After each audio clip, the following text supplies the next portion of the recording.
everything seems a little bit quiet. You're not being chased. You're not seeing any more of those immense magical blasts. And you're currently out of range to shoot back the secondary moon above. As you guys are now currently flying into the atmosphere of Erisire, as Tiana is currently trying to bob and weave into the cloud line to try to hide you guys from whatever resistances that could be coming from.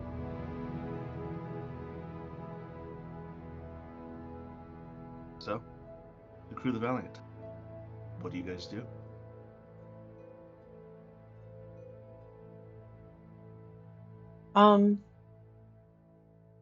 With where we're at now, where we're going, how long will that take? Just depends. Where are you going? Eleanor's place? Do you know where Felenor's place is at? Eleanor, where's your place? I don't know.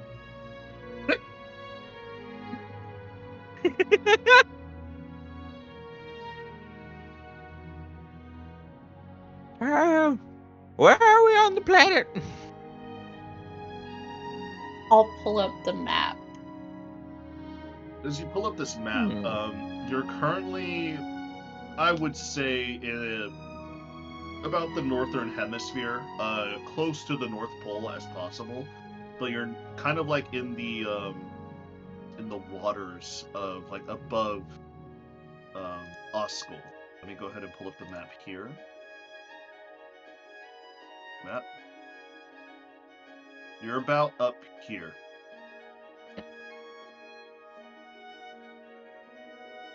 We're not that far away.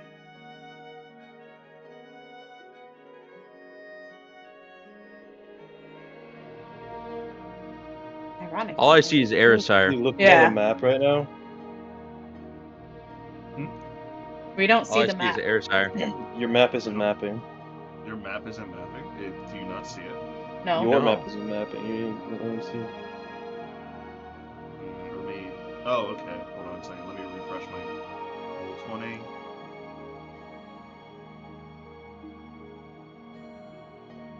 Here we I'm are. refreshing my roll 20 now. Oh, did it pop up? Yep. Yes. Okay, I'm reloading my web page right now. Maybe it was just a little bit of lag on my end. Most likely.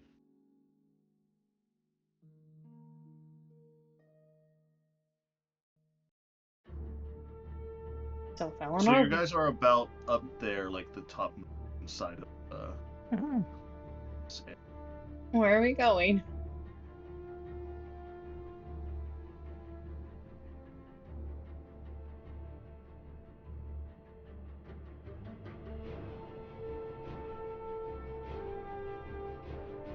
Hello? Felinor knows where he lives, right? You know where you live. I'm gonna fuck with him. Idea.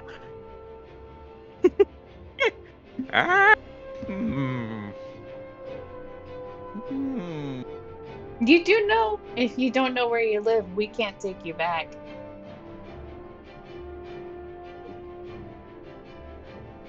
Who says I want you there?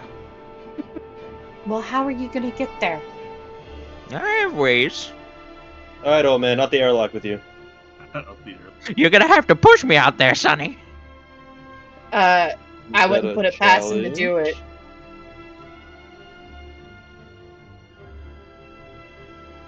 One second. Are you gonna actually try and push No. Felinor out the airlock? Because No. if you are, I have things that I need to do real quick. No reaction, go! Just kidding. Alright. No, I won't actually. It'll be nice. I feel like I've already been me and blowing up a moon, so.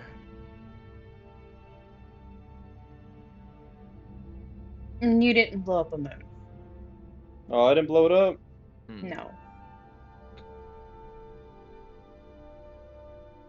Besides, as captain, it would be my responsibility. To blow up the moon? Any action that you take with the ship is Why on do you me. get to do that? I wanted to do that. You live there, old man.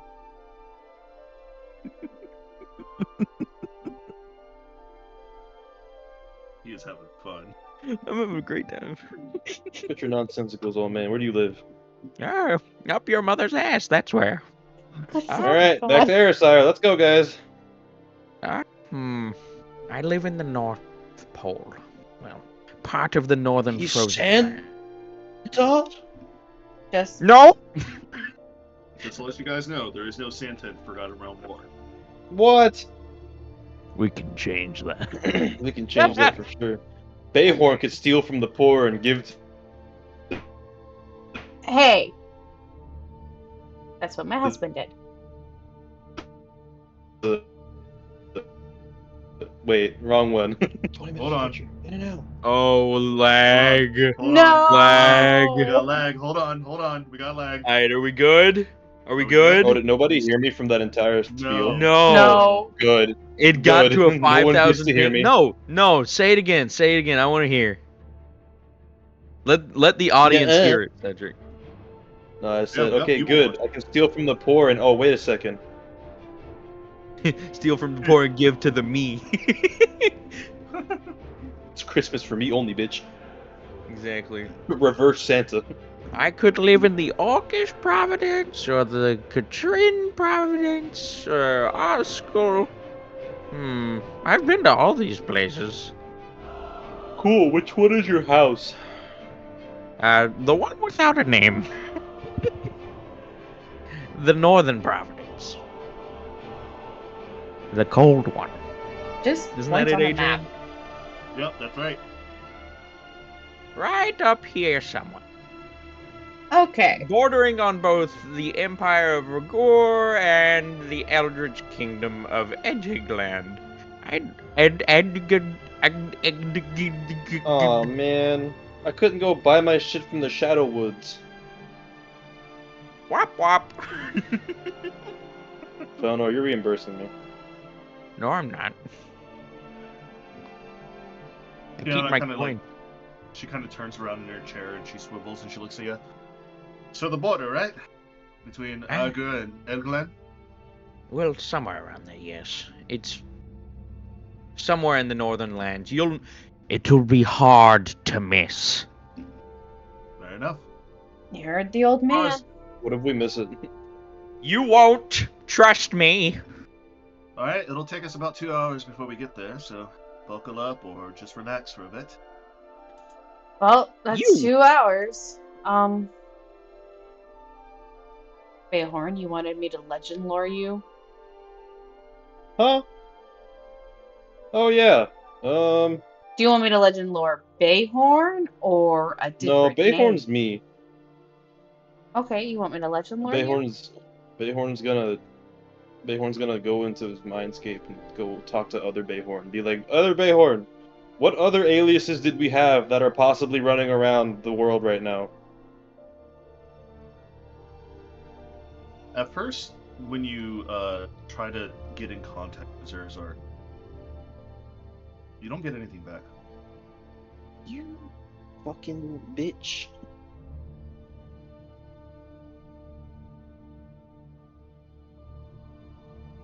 Is he gonna speak to me at all? Or is he gonna be a little fucking After a difficult few about minutes, it? you just hear a... Wake up! Ah! Ah! What? What do you need? You're helping standing me. You're helping me put together us. You know any other aliases we would have went by that might be scattered around the world? Names. We had code names. Glimmervale. We had Fang, Raven. We went by a lot.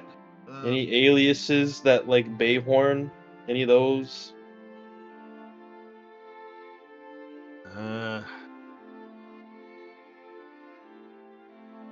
See.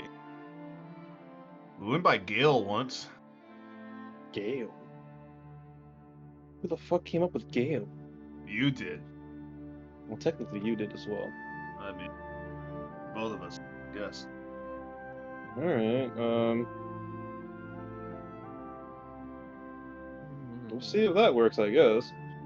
Bayhorn's gonna look at Kaiasai and say, "Try Gale," and then he's gonna go back in his mindscape and be like, "Do they have a last name?" Uh, yeah. It was a Grail. Oh, sorry. Still waking up. Dravel. Daravel.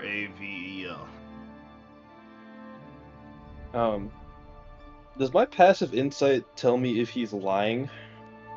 No, he's not lying to you. He's being for real? Yeah, for real. Alright, cool. So, it'll tell Caius, like, Grail Dravel. I will legend lore that name.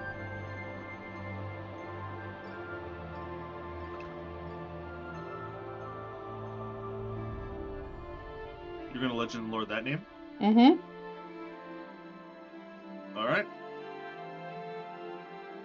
As you currently kind of focus your magical energies around this name and also trying to put it to the face of Bayhorn, trying to figure out any lost lore, any hidden mythos about this rogue or this person named Gale Dravel.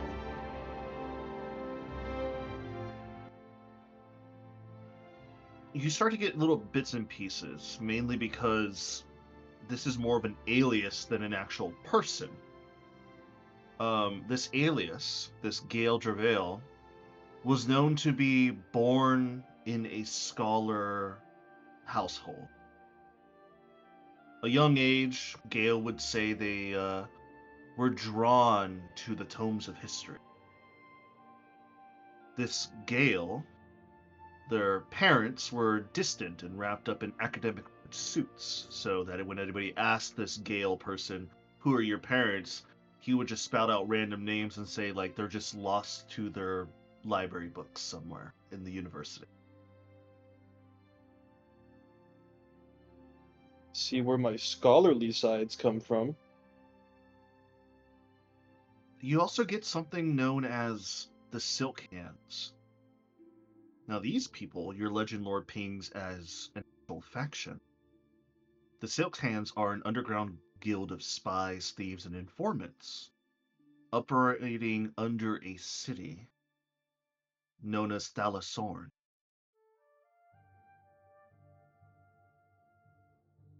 Their leader, as you know, this pings as a real name, named as Soralis Vane, saw Gale's potential and took him under his wing.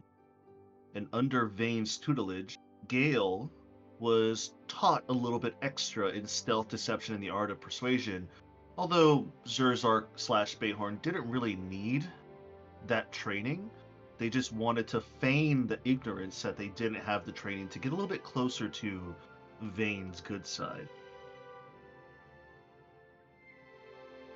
After about a year or two passed, your legend lore continues and says that Gale intercepted a coded message about an upcoming meeting between the guild leader, Vane, and one of the higher end judges of the city, and that in the coded message that Vale was going to turn in the Silk Hands and the registry that they had for all the crimes that they've committed and their accomplishments for immunity and witness protection so that he would get out of the thievery life.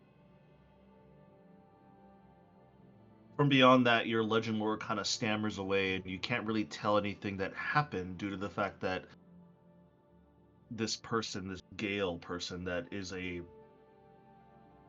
it's not an actual person, so your legend lore starts to fade away. But you know that there was some sort of conflict that they both had. But you're not too sure what happened to Vale or Gale.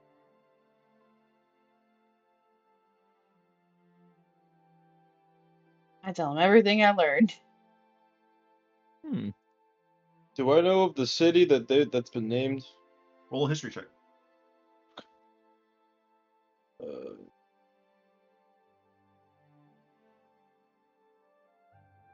a dirty 20. 30-20.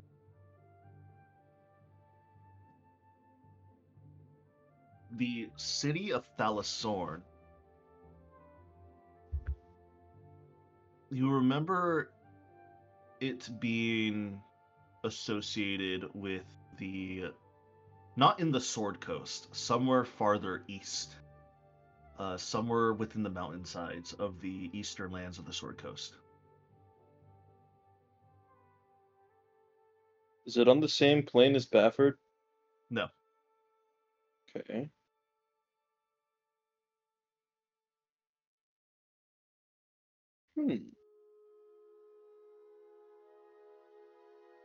So I am split across the plains. Oh, it's so annoying. The Sword Coast is the same plane that you're from. Uh-huh.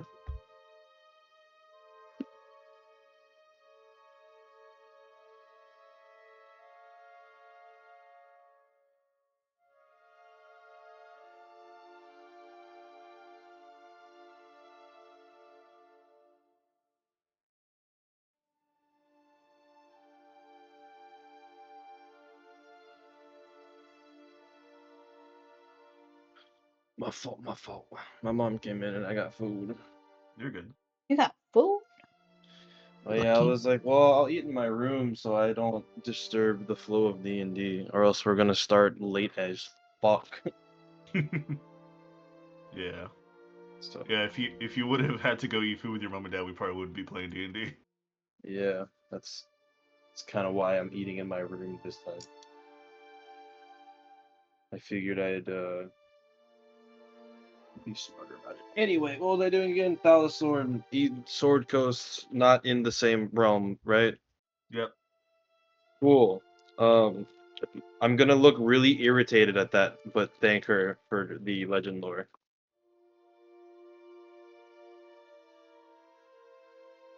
You're welcome. Then I'm gonna go to Forge.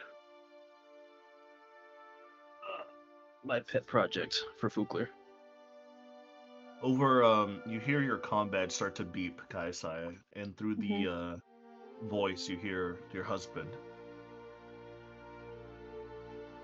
I've stabilized Fukler. He's currently laying down in his bed.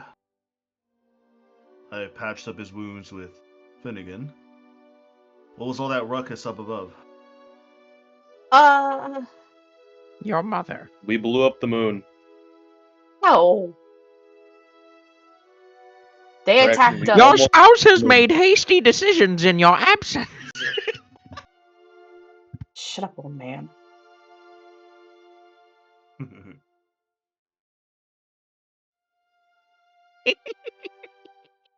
The old man goes crazy. Anyway, no, that didn't happen. They fired at us, so we returned fire after warning them to not. Captain, let me press the big red button. She's lying. I did let him press the big red button. And then good old Vorthecaron made the big red button shoot Genesis magic. I see. I warned Well, at the them. very least, we're out of danger.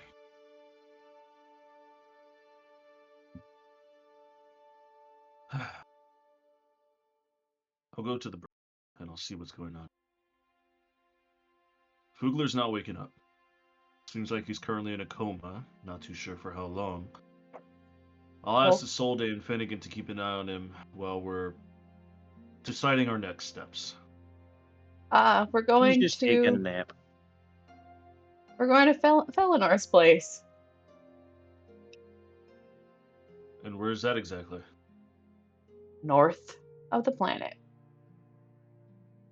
I'm not telling you. You all need to put blindfolds on. Old man, I'm gonna find out where you live regardless. I'm a rogue. It's my job. You don't know where I really live. I just stay here for the time being. Why do you want to hide where you live from us? There You are do. things in there that could destroy your minds. Speak for yourself. My mind's already destroyed. He has a point. His mind is Can't already break what's already destroyed. broken. All right, so what's in there, old man? Tell me. Your mom.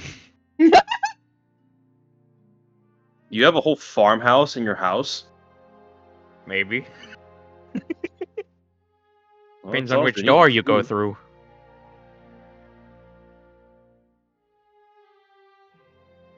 I'm definitely stealing that door. No, you're not. Can't steal a door. Why would you Can't steal a stop me. door? You can't It stop me. doesn't steal the place you go to. It just steals the gate between the place. You can't stop me. Actually, there are doors that you can steal and I doors. know that. However, he's just trying to steal the piece of wood that I keep for my house. Well, He's a there bastard. there are magical items that allow you to go into a pocket dimension, and the item is a door. Adrian, what would I need to roll to put a glyph of warding on Bayhorn's dagger? You'd have to roll a sleight of hand first of all. Yeah, to get it So- off of him. Give it a shot if you want. I'll let you. I'll do it while he's not paying attention at some point. You mean my lightning serpent, by the way? Yes. Oh, good luck. Just put it on the back of your head. Probably a better chance of doing that. So whenever you Remember, go I lay can't be down to go to surprised. sleep, boom! 5d10 damage! Remember, I can't be Good lord. surprised. Can't be surprised, but how are you going to get rid of it? You can't get rid of it, only I can. Oh, dog. But besides that, we are going to my house. If memory serves correct, you are the people who helped me deal with my little problem me and my compatriots were having a while back. Yes. So, there might be some rewards in order. I've been staying at my house for, well, my now house for a long, long time. It's full of research, messy papers, artifacts that are unstable, and yet some that will never break. So I welcome you. Don't touch anything, though, please. I don't want to have to sew one of your limbs back on. Damn it. Kaisai just stares at Bayhorn. Fine. So boring. And if you steal anything, I'll know. Stares at Bayhorn again. Okay, I get it. Odd. No trust around here, man.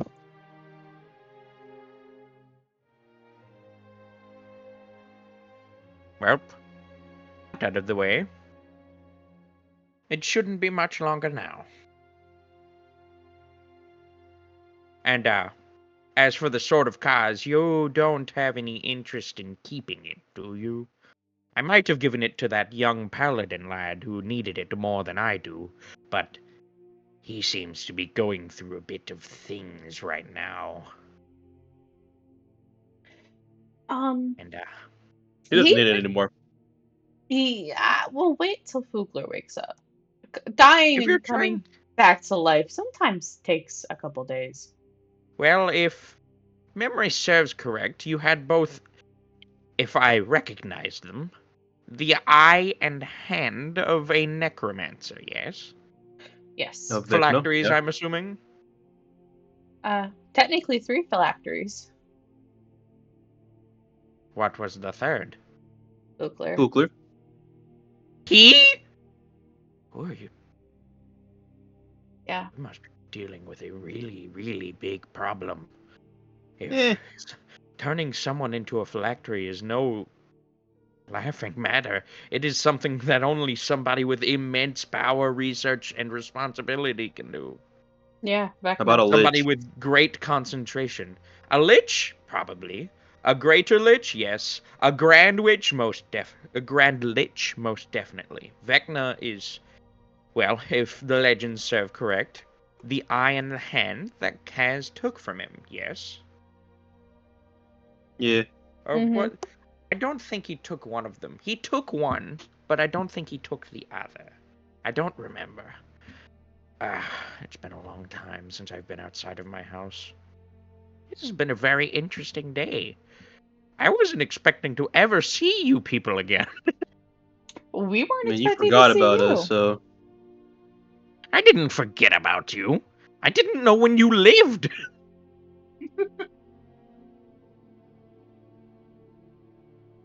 Regardless,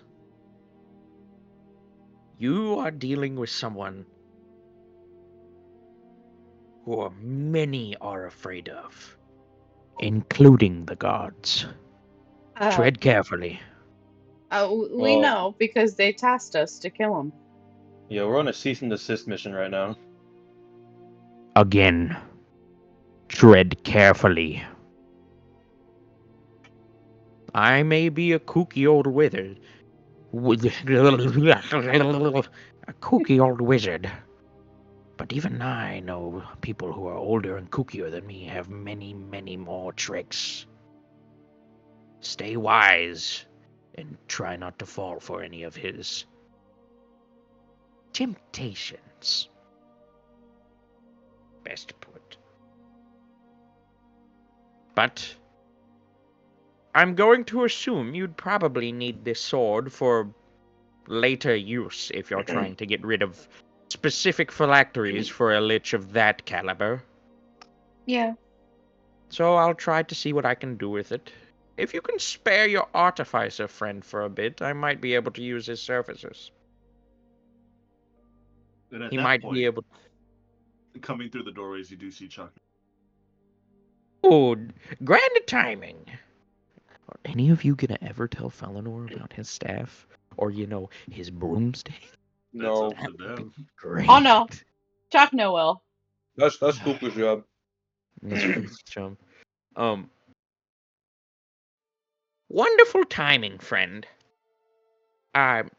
You witnessed what happened to your lizard friend earlier, yes?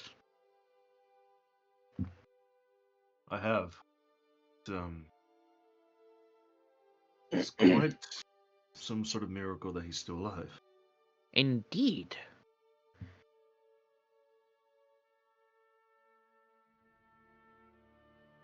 At the very least, right now, he's currently resting.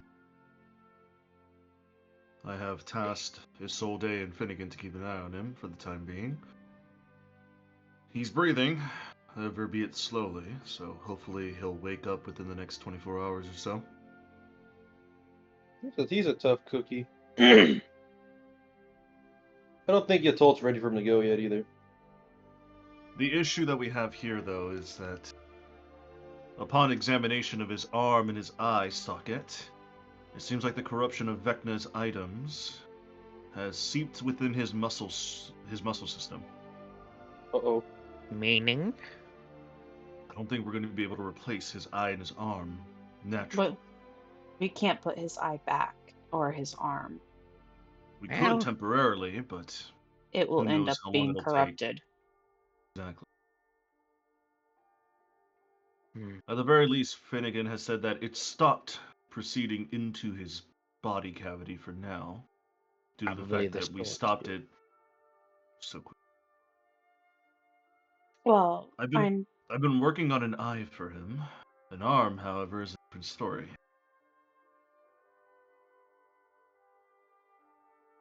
Be the first time I've heard of a paladin's. What's it called? Pieces? Being donated to a church as holy relics. So, you probably could get a bit of coin off of them if worst comes to worst. But as for replacing them, I thought the sword would have done more to prevent their regeneration. Perhaps the sword wasn't ready.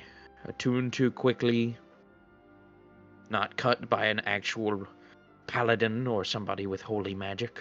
Who knows? There were too many variables to decide. It seemed like it was a rushed act, but it helped him nonetheless. He's alive, and not being a puppet. So, I think that's better than being dead and not with your friends, don't you? hmm It's true.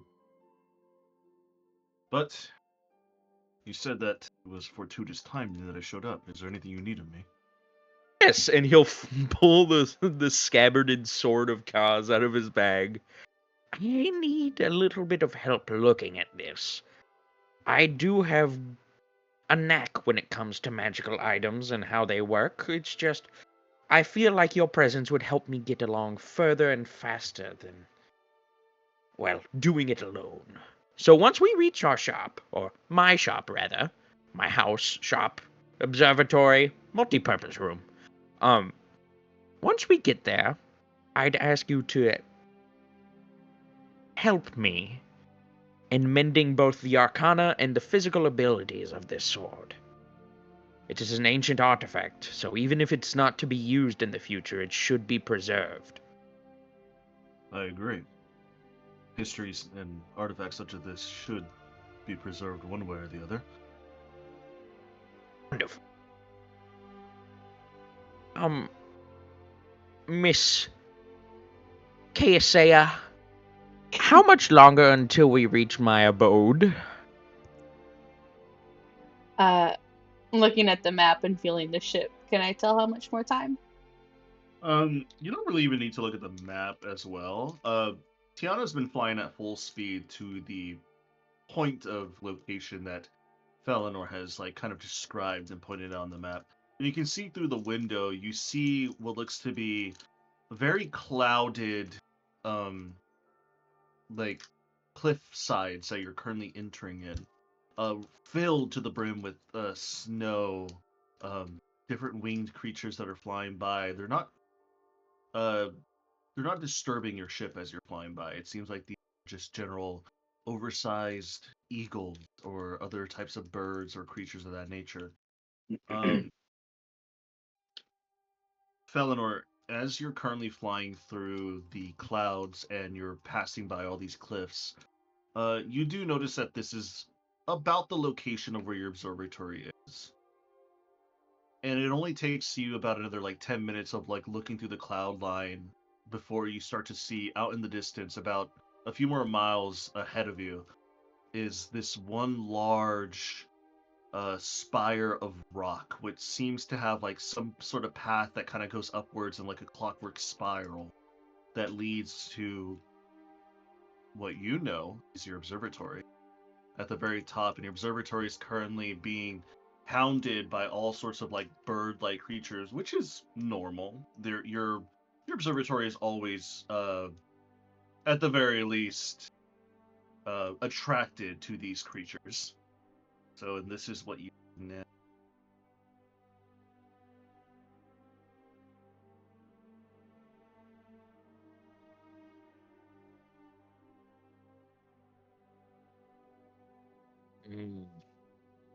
Home.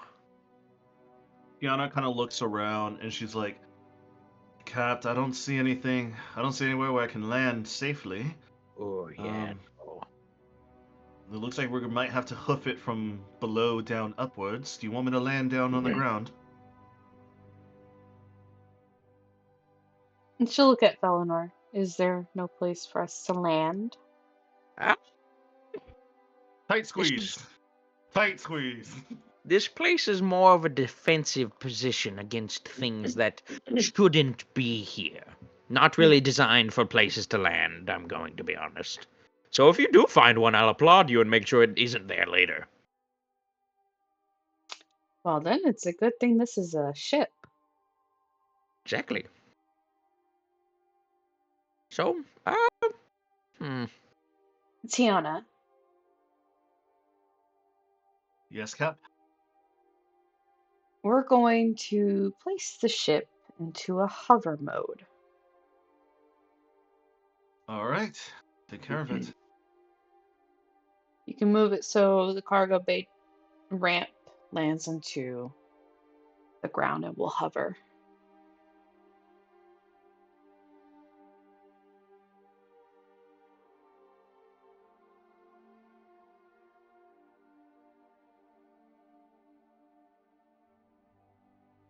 All right. I'll try to find a good place to hover over. Give me one moment, all right?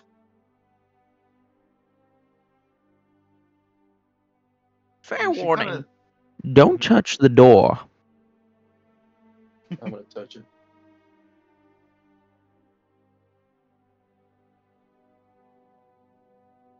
Does she kind of do, Adrian?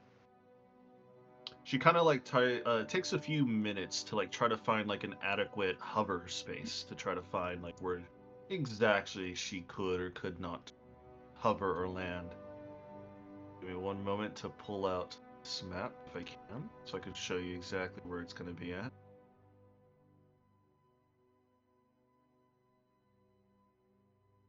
Load.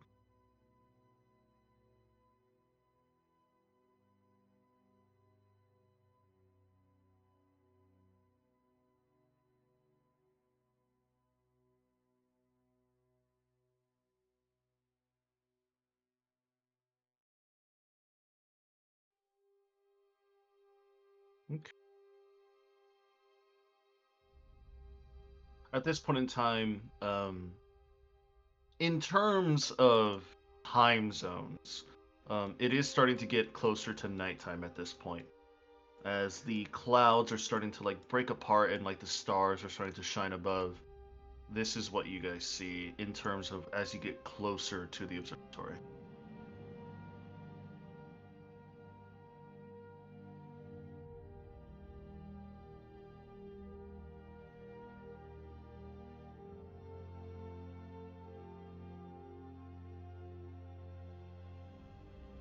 And see, Tiana is going to attempt to hover around this location here, or I was around gonna here. direct her right here. Let me go ahead and put the marker for the ship there. Now you gotta remember, the ship is very big. So Yeah, I let's know. see. It's like 10 by 10. It's not like that big. Maybe a little bit bigger. And Ron's gonna luckily, keep it like, the I'm gonna keep cargo it like bay that. doors are in the back of the ship. Yeah. So she currently keeps it at a hover, and she tries to make like a back parking so that the cargo bay can open to the ground below.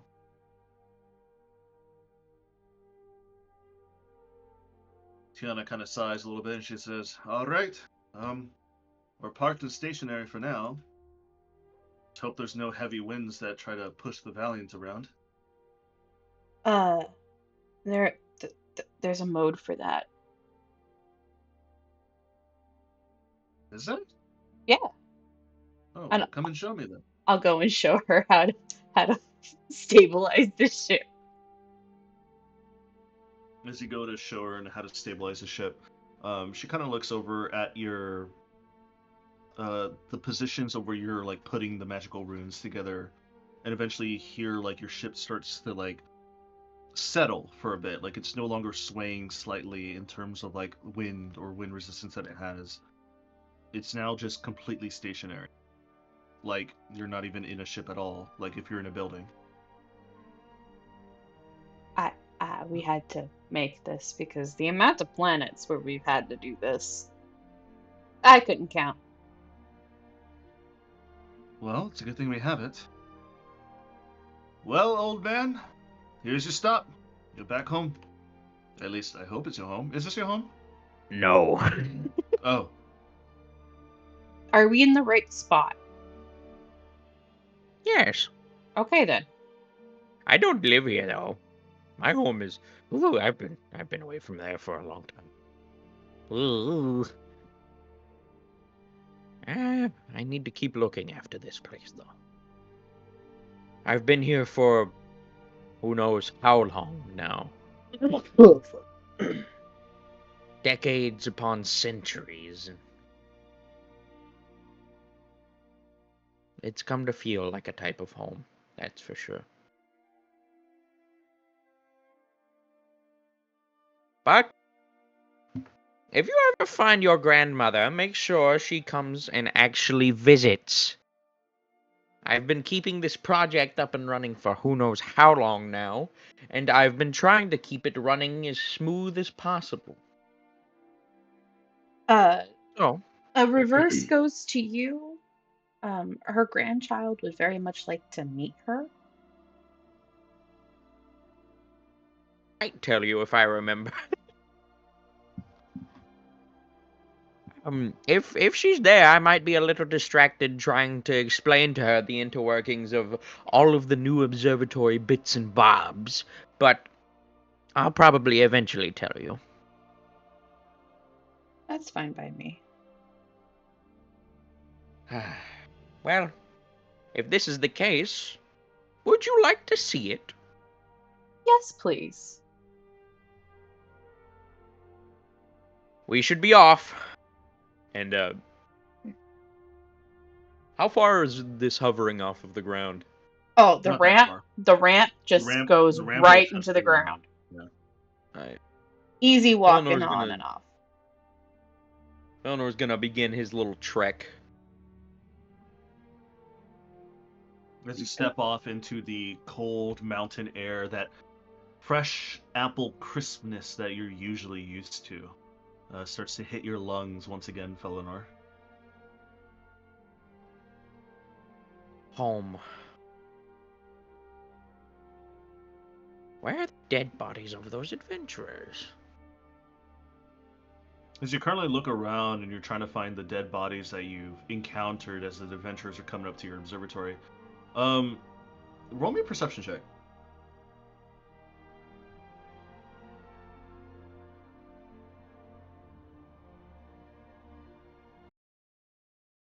$26. 26. Throughout the, now lightly patched snowfall on the ground, and you start to kind of notice there's a few bits and pieces of scattered bone. It seems like whatever happened to the dead bodies, due to your presence no longer being here, it seems like the birds got to them. So they're all munched on and torn apart? Munched on, torn apart. You do see some of their packs are kind of strewn around. You see one of their backpacks is torn open from birds or other creatures that might be looking for food. It's kind of a mess.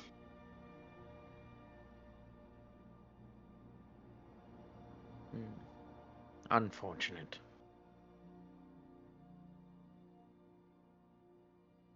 I should probably do something with them.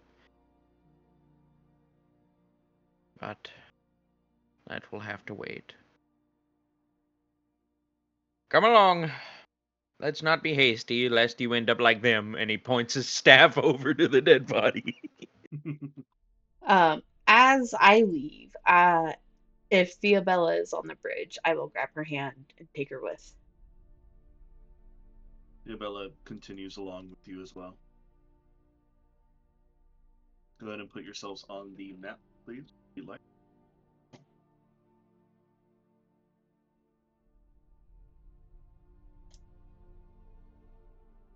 Bayhorn and Kaisai, as soon as you step off to the cargo area and you look over the mountains, it is completely empty and desolate landscape. Your minds kind of race of why would anybody adventure or live up here unless they had some sort of goal or purpose? You start to see now the stars up above are some of the clearest you've ever seen, besides being in the Valiant and going up into space itself. Start to see constellations start to connect, and you start to your mind's eye starts to connect the dots between different constellations and types of markings, runes, and sigils, just showing that the stars are alive still.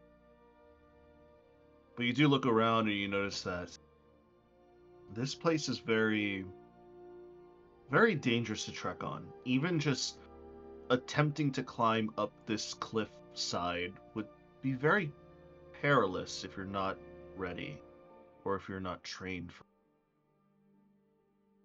You're not too sure what happened to the adventurers that Felinor is now looking at, because the bones and the meat and packs are now scattered everywhere around you. This place holds a lot of mystery. So Felinor, now that you're there with your temporary party at the moment, what do you do? Well, I'm gonna tell them to watch watch suspicious rocks. Don't step on anything that looks like it could sink into the ground. Ah. I'm about to just teleport up there with my knife. Probably. I don't want to step on a landmine. I haven't checked them in a couple months. I've been procrastinating because, well, nobody likes working with explosives. So well, how do you put it? Runic glyphs of warding that I've kind of turned into landmines out here are a bit unstable. So, don't step on them. We should just have a straight path thanks to your ship, though. It's That's more nice. the lower levels, like down there and there, that I'm a bit worried about. It should be okay here. Either way, and I will cast fly on myself and Diabella. Alright, I'm gonna roll perception. Mhm. It's dark, right? It's It's nighttime. dark, yeah. It's nighttime. Like, it's not pitch black, but it's like you can tell that You the have sun advantage now just barely anyway. set. Advantage. Do I see any landmines on my way? You don't see anything that screams out landmine. Any suspicious things on the ground? Any magic that I can sense seeping out that I don't have to look at Arcana? Because if they're unstable, I feel like they'd be fluctuating. You do see a few little bits and bobs of rock. You see one that is just over to your left, right next to the stairwell. You see one that is currently in the pond, that is currently at this point snowed over a little bit. And your senses also detect there's a few more down below, but you can't exactly like look over the cliffside and look at the moment. All right, so I'm going since Kaya Saya just kind of pieced out. Is the rest of the party coming with us? Finnegan, Tiana, Isolde, Chakna. Chakna is Isolde and Finnegan are currently taking over Fukler at the moment, and Tiana's on the bridge ready for any sort of emergency takeoff if needed. Oh, All right, yeah, I since will Chatna's guide there. Chakna with me Oh then, no, since since you left your Chatna's there. husband there. No, I will do a No, it's too 6th late. You're level already gone. flight, and I'll No, also it's too cast late. it You're on him gone. too. You're gone. It's too late. It's too late. You left your Oh. husband. He'll remember that. Oh, I had It's like- things prepared for Chakna. Oh, dang. There's like the tall tale message on the top left. Chakna will remember this. Yeah, so Aw. Bayhorn will guide Chakna like the good subordinate that he is through his landmine field. Subordinate. So he'll guide. I'll just assume that Chakna is inhabiting the same space as Bayhorn, Yeah, he is. and Bayhorn will navigate up to where the rest of them are. Okay. As you're navigating, you do see a few pieces of bone that you kind of have to like step over, and like some other like destroyed packs of these backpacks. You see like older food that has been like picked through because of the birds above. Young man, would you like to give the door a try? I'm gonna roll. Do I have to roll perception since I'm already proficient in arcanic locks? Or do I have to roll Arcana to check on it? You have to roll Arcana to see what the trap is. He's already telling you it's a trap, but you have to roll Arcana to see what trap it is. I rolled 5. 5? I don't think I have any way to reroll that. You have no idea. I'm gonna try and lockpick his door. Okay. Okay. So, Felinor, what does your door look like? It has arcane lock, and it's also it's grandiose. It has like wooden and stone ornaments on the outside of it. It's something you'd see like opening up into a long forgotten ruin, more like it. But Got it. strangely maintained. Also, he doesn't want people getting in, but he certainly just doesn't want people getting to the door as well, if that makes sense. Goat. I like you found the goat. I was wondering if anybody was gonna find the goat. He found the goat. And it's like one of those goats that like is constantly like on the brink of like falling, but he never does. No, it's those mountain goats that have crazy balance. Dude, those mountain goats are wild. Those are Dude, fucking they crazy, can bro. climb up. They can climb up 90-degree almost angles? 90-degree No. angles. 89-degree It's like angles? I 85-degree can angles. climb you. Yeah. But I don't know exactly what magic lock he would have on there. I know it's gonna be affected by arcane lock, though. Definitely. Okay. So it's affected by arcane lock, so typically it can't be picked normally. So Bayhorn, you can still attempt to try, but Oh, wait a second. I cast knock. you're gonna cast knock on it. Yeah, I cast Just knock. knock on this door. Yeah. Fuck yeah. Can I open it without triggering the trap and everything? Because I think knock disables any traps until the spell wears off. Let me double check. Knock. Are you currently a wizard? No, but remember I pulled that card, so I have knock. Oh, you do have knock. Yes, the I card. remember- Oh my god. I'm using my benefits from the cards that I drew. Like the Let me 7 see or 8 here. cards that I drew. So, you choose a object that you see within range. Could be a door, box, chest, set of manacles, padlock, or other object. A target that is held shut by a mundane lock or is stuck behind or barred becomes unlocked.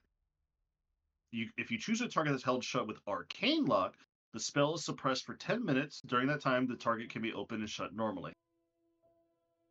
So for the next 10 minutes, your arcane lock is not working.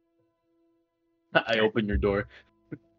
However, as soon as you cast the spell, you hear this loud, like, knocking sound. Like somebody took one of those oversized door knockers and just started slamming on the door. Yeah, you'll see Bayhorn like index finger raised in like that little knuckle form, and he'll like just like lightly knock on your door and then open it.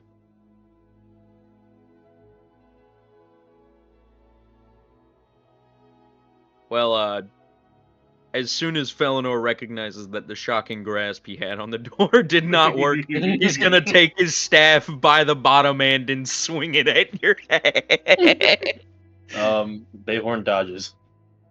Roll an attack roll. Well, it's a 12. He probably dodges successfully. I have an 18. He dodges, yeah. Come on, old man, don't be a sore loser. How did you do it, bastard? I'm not telling you. Gentlemen, please. Fine. Go ahead and go in. I'm gonna roll perception to see if there's any traps inside the door. He just walks in, dude. Well, some traps can be user friendly and deadly. Hence my shit. Most of this is currently offline, as I was going to do maintenance to them. But the observatory itself is online. I want to know, Adrian. I'm scared. The defenses are down. That's why the landmines are active. Otherwise, I would usually have them off. And now that I think about it, probably how those adventurers died.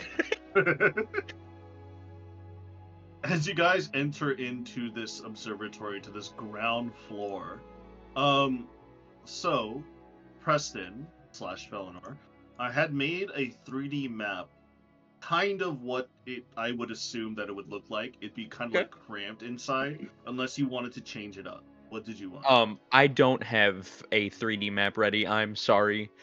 So if you have one ready that you think actually envisions it and looks like it, ooh. So this is a top-down view. So the way that I did it, right? So just imagine that both floors should be like on top of each other, but it's kind of hard to do that in Dungeon Alchemist. So basically, I just made the observatory part like that's the top floor, and this is the whole like bottom floor. You know what I mean? I got you. Like it's kind of hard for me to do layers without doing some fimabobs. Good. I'm actually really glad that you put in the electrical wiring and lighting. Mm-hmm. I wanted people to kind of ask about that if they do. Oh yeah, no, as soon as we get in, Kaisai is like, There's a big... Yay, the elevator's there. The elevator's there. I made sure to put the elevator for you. Good. Oh, good. But I would say that you guys open up the doorway, like this is like the front door, and you can go like upstairs, or you can continue going straight. So put you guys like right around here, please.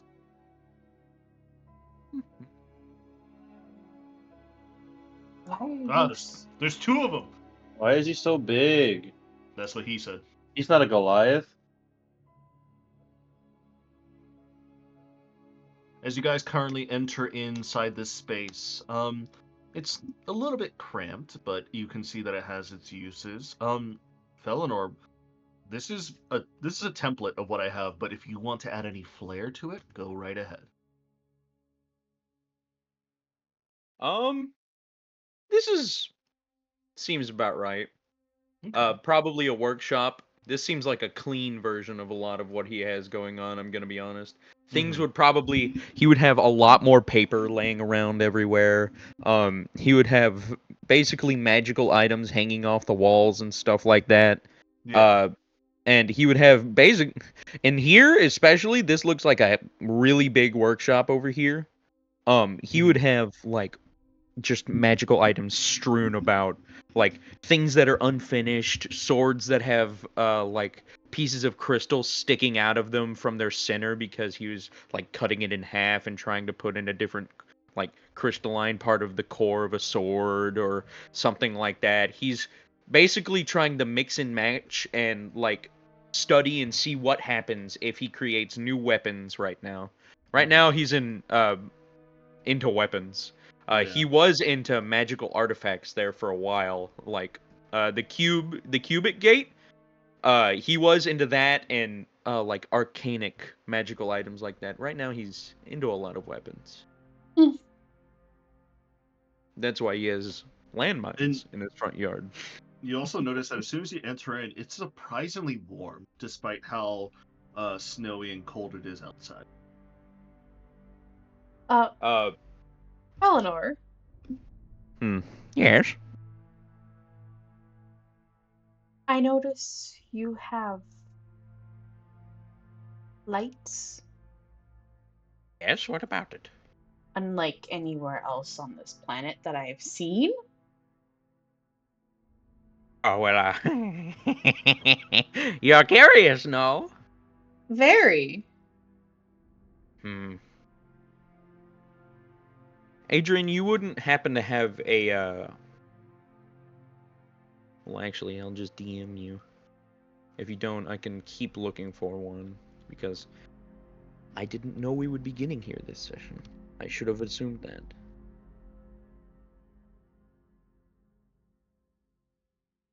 The guy that we hate a lot, our neighbor next door, What? FedEx deliver a package for him to us.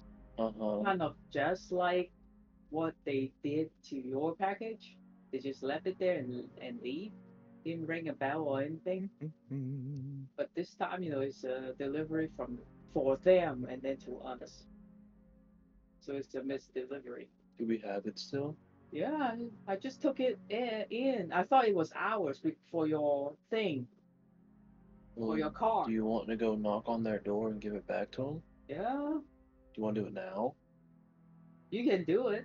Do you want me to do it, or do you want to do it? No, you do it. Tell them it's your neighbor, us. Those assholes. Tell them, you are from your neighbor, 14830 Michelle Lane, and they just FedEx misdelivered it. So you may want to check with, file a complaint or whatever. They didn't even do it, and and it has a battery in there, so it may be a phone or whatever. So it can be expensive. Yeah, it's got a battery. It says, warning or something. Let me go put on some clothes. So it can be expensive, and yet they didn't even bother to ring a bell or whatever. Well, They used to. They will ring the bell, and then they leave. But at least they will ring a bell, so they will let you know they are here.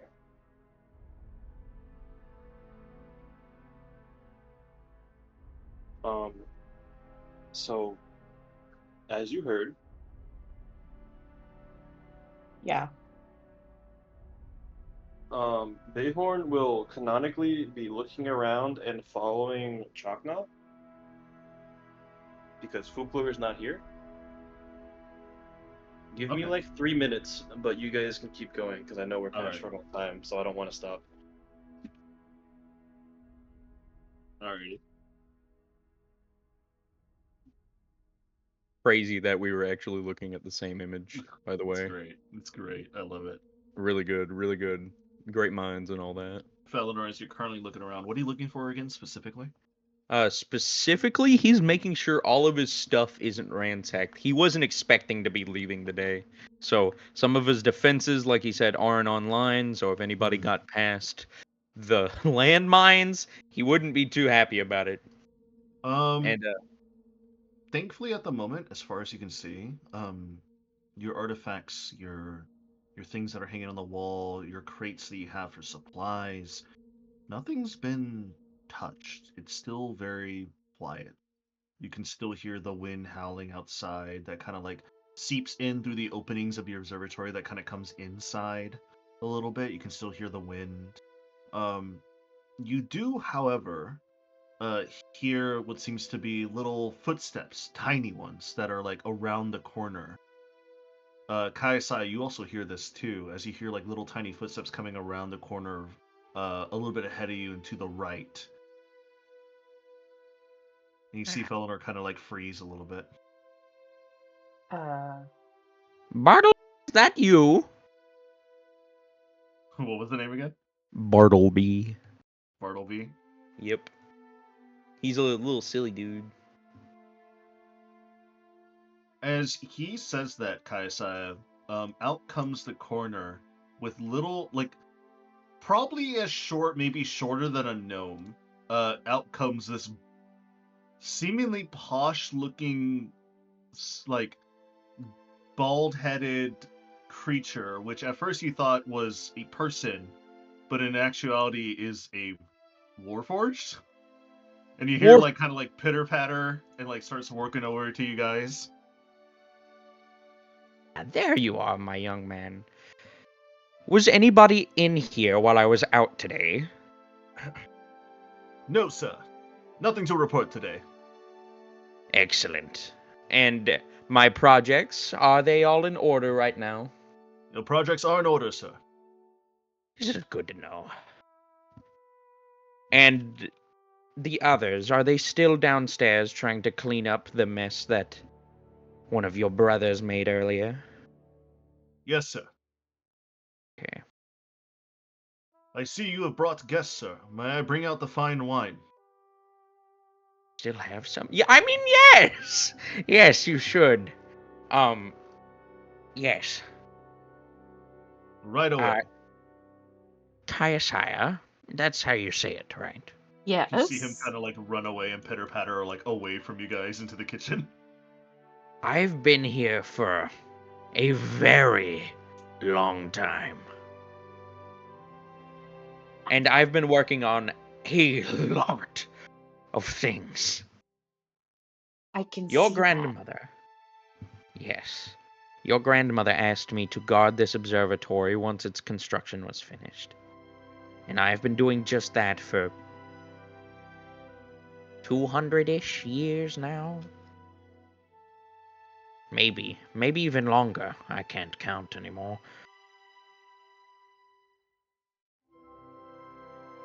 Point is, once you stay secluded for so long, you start to go off the deep end a bit.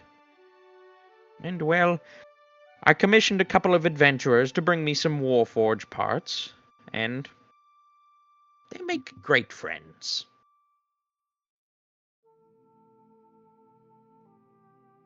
Well, the ones that work anyways. Like I said, I commissioned them to bring me the parts, and unfortunately, a lot of them look over that and say, I brought you the parts, it doesn't mean they have to be in working order. Bastards, the lot of them. Yeah, fuck those guys. Exactly. Well, See, the blue-haired one gets it. Chakna here's built a warforge himself. Really? Built it together. Uh-huh. You had most of it done. You just needed help with the power source. I don't have issues with that here. Well, what are your warforged powered by?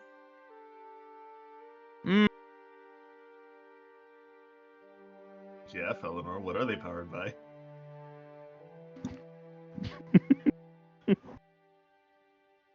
Well, there's something really, really close to here. Well, this location was chosen specifically because of this. It was an extremely deep dwarven mine that was dug here. And the further down you go, the more rare materials, energetic crystals, and, well, Money? not only money, Guys, when they go mining now. but valuable ore you find down deep. So they might buy well, my complexion might give you a hint. Oh, you use crystalline as well.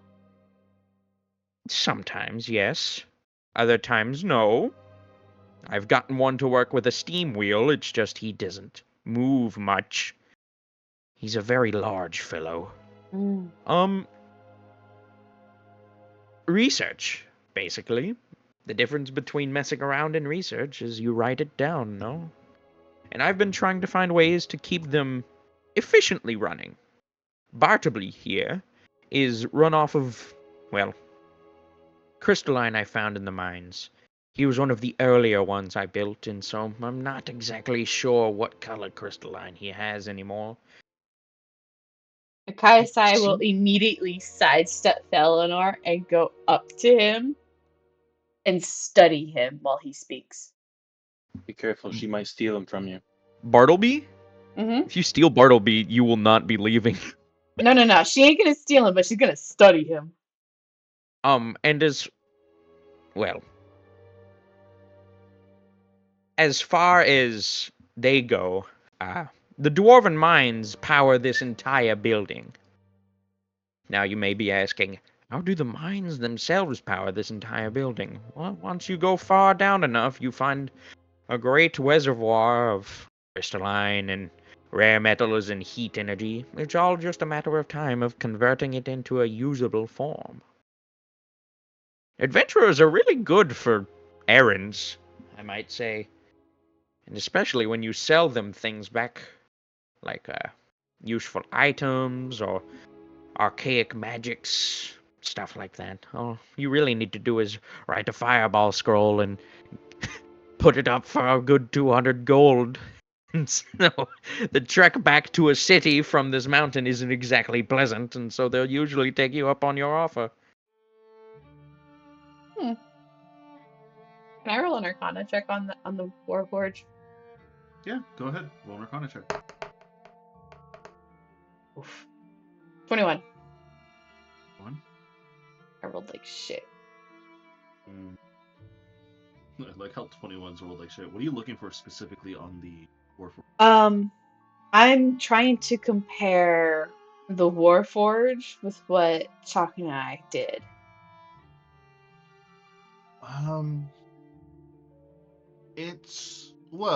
There's a definite stark contrast that this Warforged that you're looking at is under 3 feet. You're currently watching him as like he's currently like on a step stool to like reach up to this like some upper cabinets as he's reaching for like wine bottles and stuff like that. There is a few different. It seems like the material that is on this Warforged is a little bit more refined than the ones that you guys initially had. Probably due to the fact of the nature that if what Felinor is saying is true, that underneath this structure is a old dwarven mine, there's probably still some very rare and useful materials down there to such a thing. The power source, you notice it's a little bit more, how should I say, there's more vitriol power. There's something about it that, yes, there is like crystalline-esque magic within it, but you can't really tell unless you pop it.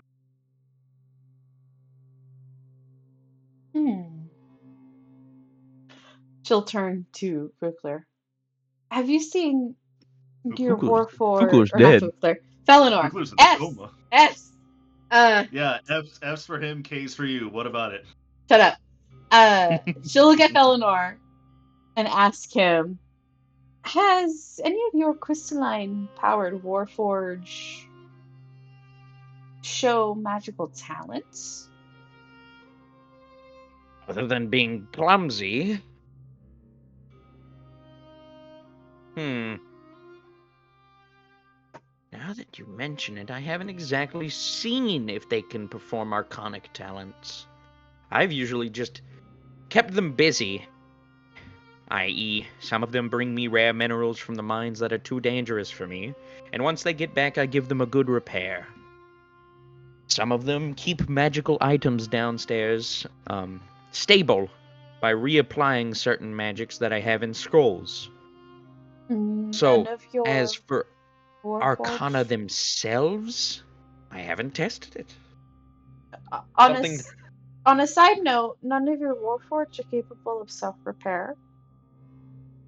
some of them are, but they aren't the most intelligent, if that makes any sense. I've tried to teach Really? them, but some of, like this little man here, Bartleby, he's capable of speech, he's capable of performing arithmetic, but, well, he seems to be an exception. The others, there's a reason they don't come up here. They seem to be a bit more challenged, best put. I've tried fixing them, but it seems I got lucky with Bartleby here. Maybe their crystalline is impure, maybe some parts of their mechanics are unbroken, and something's just wrong. And it's puzzled me for ages how I've gotten it right with one of them, but the others seem to be, for lack of a better term, broken. They do their best, though. Most of them can at least speak on a common level, like your average Joe, but their intuition lacks. Oh, They none of them can't are. problem solve. They Oh. can speak. They can talk. It's just, if you ask someone, down there especially, if you were to try and fit a box into another box, how would you go about it? A baby or a young man would say you open the first box and put the second in. Them, down there, they don't see that connection. Like I said, Bartleby seems to be the exception, and maybe it is his Warforge pieces and parts. He was the culmination of probably the most well put together pieces, I guess you could say.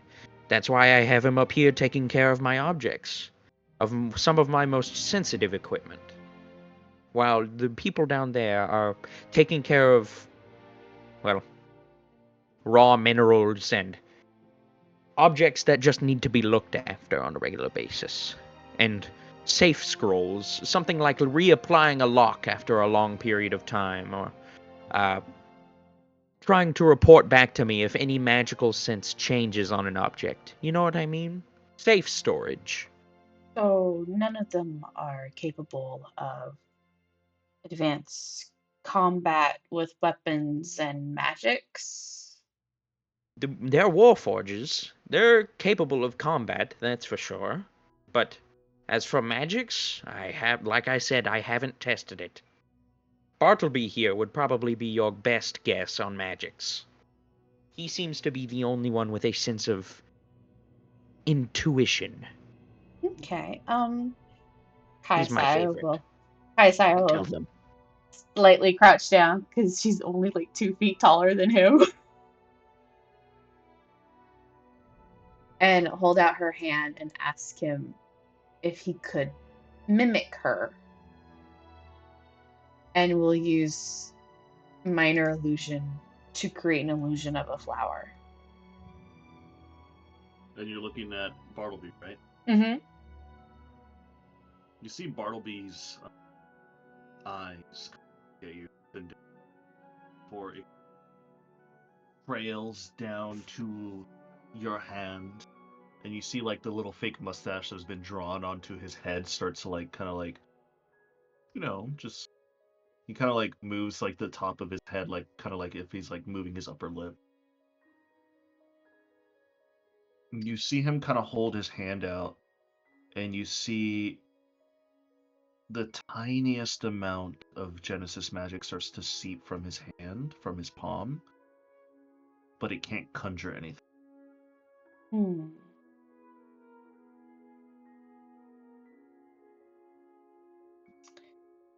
Damn. Okay. I'm sorry, madam. I cannot do what you have been doing. Is there anything else you request of me? Good How job, about- Bartleby. That Hold was on. more than I expected. Hold on. How about along the lines of this? And she'll show him how to do guidance. And how are you going to show him how to do guidance? She's going to go step by step on casting the spell. And she'll cast it on him. You Actually, see that Mhm. well, let's see if he works first. If not, I have another idea. You see as the guidance spell starts to fill the general area of the body. However, normally when somebody's enchanted with the guidance spell, it kind of lingers on them for about a minute. You notice that the guidance spell kind of goes away. You're not too sure what happened to it. If you'd like to roll an Arcana check, you can go for it. Nat 20. At 20, you see Nat that the 20. guidance spell, like for some odd reason, like grass to water, you see like the guidance spell gets absorbed into its body completely. In comparison to when I've casted it on Kintsugi in the past to him, I see a big difference. It's a big difference.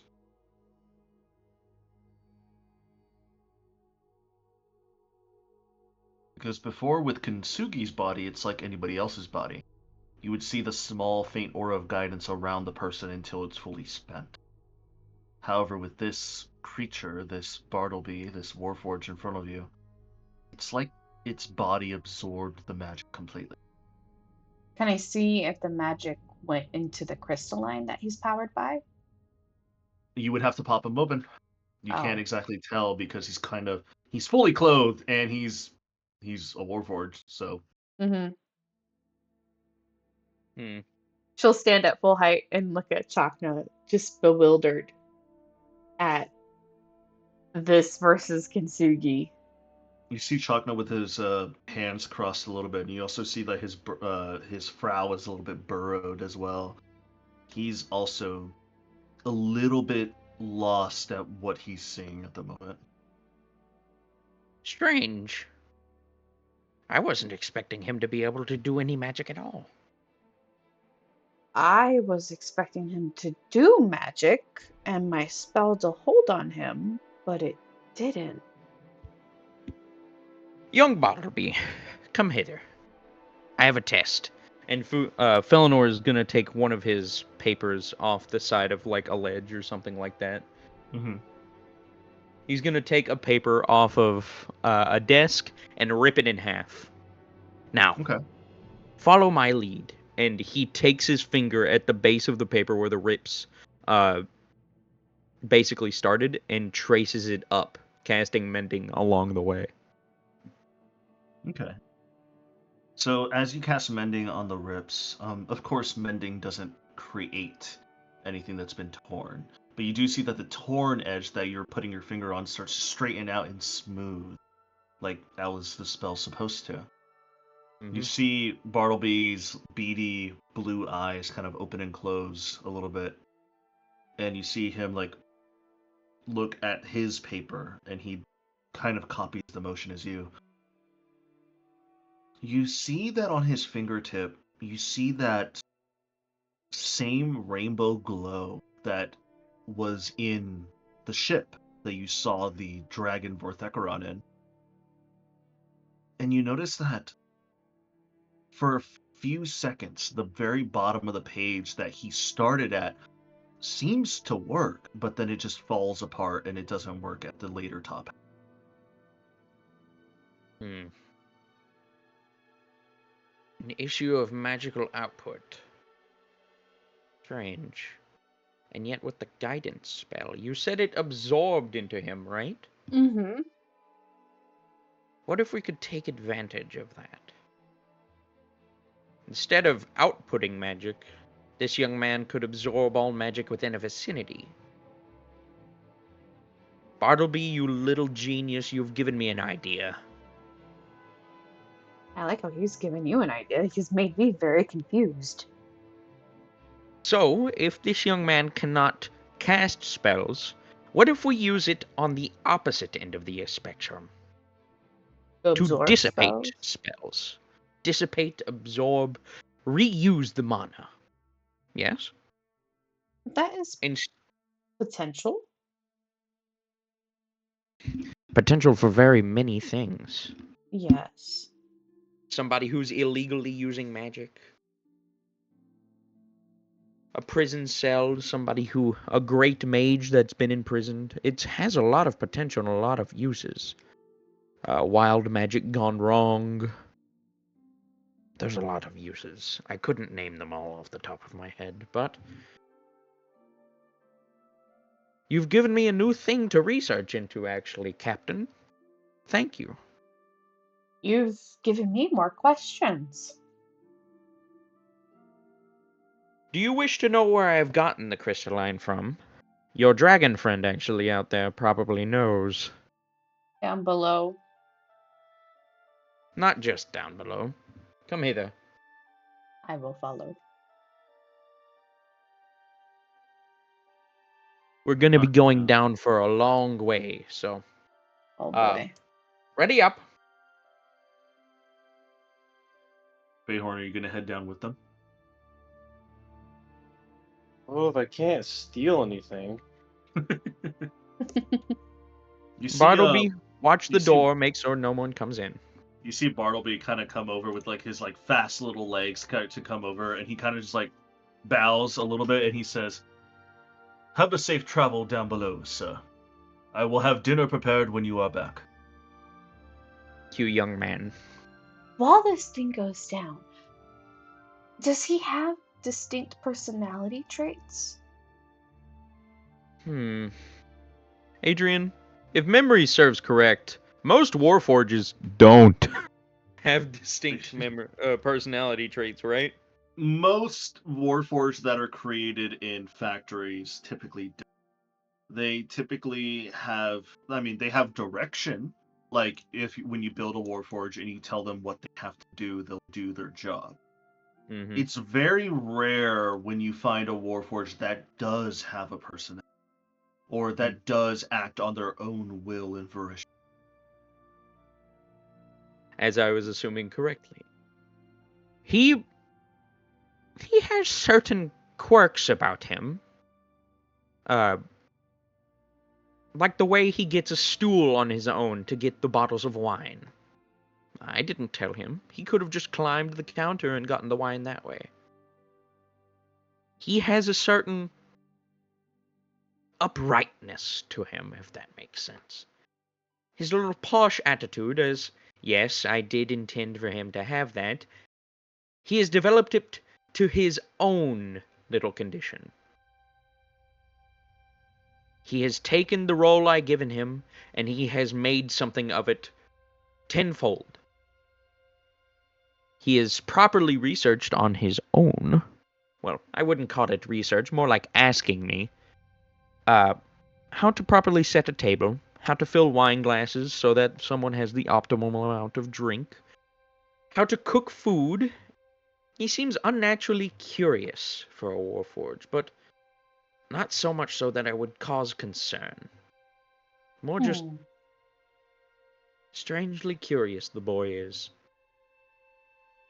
His brethren are not like that at all.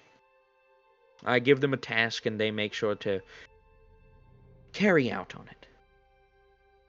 He's just a bit different, I suppose. Perhaps it could be the crystalline then. Mayhaps. Mayhaps it could be his materials. Who knows? Just something for me to keep an eye on. And Felinor will flip the switch in the elevator. Okay. As you flip the switch on the elevator,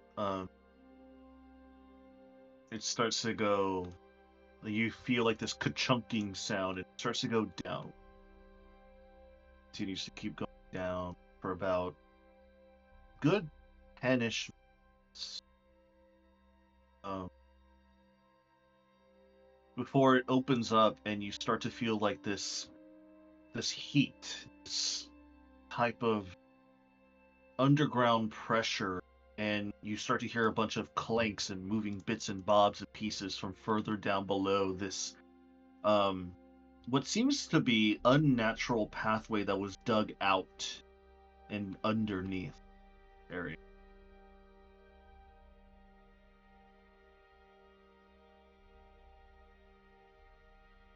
Let me go ahead.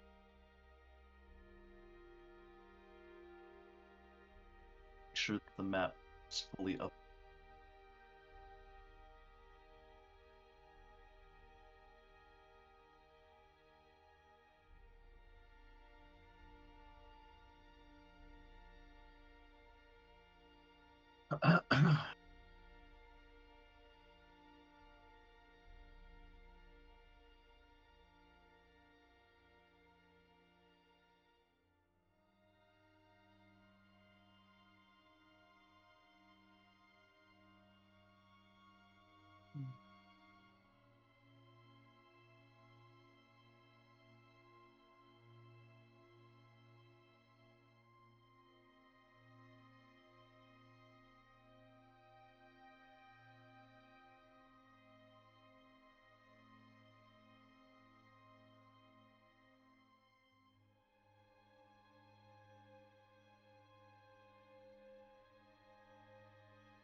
Uploading. It's uploading. It's Oh boy. taking a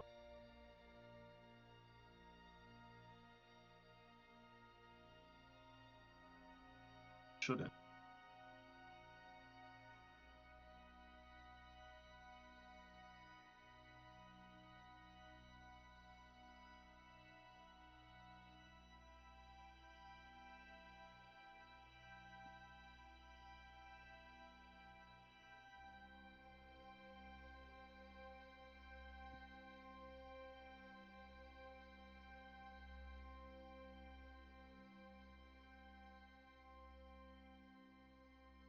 Well, since it's not uploading at the moment, hopefully it'll upload as I continue to describe.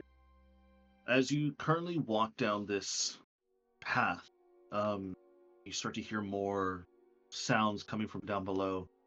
Eventually, you start to see more and more of different variations of Warforged. Felinor, how did you build these Warforged? What do they look like? How do they seem? Well, as you get further and further into the mines, you'll see that they're not all of them.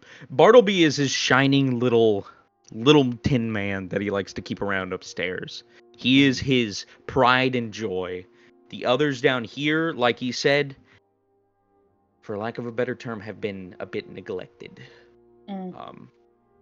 They are,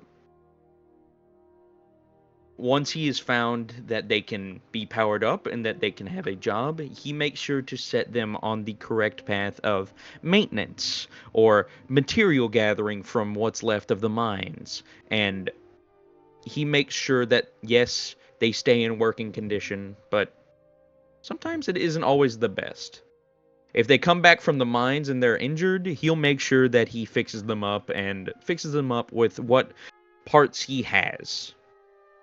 He's living alone, and adventurers aren't always the most careful with their cargo. So, some of them have bits and bobs sticking out of them. Some of them are shiny and smooth, but aren't exactly the fastest. Some of them they kind of look ragtag, best put. Especially these bots down here. These were obviously made for labor, for lack of a better term. He just needed somebody to help him around his shop. That's what Bartleby does, and as far as resource management goes and maintenance, that's what these bots do. These bots are the real support beams of the house, if you want to put it like that. So yes, they are going to be a bit ragtag, but that doesn't mean he doesn't care about them. If that makes sense. Mm-hmm.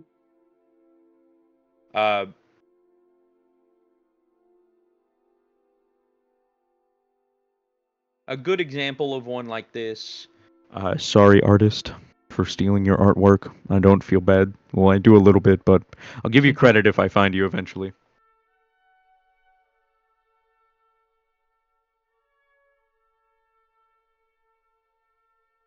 Would be something like this. This would probably be a miner bot, if that makes sense.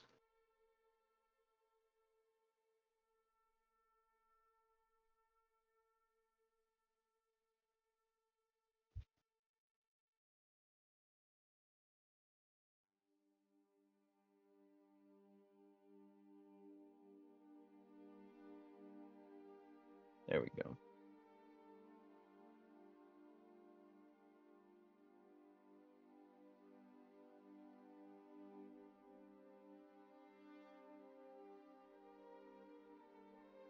Something like this little dude. Does that make sense? While Bartleby is very shiny and well put together, some of the little dudes down there will be made out of what parts Felinor has on hand. What he could put together.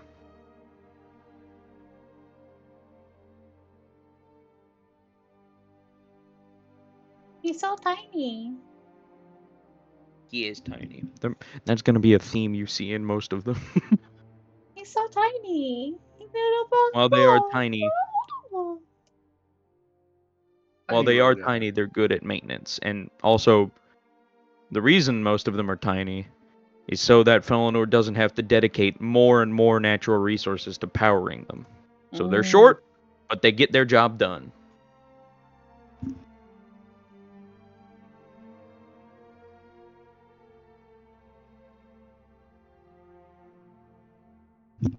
And down here, if you're wondering what you're going to see in the beginning area, before it like really convulges into mines, you're going to see like paperwork and maps trying to lay out the mines and stuff like that.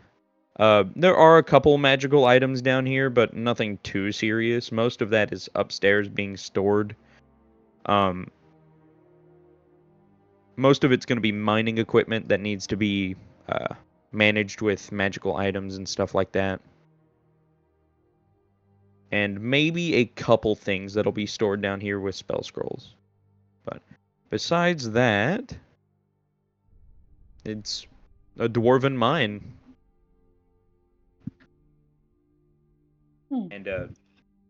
And speaking, as you continue walking down further, which seems to be almost about an hour, as you see these little bits and bobs of these little robots with like malformed parts, with tools in hand, as they're currently running around you guys. Please put yourselves all at the very bottom of this map.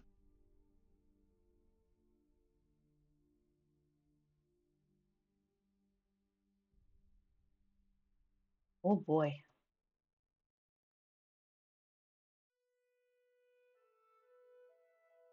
You start to feel that odd, intense heat coming from within. Giant chocolate.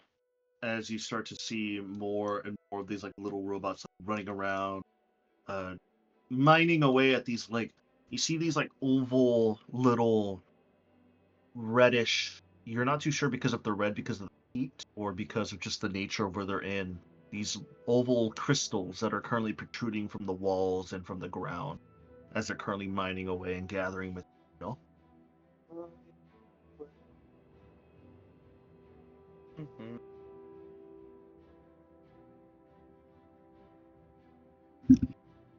Well, this is where my failsafe is, and where most of the mining is done down here. What do you mean by fail safe? Why do you ask? He gives you a really, really big glare.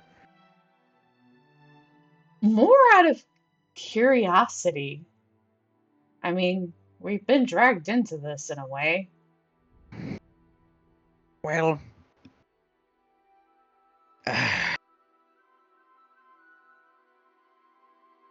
it's the reason I've been, well, dealing with adventurers. Yes, the robots are a good hobby and all, and they're a good source of keeping the mines busy and keeping the materials flowing in. But at the same point, this place exists because of the calamity. This whole place.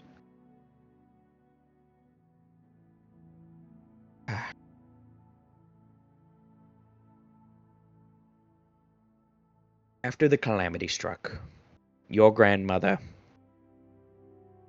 struggled to find a place for me to revive.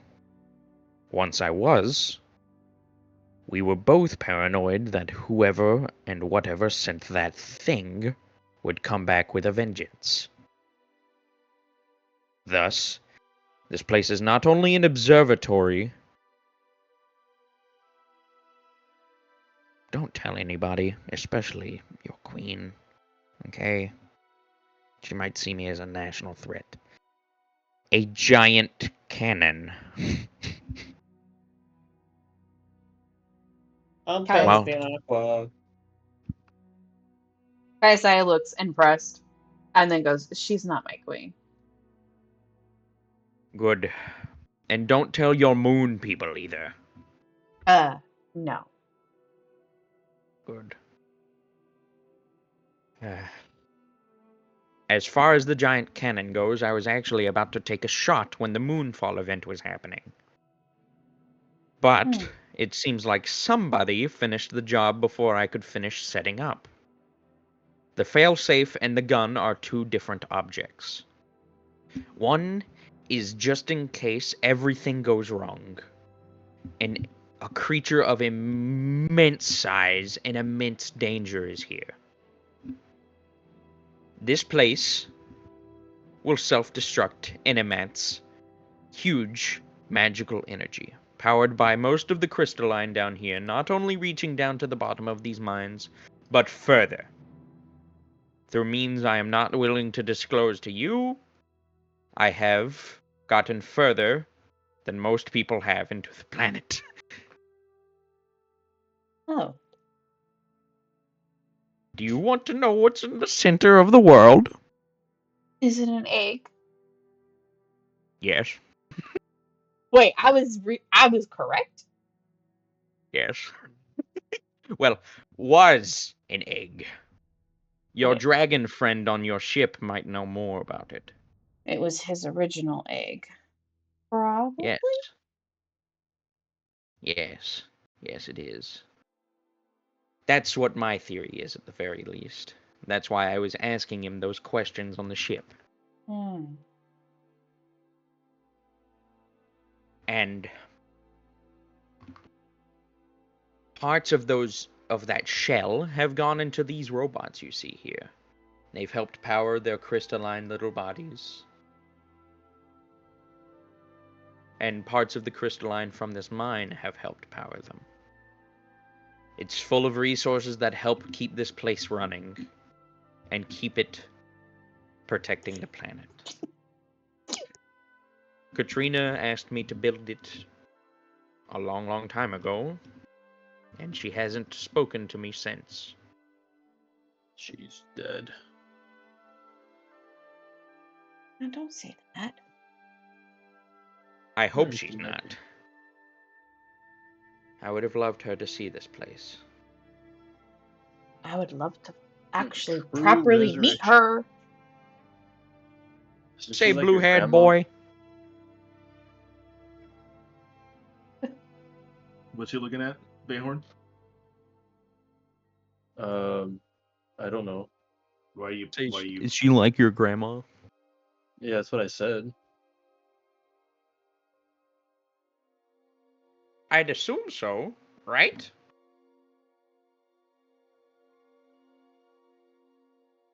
She is my grandmother. Good. I'm gonna go mining now. Oh boy. Explore the mines, young man. See what you can find.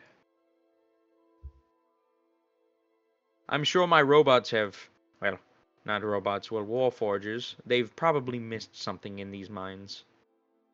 Is it dark in here, Adrian? You don't It's need that dimly anymore, lit. remember? I'm going on. What?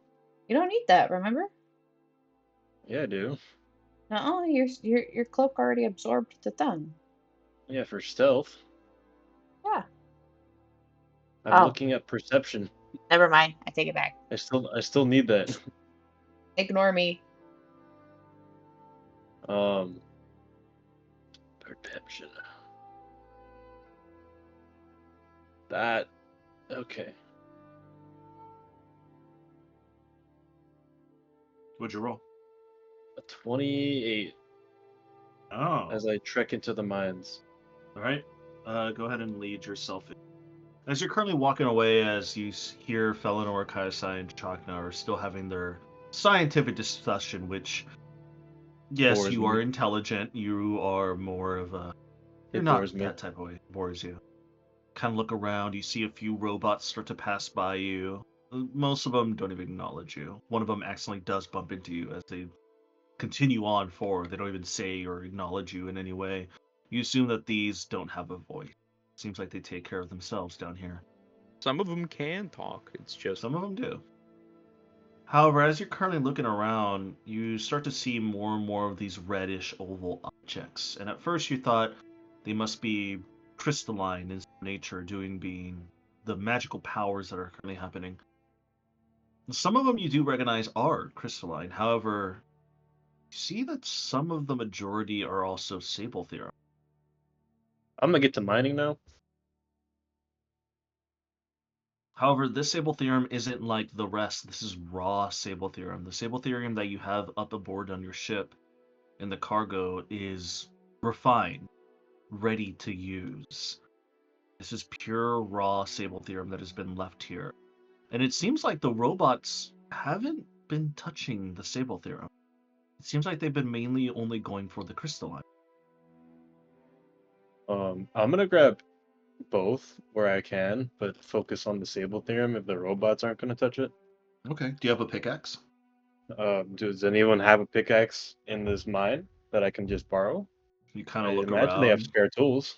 You see, like, in a giant pile near the middle where you're at, you see, like, there's a bunch of tools. A majority of them are dull, so go ahead and roll me an investigation check to see if you could find any one of them that are still good. Yeah, I rolled a natural one. They all look pretty damn dull to you.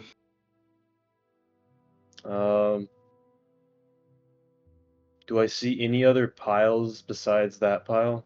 No, it seems like the robots are meticulous to put everything in one spot. Alright, hang on.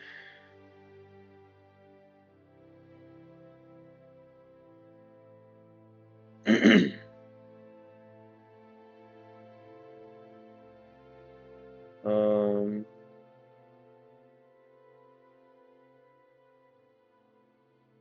I should have some smith's tools. Can I sharpen them with those?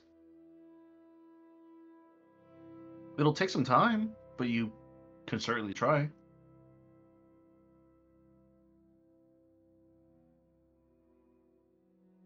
Would you like to attempt to?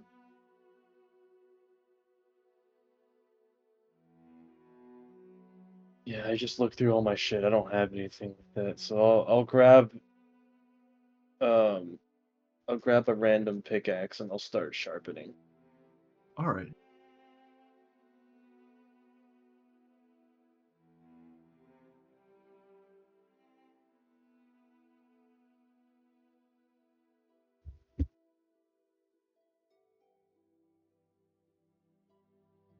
as you go ahead and grab pickaxe and start to sharpen it, go ahead and roll me a tool check for the.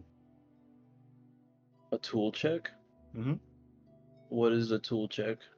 You roll a 20, and then you roll the tool and the proficiency if you have proficiency in it. So I have proficiency in Smith's tools, so is it just a d20 plus proficiency? Proficiency, yes. I'm gonna just lump it into forgery because it's the same. It's the same roll. I rolled a Okay. 9. 9. But then, all right. Proficiency check. Does reliable talent count? It does because you're proficient in it. Okay, 14. 14. It'll take you a little bit of time. You know you can do it. You can take this dull pickaxe and you can sharpen it over. Probably gonna take about an hour for you to like meticulously clean it and then sharpen it, ready for use again. I guess I'm gonna sit here for an hour. Kaisai and Felinor, what are you guys doing? Me? Yeah. Felnor's making sure that everything's in order down here. He's he wasn't, like he said, he wasn't expecting to go out today, so he has that fear in the back of his mind, like, oh god, everything could have gone wrong while I was gone. Yeah. You currently look around and thankfully, it seems like since you haven't been gone for too long, everything's in order. It seems like the little bots that you have running around that are still working. You see some of them are a little bit dirty. They haven't cleaned up themselves just yet, or you haven't cleaned them out just yet. Roll me a perception check to see if there's anything that's out of the ordinary. Okay. 19. 19. Besides the fact that the robots are still cleaning, you do notice that the robots have taken notice that you brought visitors, especially because you've never done so before. Some of the robots, every now and then, as you're walking past, turn their heads over to Bayhorn, and their heads over to Kaisai and Chakna, because these are new people. That's basically the only thing that's out of the ordinary at this point. Everything else seems perfectly fine. Okay. And they've been mining? They have. Good. You see that they have what seems to be like a wheelbarrow or like a cart in one of the spots in front of you. It's filled to the brim of crystalline, and you see little bits of material that has been lumped up inside there as well. You see like iron, copper. You see little bits of gems, actual like valuable gems, not crystal. You see the odd sable theorem here and there as well. Good, good. This is pretty good haul today. And next Felinor is gonna take a good look at the connection apparatus he has running along the ceiling of the cave going towards the egg that's connecting up to the observatory. Mm-hmm. Seems like a very long cable or pipeline or something you would It's call a it. very long pipeline with all sorts of mismatched pipes connected to each other because over the years you've had to replace it and you have to jerry-rig certain parts of it. Thankfully, it doesn't seem like anything is broken or leaking. As you with your 19, you currently see that everything seems to be running as normal for now.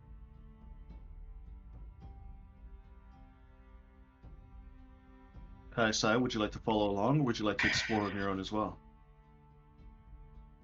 She's kind of just gonna hang back and look around from where she's standing, just taking it all in. Okay. As you take it in, you do notice that this definitely was once a dwarven mine at one point. It's been hollowed out almost in like a weird nature. You're not too sure, like, who hollowed it out in this way. Like, you can notice that, like, the tunnels are kind of have like a pattern to them that have like open entryways to each part of this cavern system as it continues farther with. But overall, it's a normal cave with abnormally these little robots running around, mining away as you see them pass by Bayhorn, retreat to Bayhorn to put stuff away, You see one of them wave towards Felinor, and Felinor like gives them a small wave back. They're just continuously working.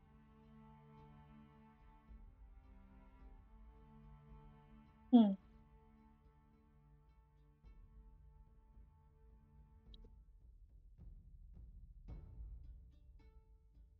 Chakna starts to step in front of you a little bit, and he looks over at you. I would like to go and study the egg that has been left behind. Felinor is telling the truth, at least. Do so. Be back. He turns over to Felinor. Felinor, Yeah. where's this egg shell that you speak of? Ooh. Well.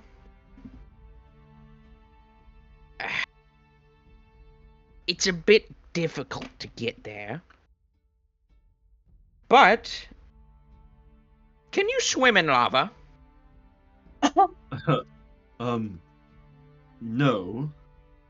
I don't Alright. have to see it up front. If you could just show me generally where it's at. Understood. Follow me. And he's gonna start making his way over to the big old pile of lava over there. Okay. He starts making his way. Chakna passes you, Bayhorn. He gives you a nod as you and he just continues and follows Felinor.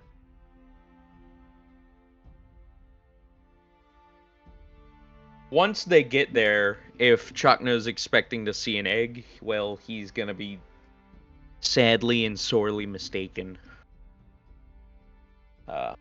He is instead going to see a big old pool of lava.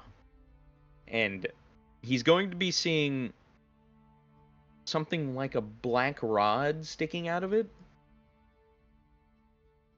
Best put, anyways. And that black rod being, once Felinor gets there, he'll be like, "Oh, I don't usually come over here unless I'm scheduled to for a day.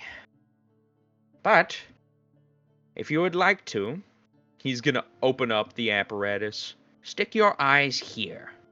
This should be able to give you sight through the lava into where you can see the egg is. It's under a lot of it. Unfortunately, I can't get to it directly unless I would drag it up. But it's been submerged in molten magma, lava, and molten minerals. If you would like to see a piece, give me one moment and I'll get my other apparatus over here and we can get one." He kind of looks over it and he says, I'd appreciate that, but would like to investigate and study this a little bit further, if I could. As long as it's safe. I do not wish to be turned to cinder. Might have lost one or two bots, but besides that, the death toll isn't that high. And you're gonna see like something like another black rod, but he puts both arms into like this apparatus on the side, where he's trying to like. You see him using his fingers for something, and it's almost like he's trying to manipulate the end of the black rod to bring something back up. Mm-hmm. What he's actually doing is he's looking down there with the apparatus Chakna was looking at, and he's using the other one to cut pieces of the egg off, and there's a little chain on the end. He's going to hook it with one of the little talons on the end of this black rod, and it's going to... He has... As far as advanced as this is, this was a lot of arcana engineering and stuff like that. Okay, I understand what you mean. And but the way of retrieval is a bit barbaric. Yeah. He puts the piece of the egg he managed to like slice off with the bit of like a high intensity ceramic knife. Yeah. And he hooked it on to the end of this chain he has, and he's gonna start reeling it back in like a big piece of fishing line. And once it's reeled back in, he has like an iron set of tongs over there, and he's gonna basically try and wiggle it off the chain and hold it in front of Chakna. He kind of like is watching you do this very carefully. And eventually, as you bring this whole entire apparatus, everything up towards his like visual area, he kind of like, you see his eyes are just studying what you brought up. This is it's far interesting to see, to know that this is possibly thousands upon thousands of years old. Oh, believe me. I just got curious what minerals were in the lava that I was missing out on. I was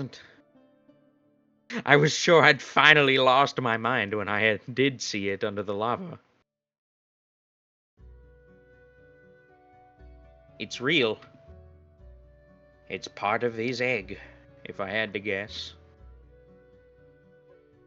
Though, now that he's left it, I'm not sure how much Arcana's left in it. I'm sure it's enriched in some way or form. Though probably much, well, I'd need to compare it to that of the egg on your ship. He probably sat in this egg much longer than the one in your ship, if I had to guess. The one in your ship didn't seem to have minerals allocated to it. And if that's how the natural life cycle of theirs is, the one in your ship might be weaker? I don't know. This is the first time I've had a comparison study available. So if you'd wish to have this piece, be my guest. I still have around at least, something like 7/8 of the egg left. It was really large when he left it. Really? How did you collect any of it? Is it somewhere? I keep that with most of my unstable magic items. So, if you'd wish to see it, I have it stored upstairs. Bartleby's been keeping an eye on it, but I usually keep that in a hole, for a lack of a better term. Understand. No worries. But I would if love you'd to have like a this piece, just give it a moment to cool down and you can take it with you. Thank you, Felinor. It's a grand gift that you're giving me here.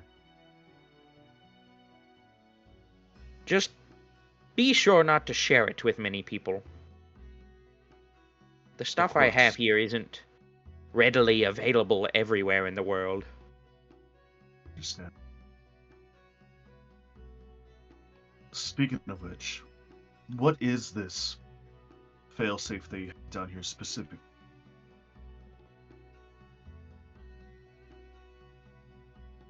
You know how I mentioned part of the, well, unstable magical items I keep upstairs? Yes.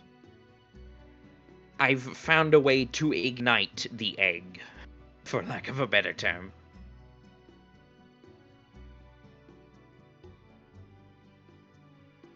To ignite the egg? Ignite, yes. Do you mean While- to cause a volcanic eruption here? Well, not only a volcanic eruption, more like an arcanic explosion so big that both the mountain range that we are currently sitting on would probably be melted? I don't know if the Great North would be so northy anymore afterwards. It would be filled with a bunch of unstable arcanics and, well,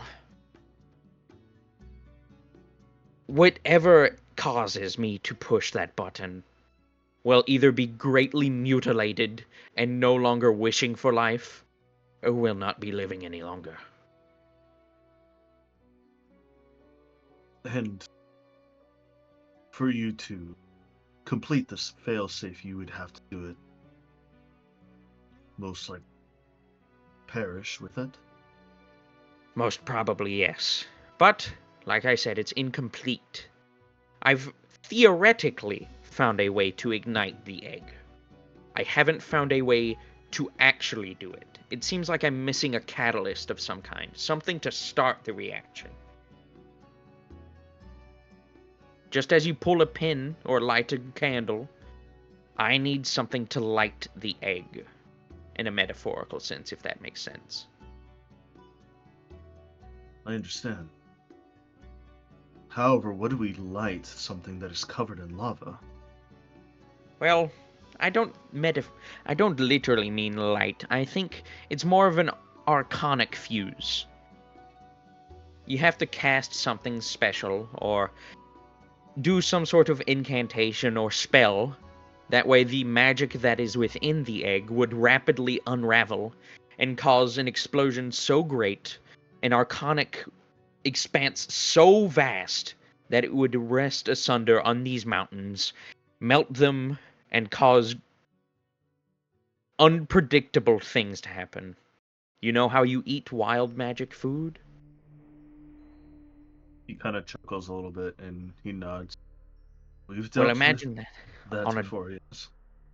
imagine that on a much grander scale. The magic you have within that ship, the creation magic, is basically wild magic, ground down into its most bare and minimal form.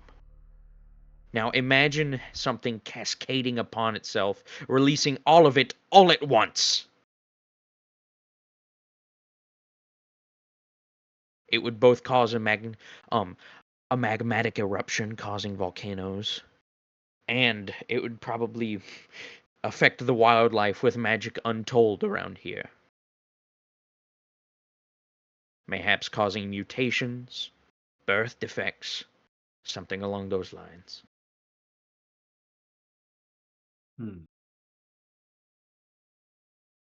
But like I said, it is a last resort. And I haven't even found a way to ignite it yet. Well, I might have an idea. Oh, do tell. We have the original dragon in our ship. Yes, I've seen him since, and he recognized me. Maybe we can get you a few, let's say, bottles, or at the very least containers worth of dragon's breath from him. You know?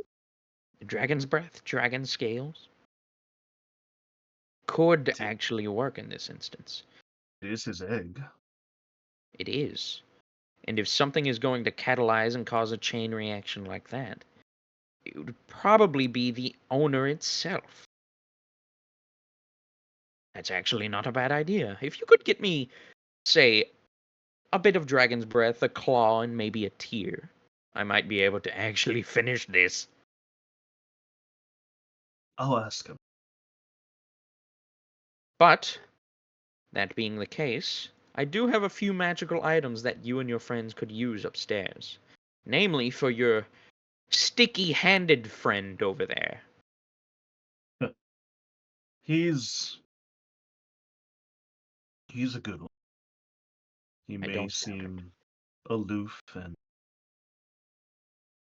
almost stubborn at times, but he's a good one.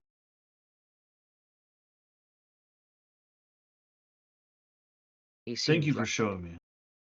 Oh, it's no problem at all. I feel like everybody it deserves to see something like this. We all live on this planet together, and I feel like I'm just lucky finding it. You know, I've been thinking since you've told your side of the story. And of course, we've seen, at the very least, the beginning of it, or should I say, the end of your old life and the beginning of your new one. Why stay? I know it's your job, quote unquote, to protect the observatory, whatever this project that you have going on down here and up above is, but aren't you lonely? Wouldn't you want to go see the world and cosmos? I wasn't. I wouldn't have built the robots here.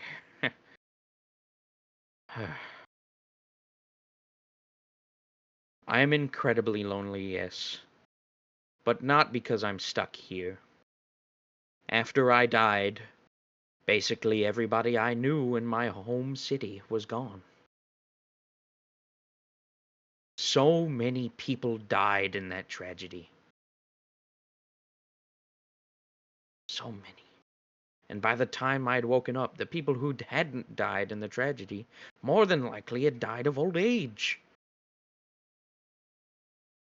So I've been alone on this planet, waiting for one of the few people I know who is still alive to come back. Because if I don't wait here, I might never see her again. So I've been trapped here in my own mind for God, who knows how long. Maybe you're right, though. Maybe I should leave. Go see the cosmos. I have the perfect ticket away, anyways. But before I do, if you wouldn't mind helping me with something, I would be more than happy to leave. I just need a way to get back here. And unfortunately, I haven't been able to get my circle of greater teleportation working.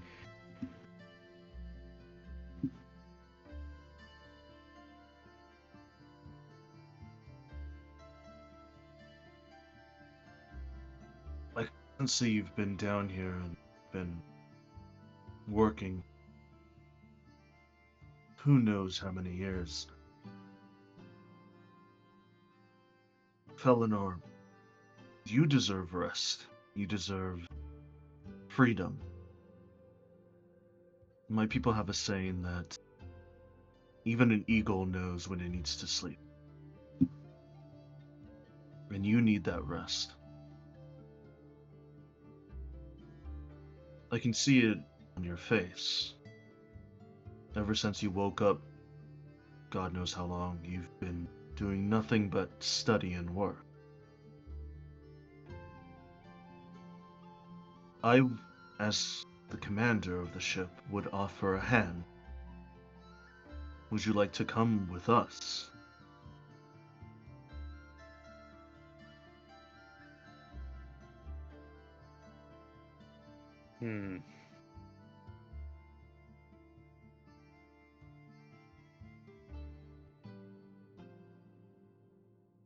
That's a big ask.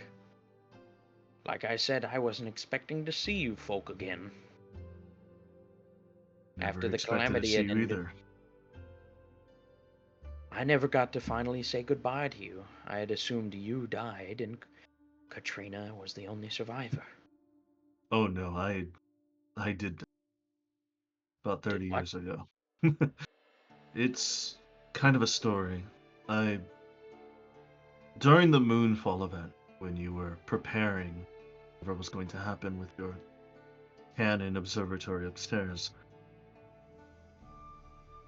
my crew, Kaisaya, and our old crew, the Valiant, we were on the ground here.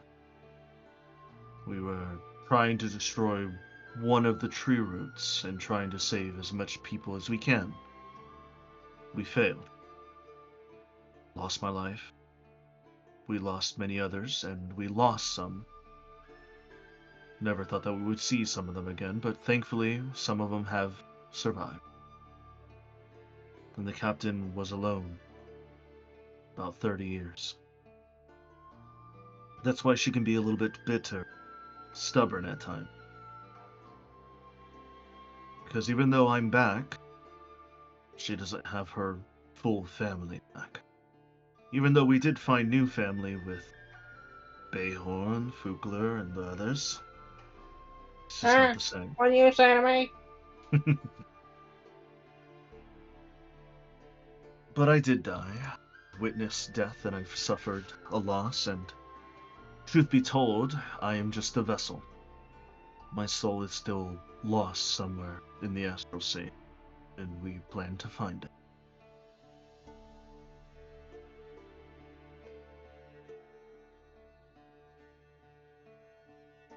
But you have a chance, and a choice, at the very least. You can choose to stay here and continue working, or you can choose to relax and enjoy yourself once again. I'll have you know, I and the rest of us have met some quite strong individuals that I feel like they'd protect this planet just fine, even if you weren't.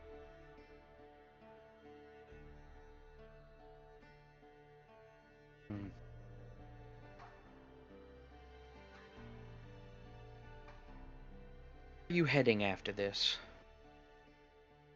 It's not up to me to decide. It's up to everybody else, and I assume we'd be heading over to Bafford, human capital city, to go meet with Tai Sai's mother. And Can't it seems remember. like Is that the current prevailing superpower over the planet?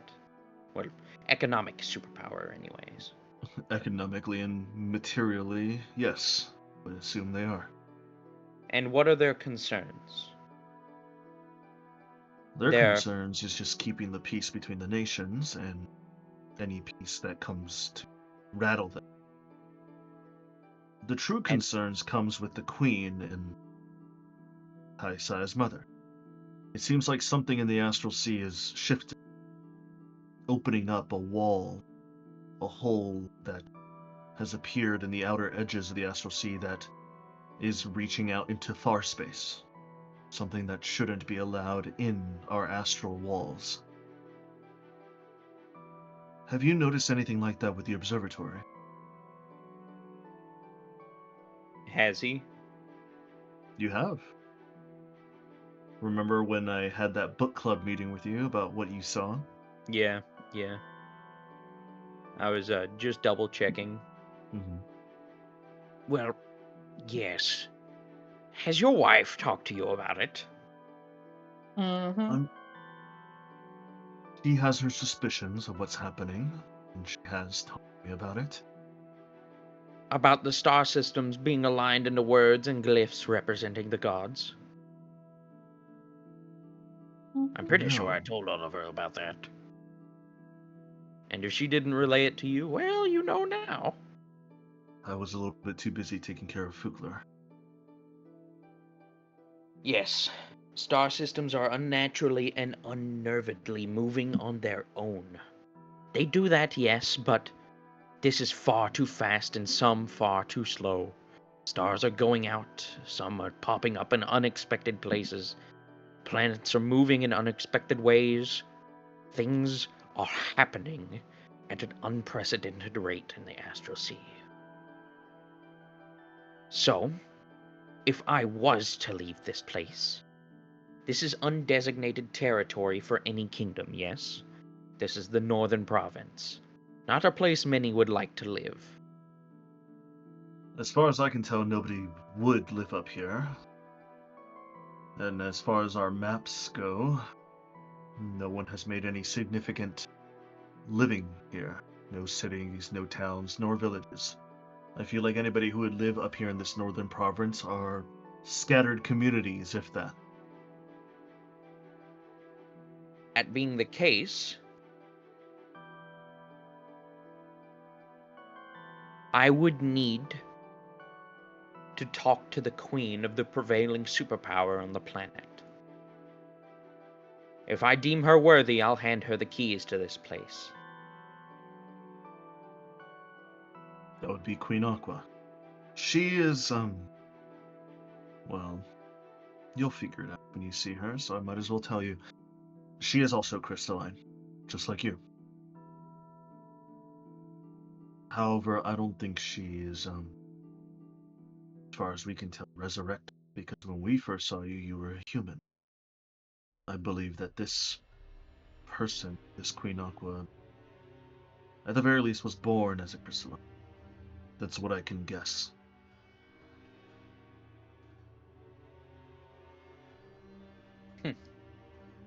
I'll be handing her basically all the resources I have.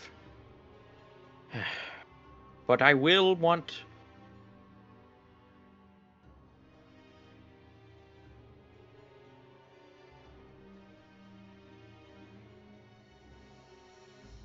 Let's fix up my teleportation circle so I can come back here if it needs an emergency. Then we can talk to the current power responsible for the planet. And like I said, if I deem them worthy, they can keep watch while I take a bit of a break.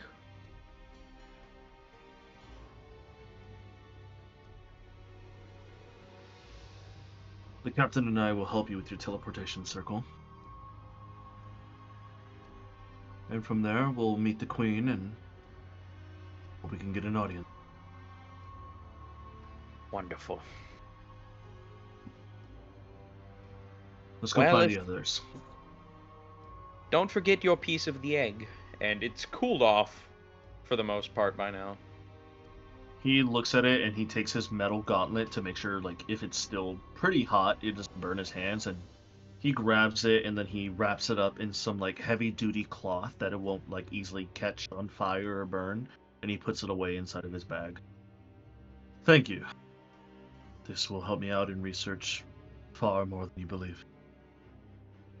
I've been working on something for, well, at first it was for Captain, but kind of bled into everybody else, and maybe this can help.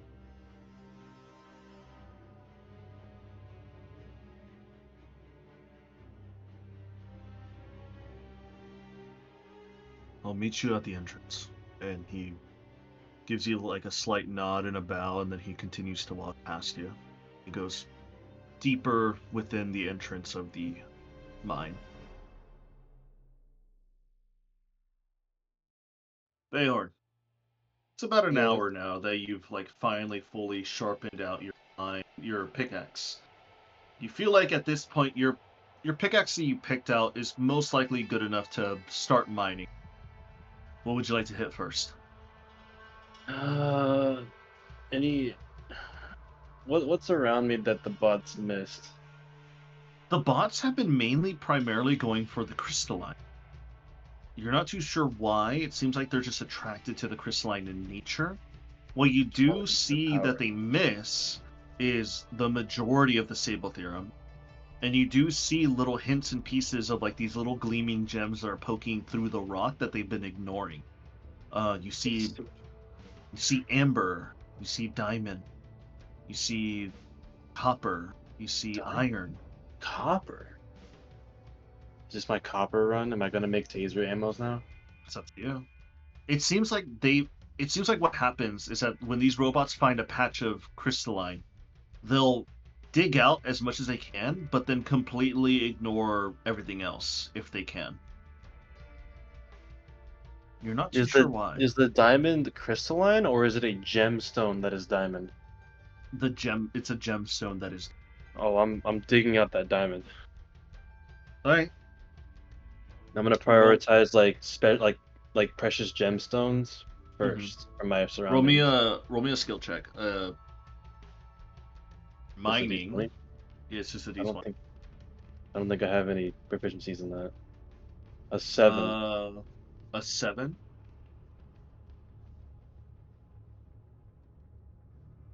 A 7. Actually, would it be survival? Because it is. No, it's not forge.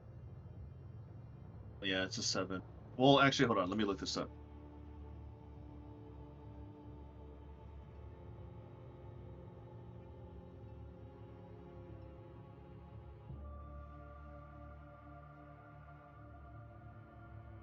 Looking to see if I have any spells to help me. I don't think I do. Oh no, I got it.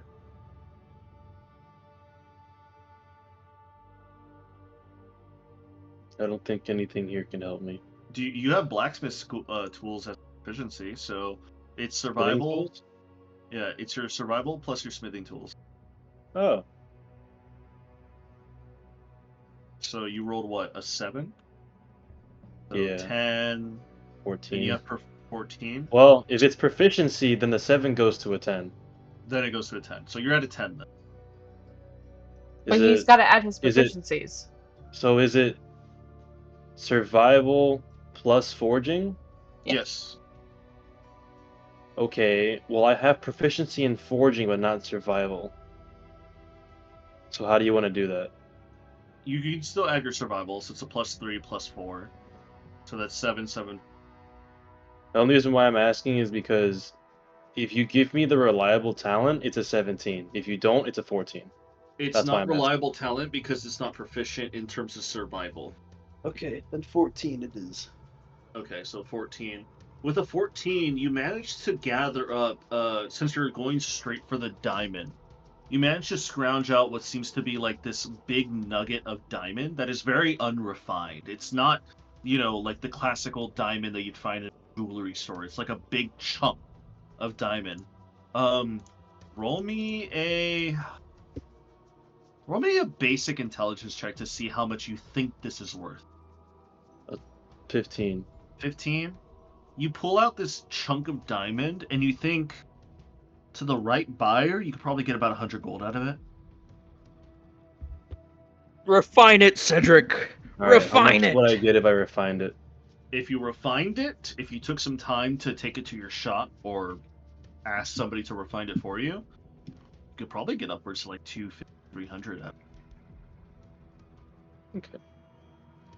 Do I see any other precious gems like diamonds, emeralds? Roll survival check. A diamond worth 300 gold. Boom, revivify right there. I rolled an 8. You kind of look around. It seems like that one diamond you lucked out on finding. It seems like the rest that you look around is more basic materials like iron. You do see some copper. You see a bunch of amber, and you're not really too sure what material amber would be good for besides selling it to like a jeweler. That's basically what you see. Besides the Sable Theorem that's like popping out of the walls. Yeah, I guess I'll start mining Sable Theorem, and if I find crystalline, I'll take that too. Okay, If they go ahead mix and roll those. me. Go ahead and roll me just a big general mining check, please. Oh man. Are you fucking serious? So that's 14 again. I rolled another 14. Okay. How long do you want to work on getting Sable Theorem? How long am I down here for? It's up to you. Well, how long are they down here for? It's to them, I guess. I don't know. It's up to you as well. You get to choose how long you get to mine for. Well, if I get to stay down here and take the elevator up whenever I want, I'll stay down here for as long as I can. Do you want to do a full working day? How much would I get from that? If Because you low decide key, to, I need more Sable Theorem to if you experiment on. if you decide to stay here and work the whole day with your 14 mining check for Sable Theorem, you'd probably get about 30 pounds.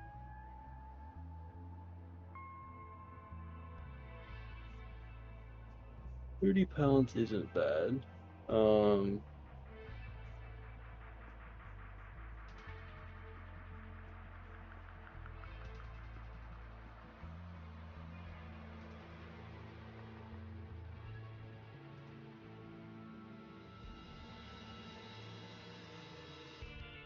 I'm trying to figure out.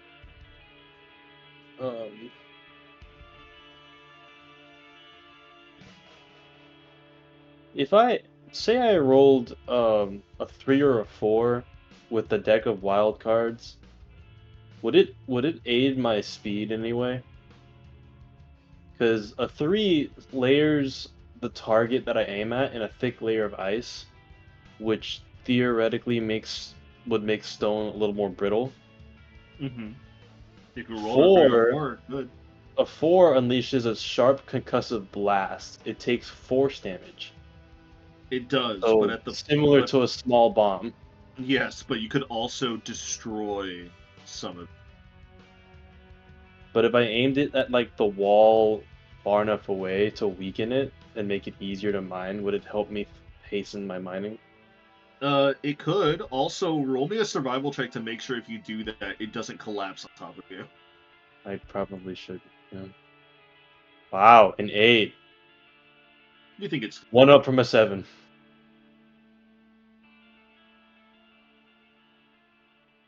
I don't like survival.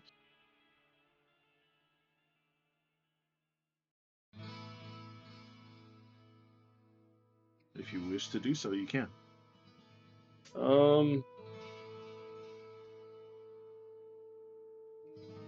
No, I'll just go for a straight mining trip. Just a straight mining trip. Yeah. Okay. So I would say you would work on this for about 4 hours, Wait. and you probably get about like 15. You think? No, never mind. I was gonna say, you think Have fun in the mines, bozo. I'm not staying down here. I was gonna say, do you think athletics works for mining? Athletics? Yeah, the description of it says it allows you to jump farther than normal, stay afloat in rough water, or break something. Or break something?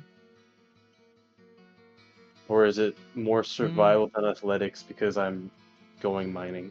It's like foraging. You're kind of like foraging and mining for stuff, you know what I mean? So it's more survival. Okay. Athletics is like purely like you're trying to break something that needs to be broken. Foraging and survival and mining, it's like you're trying to like carefully mine out this gem or this thing out of a rock. Sounds good.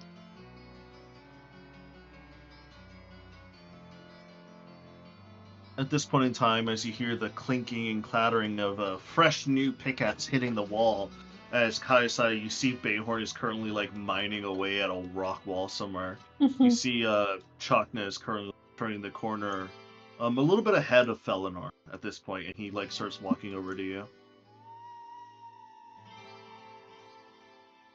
Find the It's egg. definitely, well, we found it, all right, but it's deep within the lava.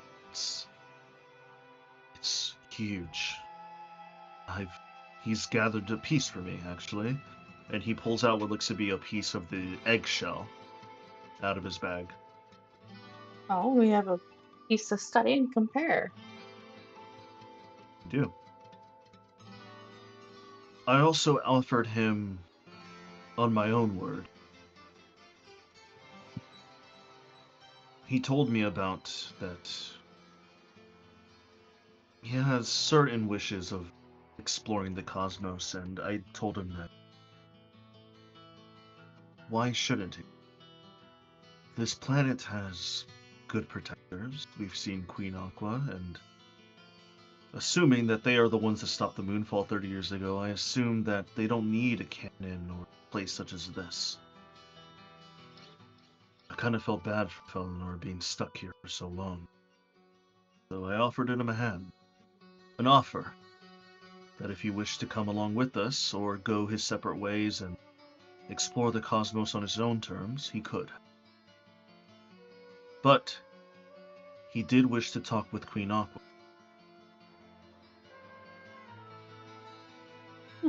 Well then, I'll have to just come with when we go. I'm glad you're in agreement.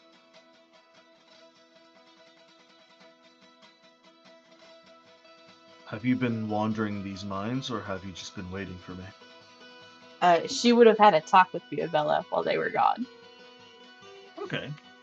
We'll reverse it then. So as everybody's gone, Kayasaya, go ahead and tell me how you speak to Fiabella.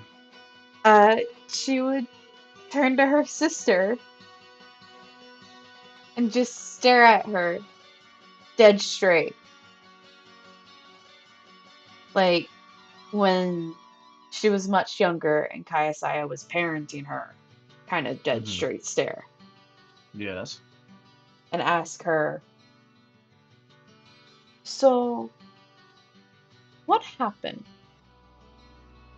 between the 100 years or so to even earlier that day of my last offer, take you with me, and all your declining? for you to change your mind and beg to come with. Where do I even begin? Sadness, slight loneliness. Thankfully, my husband was around to take care of me. And don't get me wrong, I still love him to see him again, but because he's part of the Crimson Cloaks, it might be tough for me to contact him. Hopefully, he can find me one way or the other. In reality, the breaking point was your partner over there. She kind of like points her way over to Bayhorn, and as Bayhorn was sharpening his tools, he and I had a conversation. Bayhorn sneezes. Seems like he has intuition. He and I had a conversation of me speaking up for myself. I know I'm your younger sister, and I know you took care of me while Mother wasn't there. I feel like I had my own choice too, moment. And with everything going on, with whatever happened in the medical bay that I don't remember anymore because I don't wish to know what happened. Well, be it now that I'm here, I feel like you should just tell me what happened anyways. And what's been going on with you and your partners, and what's been going on with the world here and the world up above that I once knew in Quadranum. I felt like it was my own safety that should be taken account. If I would have left that ship, and I probably would be being tortured right now trying to find information for them. Even then, I've warned you that being with us is not just as safe, it's probably even more dangerous. And I, earlier that day, have asked you to consider coming with us. I feel like something else outside of Bayhorn occurred. Why did you change your mind?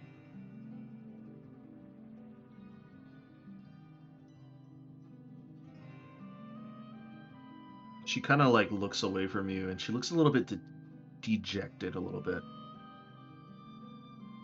Roll me an insight check. Did I get advantage because I know her? No. Oh. 17. Can I have guidance if needed? No. With a 17, you can tell that she is hiding something, but she doesn't want to. It's more of like she's contemplating the reaction that you'd have if she told you.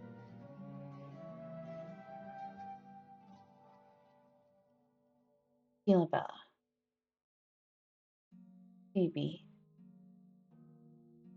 Sister. Do not be shy or worried about sharing things. If you're worried about shocking me, it's gonna take a lot to do so. If you're worried about angering me, please, I can never be angry at you.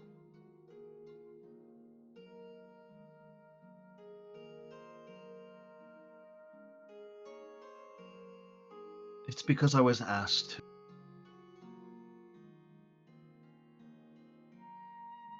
You were asked by who? I'm Bayhorn? gonna take a... Not Bayon. Mother.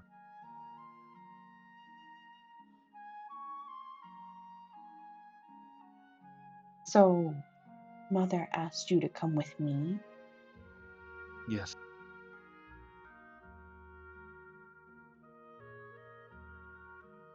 She did. When I reached out to her using your sending slab and your bridge, I made a connection. And I told her everything that was happening. I wasn't going to lie to Mother. You know me, I'm not much of a good liar anyways. And Mother would see right through that, even if it was a message in our head. So I told her everything. I told her what I remember, at the very least. I don't remember exactly what happened in that medical bay, or what has happened to get the attention of Quadram on us, but I told her that you arrived, things were happening. I'm not exactly too sure what was happening. And it seems like everybody outside was seemingly about to destroy the ship if we were going to not cooperate with it. Mother let out a sigh, and she mentioned something that she knew this day would come. She told me to pack up as much as I could, but I exactly couldn't because I was not at home, and she told me to leave with you. To take no for an answer.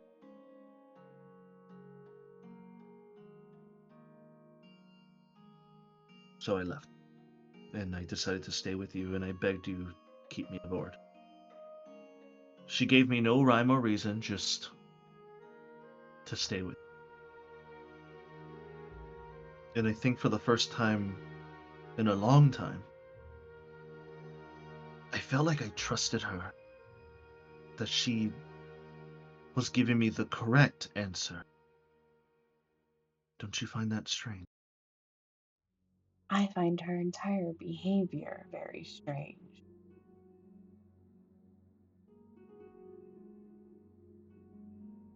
It seems like something has happened to her recently.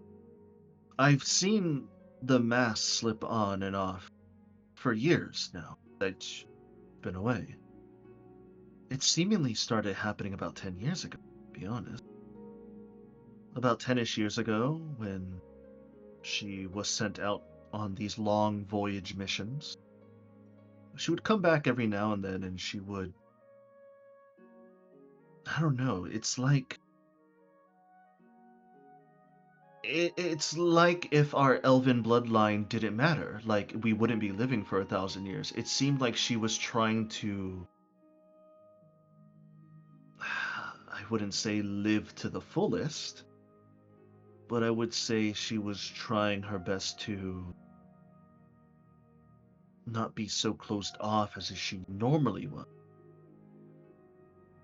But I think due to how she was grown, she lived life, it's hard for her to break habits, you know what I mean? Even then,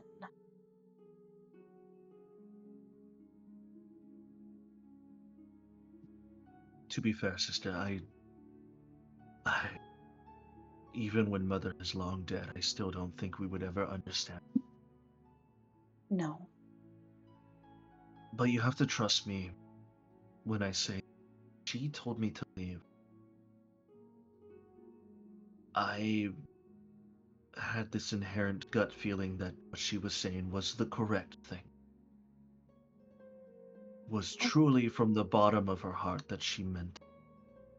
Outside of her influence, did you want to leave? To be honest, yes. I've always wanted to explore the planet down below. This blue dot that I see every other when I'm able to go outside and look out the cosmos. I would love to explore these planes of existence that I see in Twilight Garden, dip in the baths. I would fawn and imagine and all the stories you tell me from your letters. Even throughout all the happy moments and the heartbreak, I wish I was there to experience at least some. You know me. At least I'm younger than you, yes, but that just goes to show how long I've been locked up in that place. And I've been locked up in that place longer than you have at this point. Far longer than I have. And you pined for adventure and you left quite suddenly, even for your young age as an elf. I wish I could have done the same, but I only stayed because I feel that if I would have left with you, or if I left just after you, I feel like Mother would have fallen into a deeper hole than she already is. You understand? I do understand, however, she only provided the roof. No, actually, she didn't provide the roof. We were given the roof over our heads and given the food. Yes, she upped her status and we benefit from it, but she didn't make sure you got your musical education, your art education on top of everything else. She wasn't there to help you with school. She wasn't there to help teach you how to dress yourself, how to eat. She didn't even really raise you. You only owe her your life, but she did it because it was demanded of her.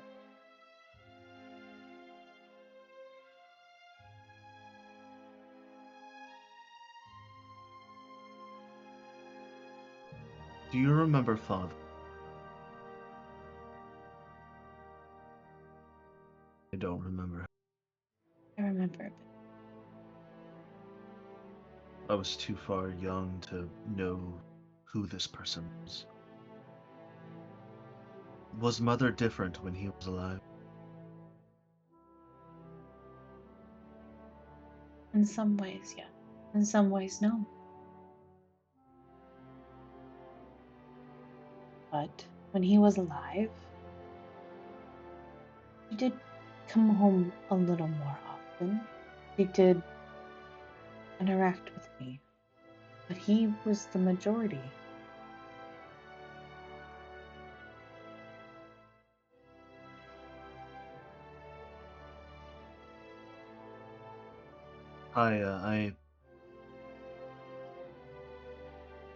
I don't know your feelings towards Mother. I know mine. I don't blame her. It's happened.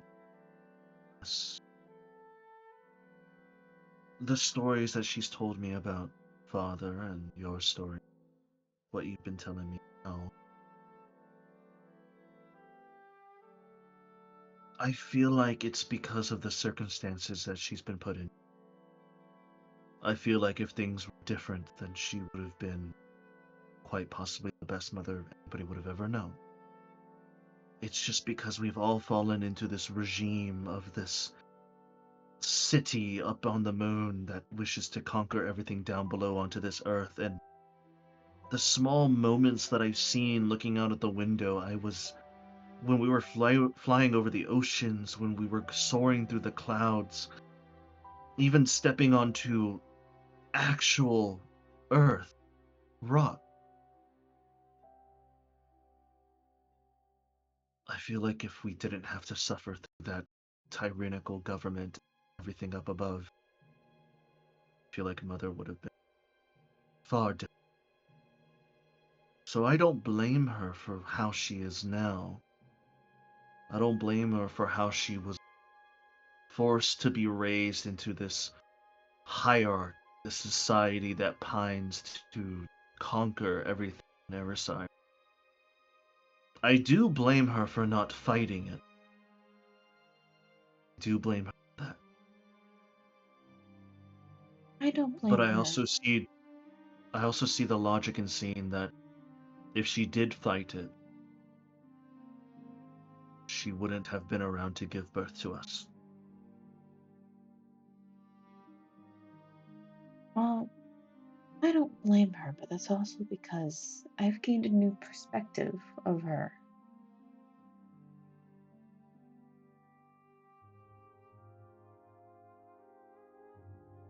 That, And what has your perspective grown to? well, that kooky old man that we are following around.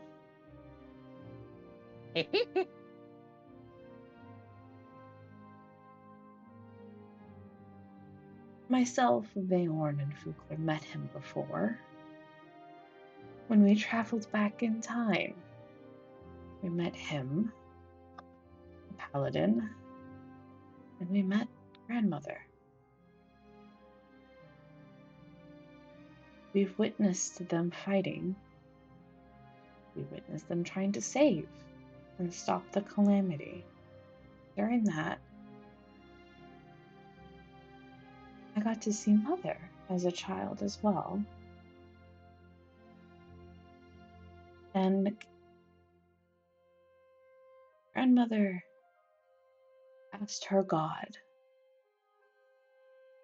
to intervene and keep her safe and alive. And I watched as this spell, this question, this plea took hold. The sweet, innocent child was then in a way replaced with the eyes of our mother. I think it's a mixture of both our society and an old god's interference.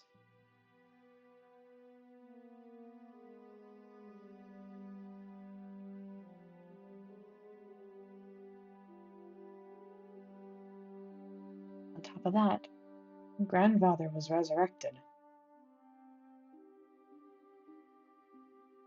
In a way, he was little, probably broken. So, a huge number of circumstances and changes that probably affected her. I don't blame her for that. But I do hold her accountable for some things, as she is intelligent. She is smart. And on top of all of that, she is a mother. And she should know, deep within her, just an ounce of love can go a long way.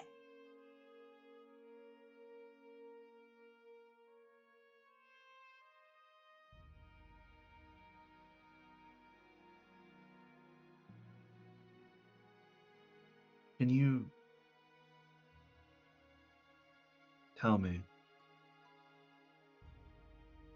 this radical change in Mother being so sudden, why do you think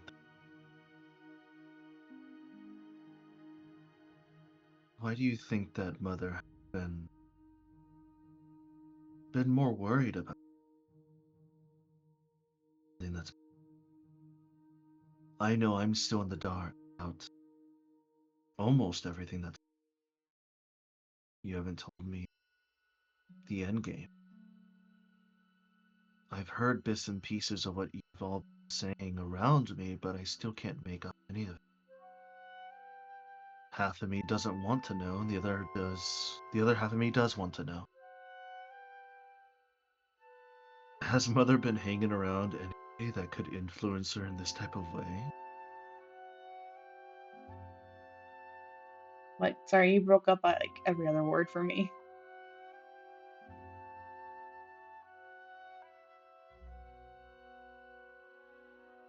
Has there anybody that Mother's been around that has been influencing her in this type of way?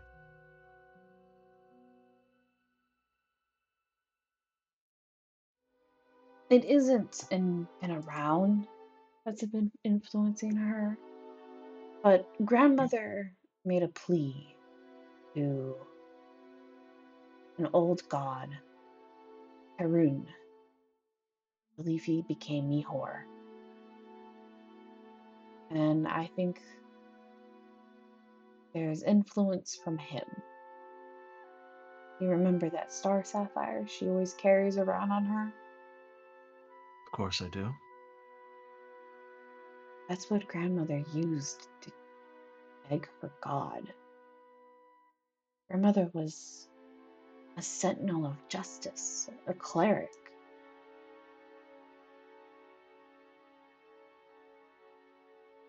I believe even close enough to being considered her champion of her God. And I watched as her plea went through. It was heard and answered. I think that could be part of what's happening. of why she is like she is. And perhaps, hopefully, where she's at is weakening that hold, and a more pure form of her is coming out. That's my theory, anyway. All right.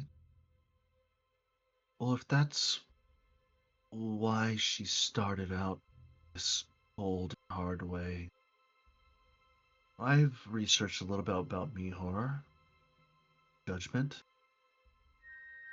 and I understand that he is tough on his subordinates. But I'm referring to as of recent. As of Mo- recent, she's been in the astral sea, most likely at a place where the astral wall is being breached by creatures who most likely caused the calamity almost 1,000 years ago.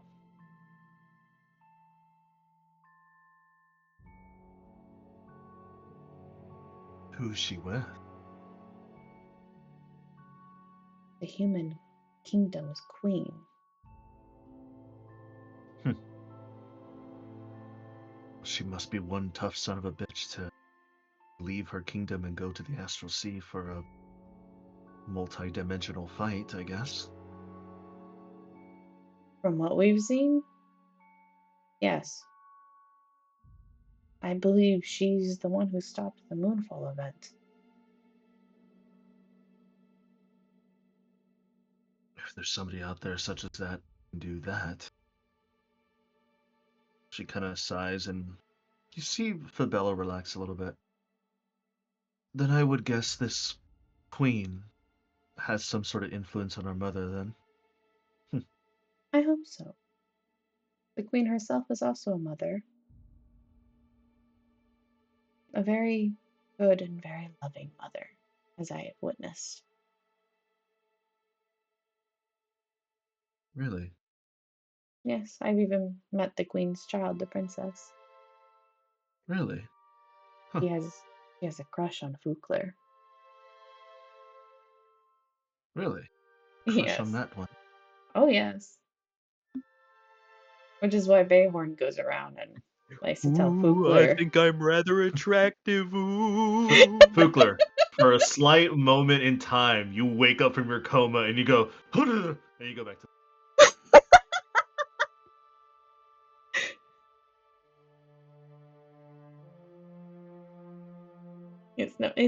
It's why you'll probably eventually see Bayhorn tell Fukler about his future wife. Well, I have a theory now, since you've told me who Mother's been hanging out with. Maybe Mother just didn't have any other one who had a child to hang out with. Maybe she's learning some new things despite her old age. Oh, I believe she's learning new things. This queen, hey, she is not human. She is crystalline.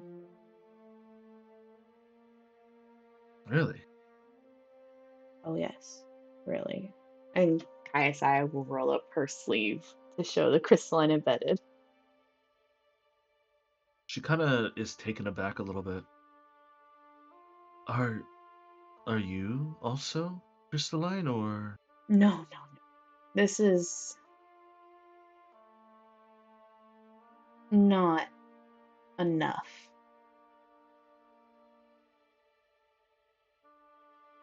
Sign of partnership. It is, It's it's a pact with the queen. We made an agreement. And one day she will call upon me to fulfill my end.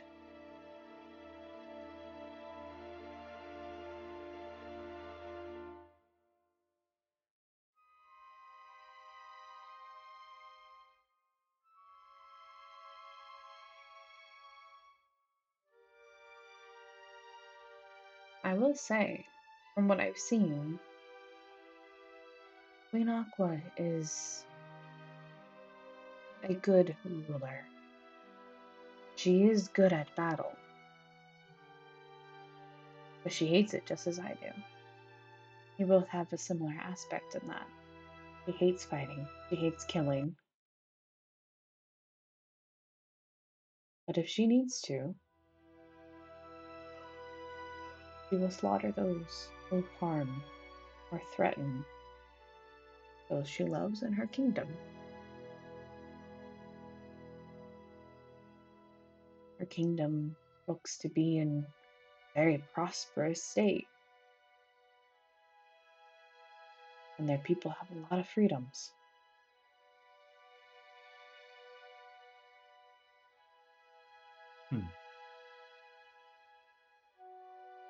And I've witnessed her parent a little bit, and while the child may think her mother is harsh, you can see she does so out of love. And her child knows she is very loved.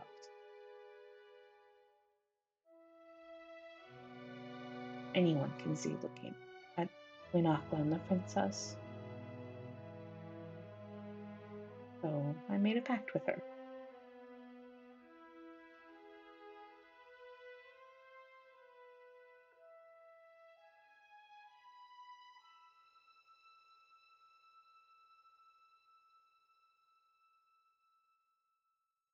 And I think perhaps you are right. She could also influence Mother.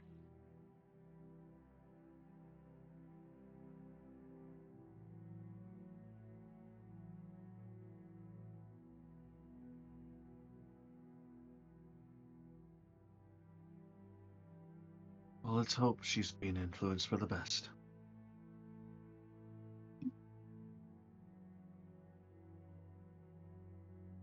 I hope so too. It was nice to talk to you. So, we have a very interesting future ahead. Yes.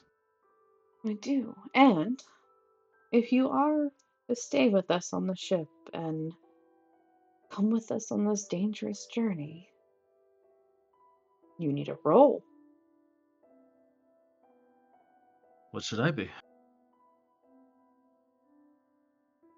Well, you have to figure that out. We could always have someone else be trained to pilot the ship.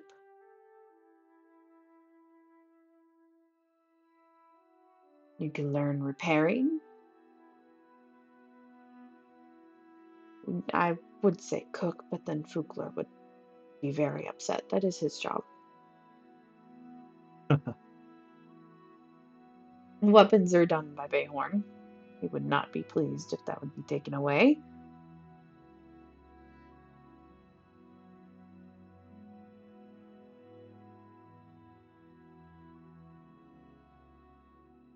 We'll have to test and see where you're good at.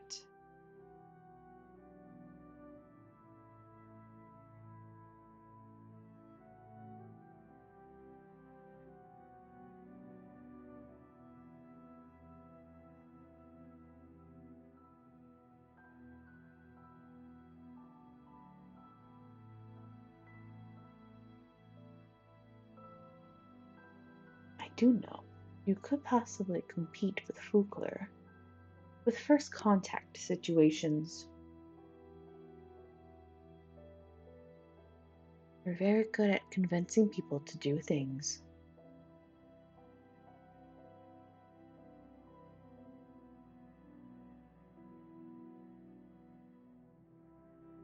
If you say so.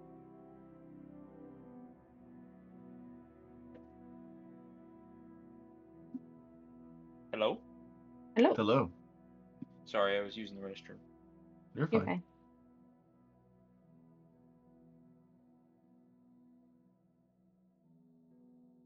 At this point, Chakna can come up.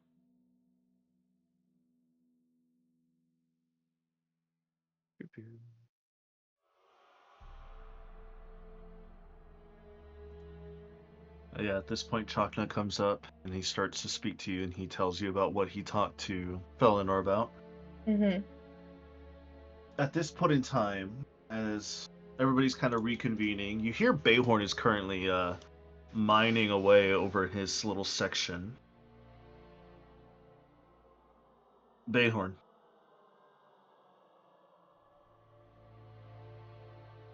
Oh, he's muted. Oh, there he is. Oh, hello. Hello. Cedric. What's up? At this point in time, Bayhorn, you've been mining for about an hour. Then your comm badge starts to beep, just for you. Why? Do you answer it? I'll answer while working. Okay. As you answer it, you hear a feminine voice come through.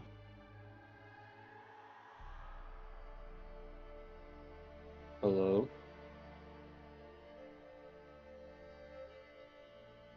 Who are you? Do I recognize the voice? You do.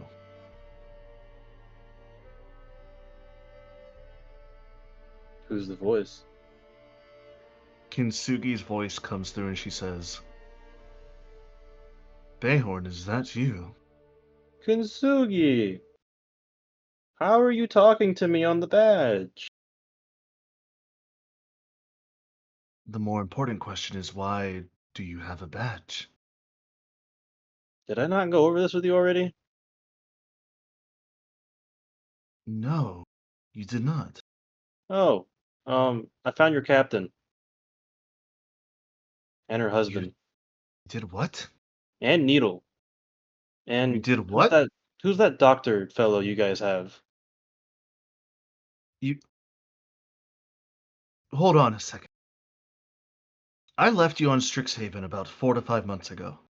And you're telling me within that Ooh. time, you Ah. found my old captain and some of my crew. Yeah, about that. I can't go back to Strixhaven right now. I'm currently being hunted by their like elite assassins.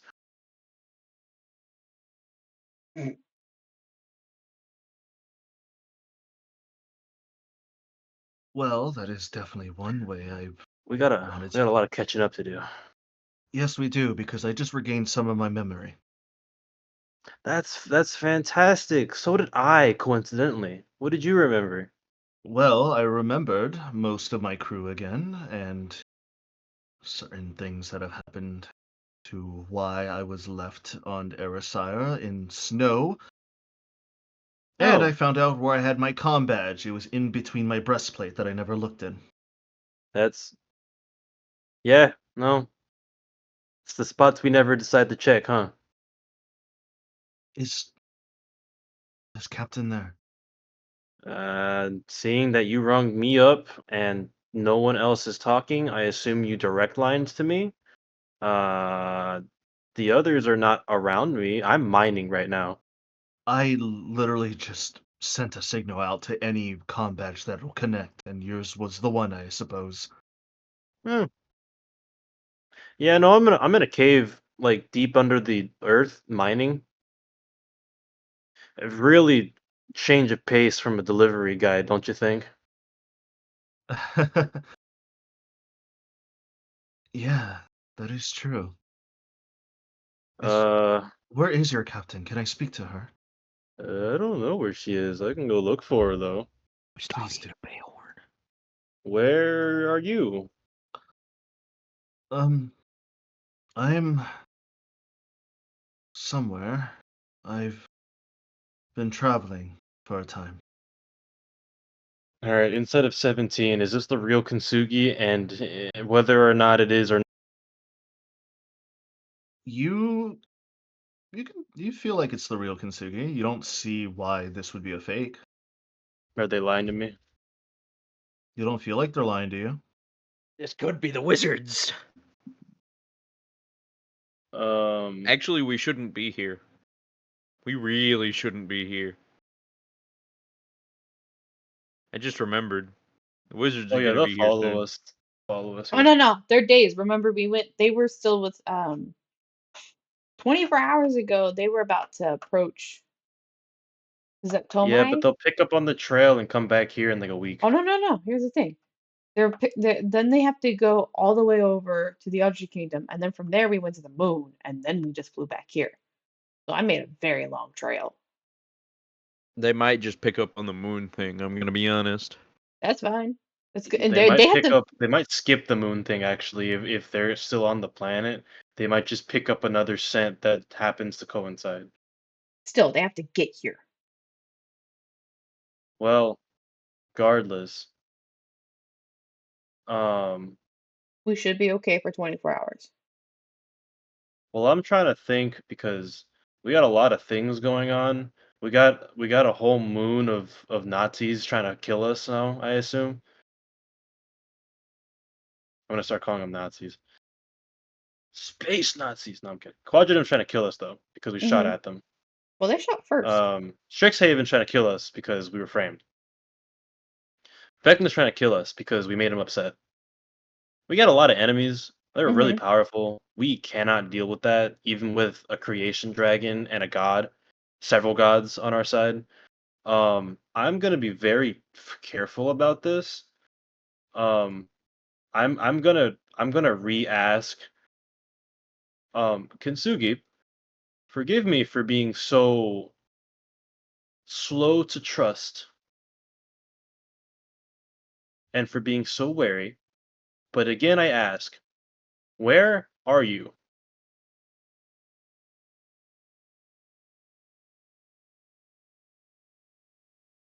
I'm traveling right now. Okay. I'm on a Where ship. where specifically? I mean, I'm in the sea. Where else would I would be? The the the water sea or the space sea? The astral sea. Okay. Adrian, where are we again? We're on You're on Arizona. Eris. You're on We're on a Erison. planet. She's in space. Alright. Do you know for what is it called? Astral body, I guess? Hmm. Do you know what astral body you're headed to? Um, at the very least, right now, my current captain, we are heading up some asteroids to find material. We're not really Hmm. near an astral body. Okay. Where'd you guys come from?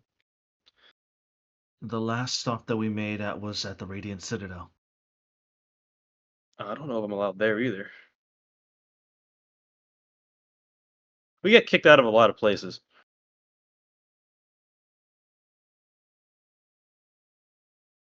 Um, I I will go look for the captain. Um, I don't know how secure these lines are, so we may leave out information. Feel free to do so as well, because again, we are being tracked. But let me go find her.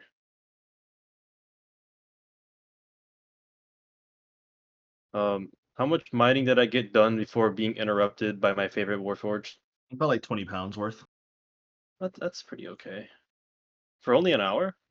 Yeah, you were doing pretty well. You were alone. You weren't talking to anybody. You weren't Mm, distracted. yeah, that's true. Did I find any special stuff? No, not really. Can I look around for special stuff before I go? Yeah, roll a quick perception. Yo, 28. As you're looking around, you don't see anything that fell to the ground that you mined out that is anything valuable. However, you do notice that one of the robots like kind of rushes past you holding a bunch of like crystalline, does drop what seems to be like this really big chunk of amber. I'm gonna just. You want to get that bitch? You yoink Whoa, it. 22. Whoa, it's good Wow. on. Oh man, crazy. Do I see where they're putting the crystalline actually? Yeah, you're seeing they're putting in like this large wheelbarrow near the entryway of The entryway of the what? this area, so like right here. Oh, hang on. Oh, are they? Does it look like they're putting it at the elevator, like to take up? Not at the elevator, but like near like this area where Kaisai and Chakna are at, to like wheelbarrow up. You know what I mean? Okay. Well, I don't see anything else. I'll put everything in my bag of holding that I've got, because the way I imagine it, there's just a straight compartment of metal and ore. I'll pocket the amber in there too. And well, if I'm allowed to, I'll come back down here and keep mining because this is a forger's dream. I feel like. I want that copper, so I might come back down for the copper. But Mhm. I'm gonna go jog back over to these two chuckle fucks over here. Um, hey Cap. Got a lot of Sable Theorem. There's a lot of it down here. These bots aren't touching it. Found some crystalline. Found a diamond. Need to get it Nice. refined. Chakna, if you want to help me refine that, I don't know if you're able to or not. Also, found your Warfor. She's talking to me right now. But yeah, no, good hour of work. What? You what? Huh? Warforged Anyway, talking? da da da da da da. Wait a Um, minute. yeah, Hey, no, Horn, get Kintsugi's on back the line here. right now. Well, get over Eleanor's gonna here. cast hold person. Horn's gonna cast middle finger. Anyway, yeah, Bayhorn, like after coming back from his fake walk away, and like, yeah, no, Kintsugi's on the line with me right now. Kintsugi? Yeah, she's on an asteroid, I guess, gathering materials for her captain that she's employed under. Last place she stopped at was the Radiant Citadel. Seems legit. Don't feel anything wrong with it.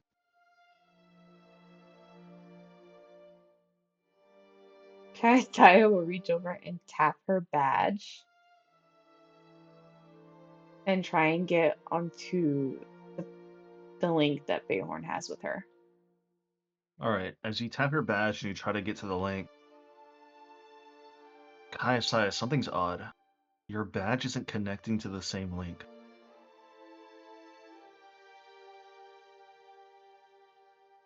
Can I tell why? Roll an Arcana check. 27. Did I oopsie my badge? It seems like what's happening here, why that badge is being connected rather than yours, is because what Bayhorn has is Tyronen's badge. Maybe it has a separate frequency, or maybe something else is starting to like disrupt your comm badge. I'll look at Chakna to see if he can get a connection. You see Chakna fiddle with his own as well, and he just shakes his head. It's not connected. I will walk over to Bayhorn and look at his badge. Everyone's been like, stop getting closer to me. You're weird. You weird me out. It's the badge. It's Tyronen's old badge. I have my old badge.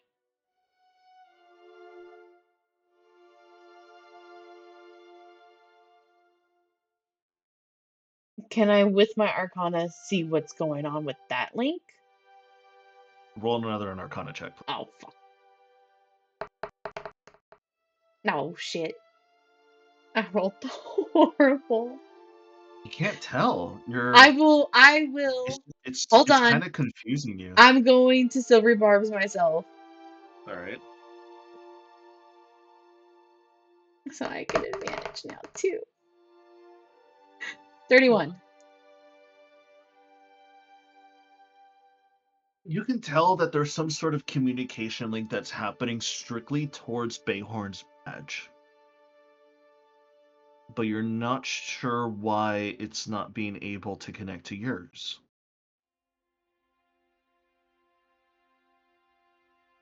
The fuck? At this point in time, Felinor, are you reconvening back with the crew? Huh? Are you Am I reconvening? reconvening with them? Yeah. Yes. Yes. Okay. Good. I'm just wondering. He's slowly making his way over. Okay. Old Bayhorn, man step by old man step. Alright. tell her to try and communicate with me. Or just do an open all badges. Isn't there like a speaker system as he tries to like fiddle with it and try and turn on some speaker on it? There is also that. Does Bayhorn by sheer luck turn on the speakers? Roll an Arcana check. A 7. 7. You don't know. Can I try It's and just turn not. it on for him? It's just not working, Bayhorn. For some reason, you're able to hear Kintsugi, and you're able to hear it through the badge, but you're not able to turn the badge into like its open system for everybody to hear. It's a little odd. Kintsugi, did you do something weird when you tried to communicate? Because No. Captain's trying to reach you. Chakna's trying to reach you. By the way, Chakna's alive. He was dead. He's alive now. Long story. Really long story. Fates were involved. Anyway, yeah, no, none of them can get the hold of you. It's only me for some reason. Wait, Chakna's alive as well?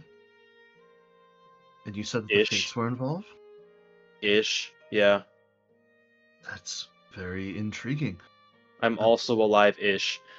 A lot of us Well- are alive-ish right now. I hope you're alive. I'm speaking to you. Fugler Well, is very alive. You're speaking to a fragment of me. I figured out what happened to me whenever I was found in that hole.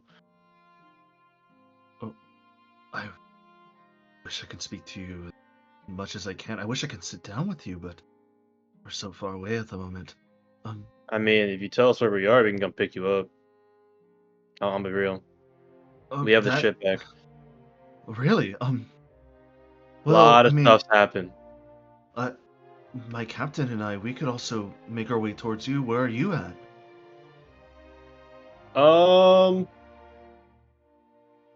Bayhorn knows how to mute this thing, right? You know how to mute it, yeah? Alright, Bayhorn's gonna mute it and be like, Captain, do I tell her where we are? Yes!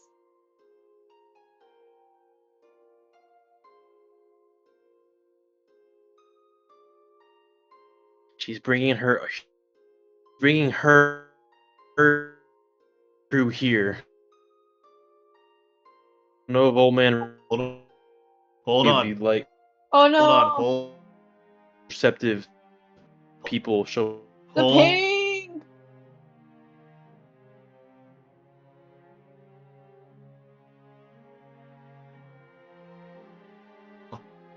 hold, hold, hold,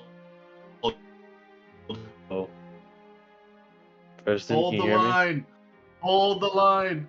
Hold the line. Oh, we're fine now. Okay, we're cool now. Okay, Hello? Oh, Cedric, We're fine now. your entire monologue just got 5,000 messed MS up. go crazy. Your damn. I entire don't know where I monologue don't know just where I got was. absolutely botched, dude. I don't know where I was in that. You literally were about Um, to question Kaisai, like, do I tell her? Oh yeah, I was like, yeah. Do I tell her where we are? Because I don't think Old Man Roshi wants anybody else to know where he lives, Not especially if he landmined the hell out of his house. not here physically. Just tell her the planet. Oh. I'm gonna unmute and say, yeah, we're on Erisire right now. I think that's where we were beforehand. I don't think we've actually left the planet. Mm-hmm. Wow, all the way in Erisire. Whereabouts exactly? I have 5,000 MS again.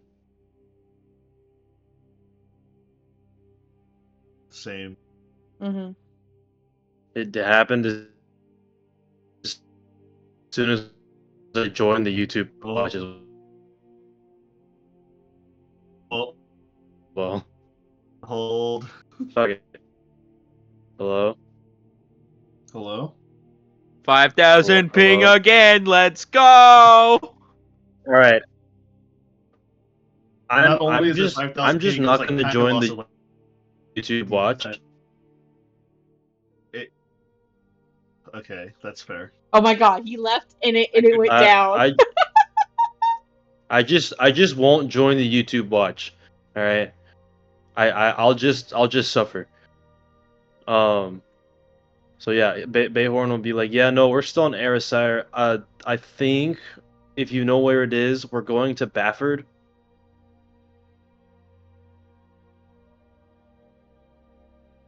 You're going to Baffert.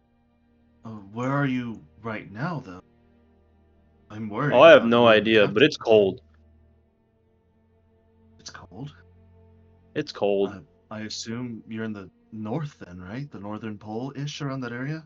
We're in the north, like, sector of the planet. I have no idea where though. Understood. Adrian, Alright. if I swear to God, if I have to roll deception, know this. I'm not lying. I actually don't know. We just No, got that's here. fine. That's fine. I understand. She continues. Well, alright. Can you... I know I'm speaking you through the comm badge, but is there any way I can actually, like, talk to the captain? Can you hand her the badge? No.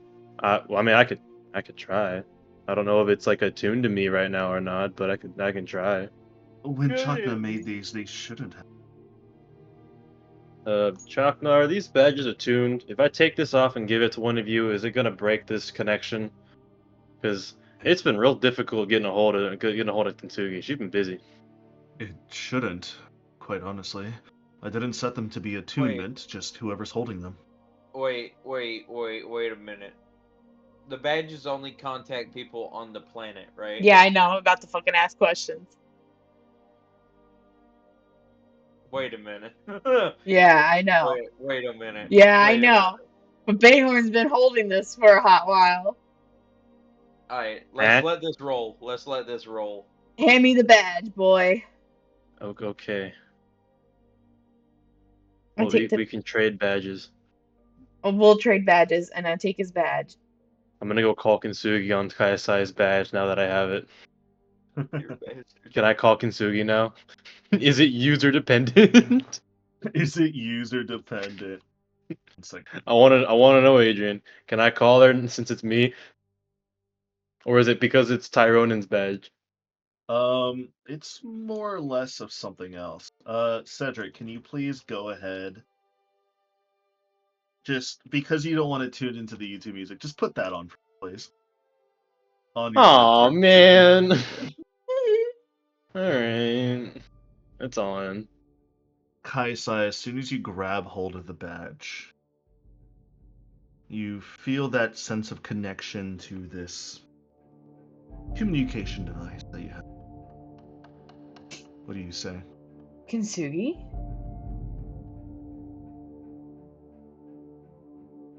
After a moment, you don't hear a female voice anymore. You hear a male voice. Captain. It's...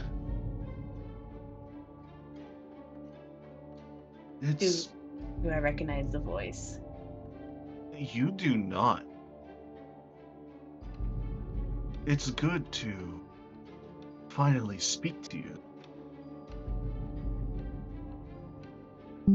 How are you doing? Who is this?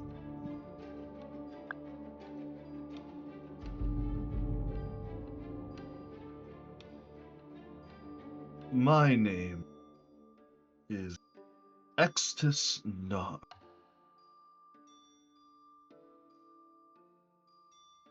Ah. The fanatical who's taken over Strixhaven. I wouldn't call myself a fanatic, more of a realist for the prosperity of Strixhaven. Cedric, what was that? Dude, every time he goes, I just think of that meme of like, what is it? The Sully Sully? meme. Sully? Yeah. That's what it's from. I got the. No, dude, I work so fast. I put a soundboard on my. Dude, Dude, that's how chronically aligned we are. We know the memes just from like little snippets.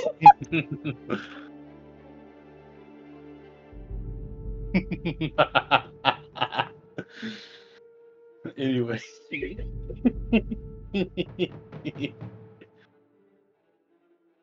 My bad.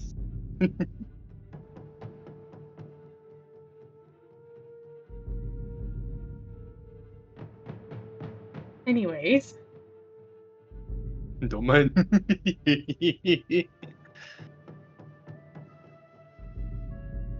You know, you are very difficult to track down. what do you want? What do I want? Well, kind of a big ask.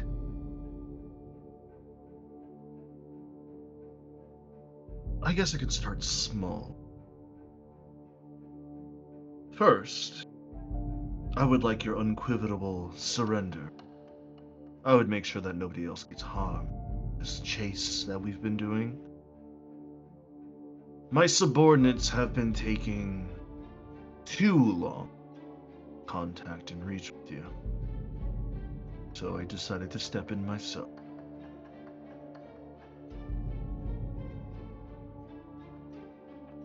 You and I both know that my surrender is not going to happen, and we both know that we are not thieves. Both know that our foray was an accident. We're scapegoats.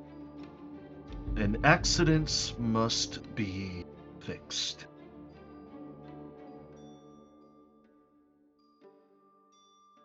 Solution: we won't ever go to Strixhaven again. It's not turning to strict about it. It's what you and your companions found in the lower levels of the vault that, quite frankly, nobody should be finding. Oh, your robots with the map. I completely forgot about that. Are you lying? No, she's not. They have dealt with way too fucking much since they left Strixhaven. She has completely fucking forgot about that shit.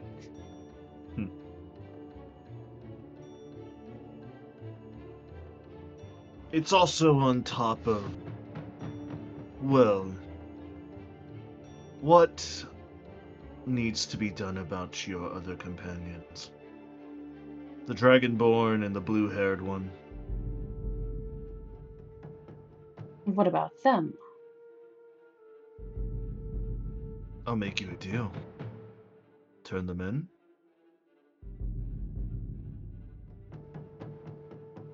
I have no qualms or quarrel against you, Captain. And what have In they fact, done? that's a neat base. You know, from what my lapdog has been telling me all about you, it seems like you are a very smart individual. Very cunning, very loyal.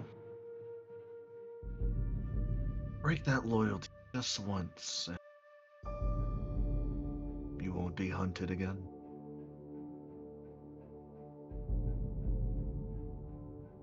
I am hunted by far more bigger creatures than you. You know, the fun thing is I'm typically really easy to get along with most of the time. But I don't like bullies, and I don't like threats. And right now, I don't like you. You should know from your lapdog that I'm loyal, and they're my crew. And you, considering your position, should know all about the Valiant and her deeds within the Astral Sea. So what makes you think you can ask me to break loyalty for good people?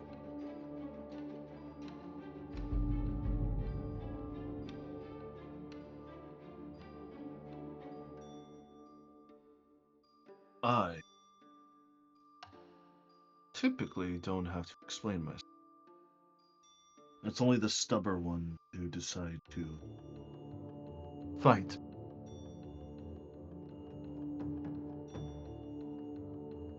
My subordinates are already on your trail.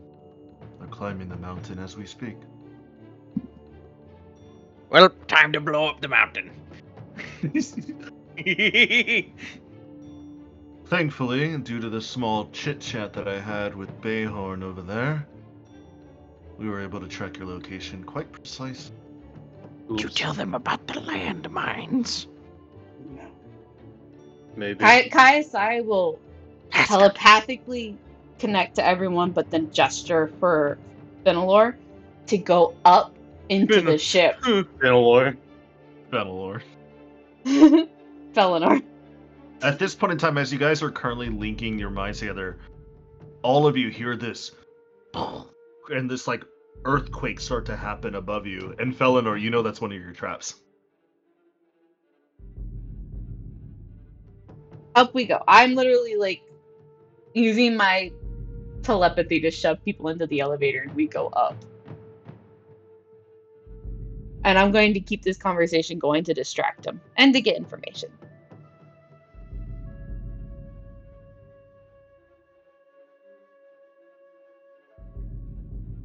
You know, out of curiosity, how did you get this badge? I didn't. Some communication magics to pinpoint someone that I can choose.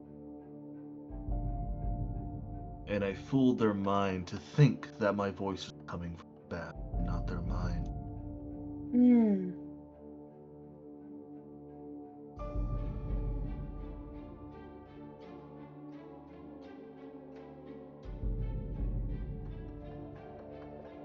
So, Extisnar, what does a disciple of the architect want with us?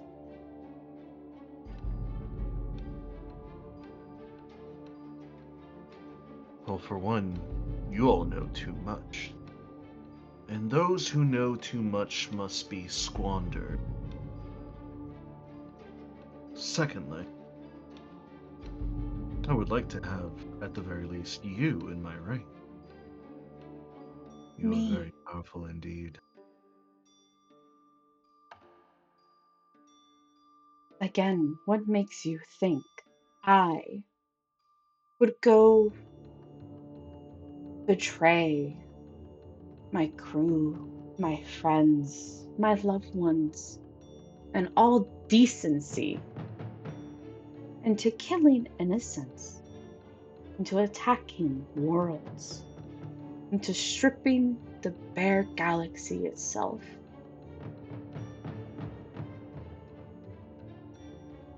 You would do it. What'd you say? You would do it for love. I know where his soul is at. If you want me to go get it and crush it with my hands, it'd be easy. Alright, time to figure out how many dice I have to roll if I'm gonna blow up the thingy I'm gonna blow up. If you want to blow up the mountain, it's gonna be 120 d12s. 120 d12s? Yes. Good lord, that is a That's a lot of maximum of dice. like 12,000 damage. Or no, 1,200 damage per person. You're Mm. blowing up the is- fucking mountain. I'm gonna go steal that crystalline. I'm not gonna blow up the mountain yet. Gah. Anyway.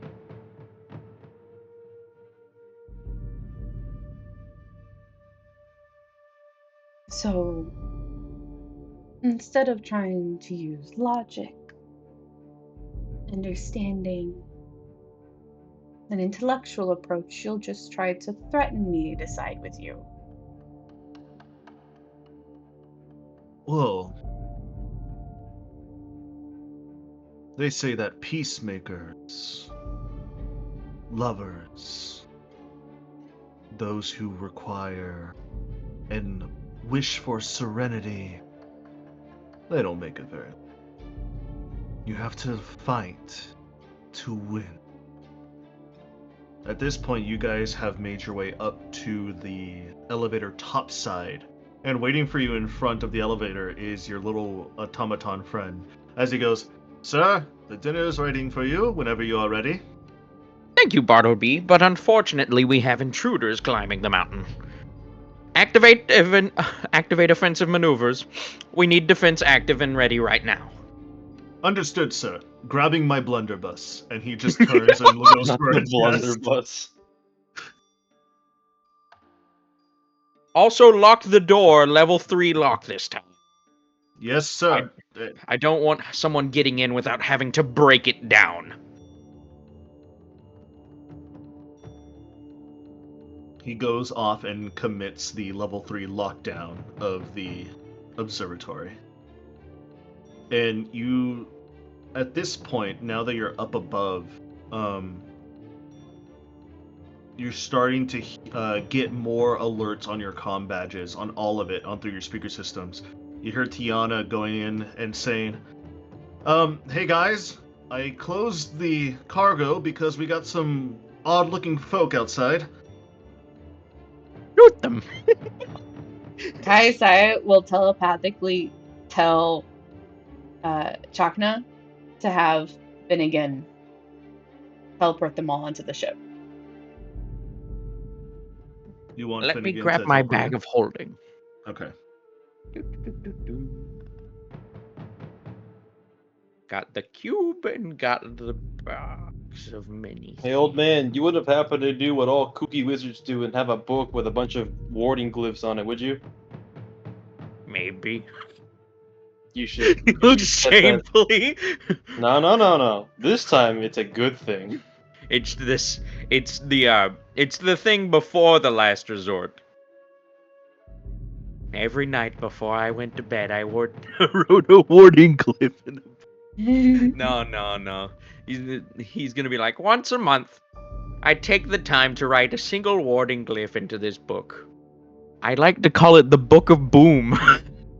That's a good name. That's a good name. The Book of Boom. I have an idea, Captain. I'd It's a pretty Adrian. bad idea, but How long has Felinor been building the what's it called in your lore? I forget. What, the arcane cannon? Yes.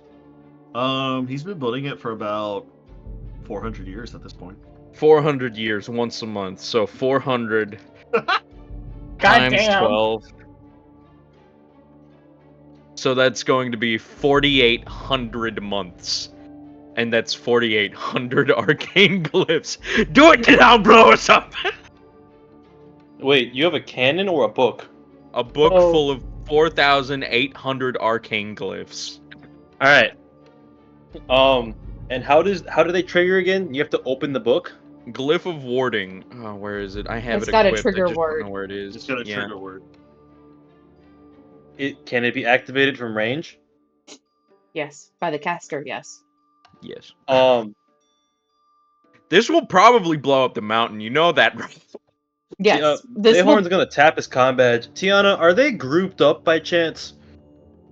As far as I can see, kind of, but they also have this withered man in front of them. He's currently in chains and he's on his knees. It's not Okay, anybody so you that's care about, Valentine. right? Mhm. No,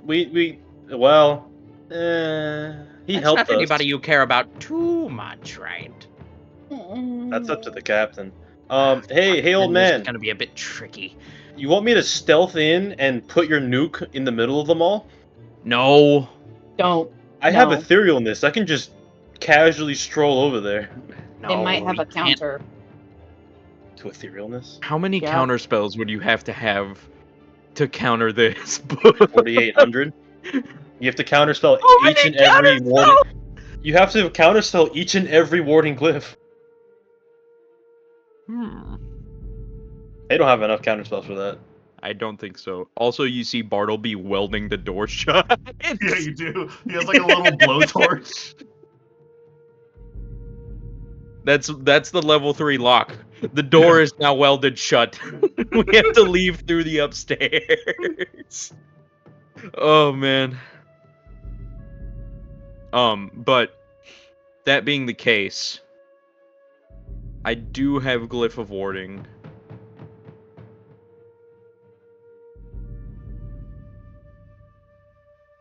Shit, man. I don't know. Oops, I'm down to do whatever, but last time we fought one of these, our they almost- frontliner got instantly downed.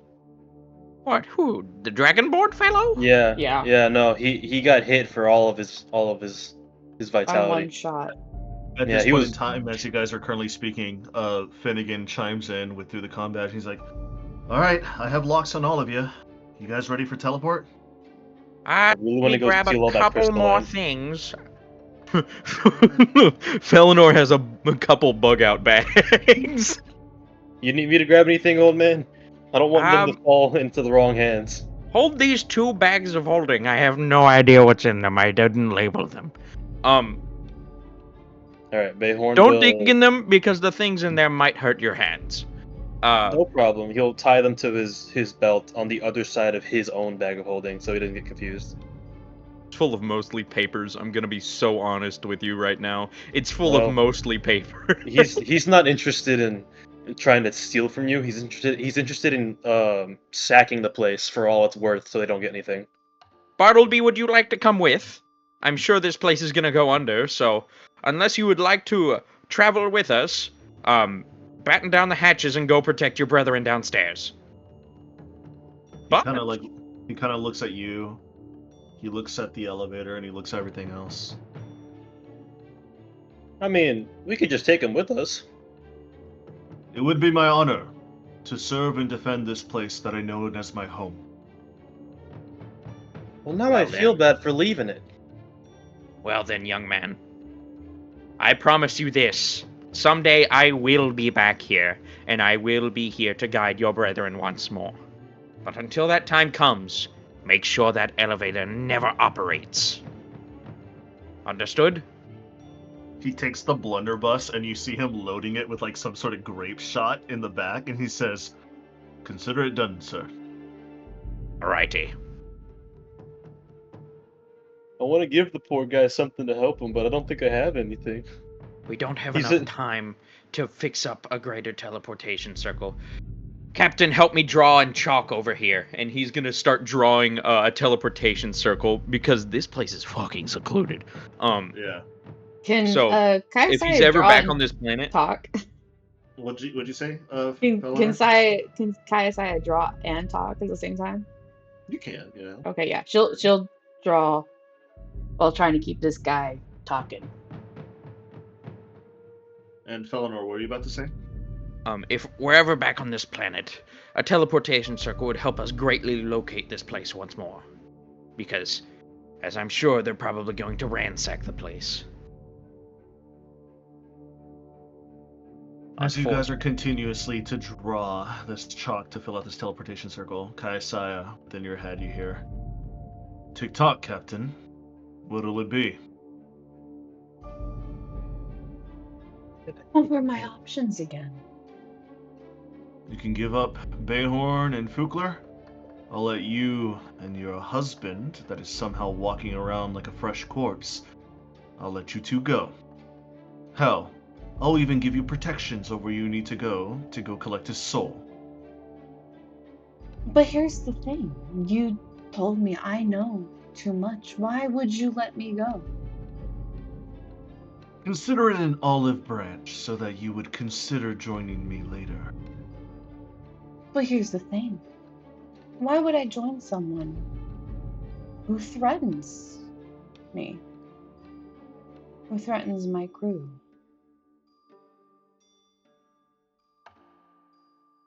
Why would I want to join someone?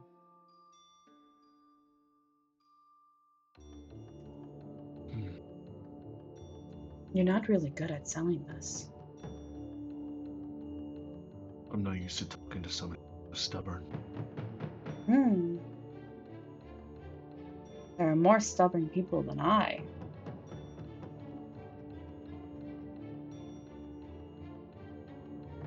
Fine then. Let's see who's more stubborn. You there. Cut a paw off. Paw. Aw. After a few minutes, you just hear, "Ah!" Do they have needle? Oh God. Tiana talks back very fervently. Guys, they chopped off the poor guy's leg. Whose leg?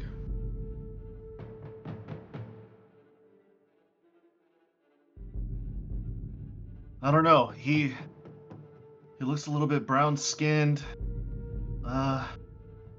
He's looks very frail. He's tied up in a bunch of chains. Is it Valentine that they're talking What about? race?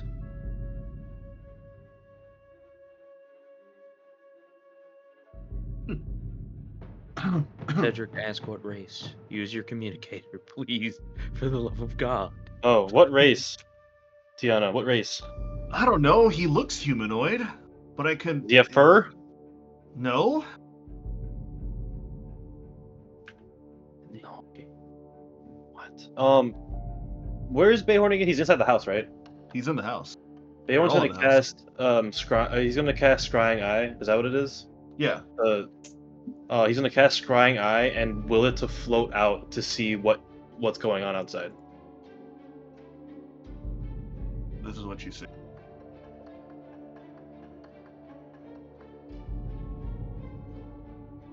Do I recognize the man being basically tortured? This man looks like an older version of Valentine that he's been malnourished and hasn't fed in a few weeks. Oh fuck! It's Valentine. They cut off one of his limbs. Nah, he's a vampire. He'll be fine. You see probably- 4 of these masked Orkey soldiers, but they don't have any resemblance of being a captain or being a leader. You're unable to find the one that currently Kaisai is talking. Cowardly as ever. So, even with the Scrying Eye's ability to see through like stealth and invisibility, I can't find him.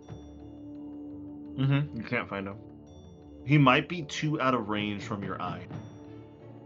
Does the eye have a set range that it has to stay with me, or can I just make it go as far as I want? I think it's a mile. I know but it we don't moves. I know it moves 30 feet every time. I'm so Let me tempted see. to use Skywrite and right, pussy, you won't. Jesus. Scry. What was the? Let me see if I have a description. Scrying. Scrying eye.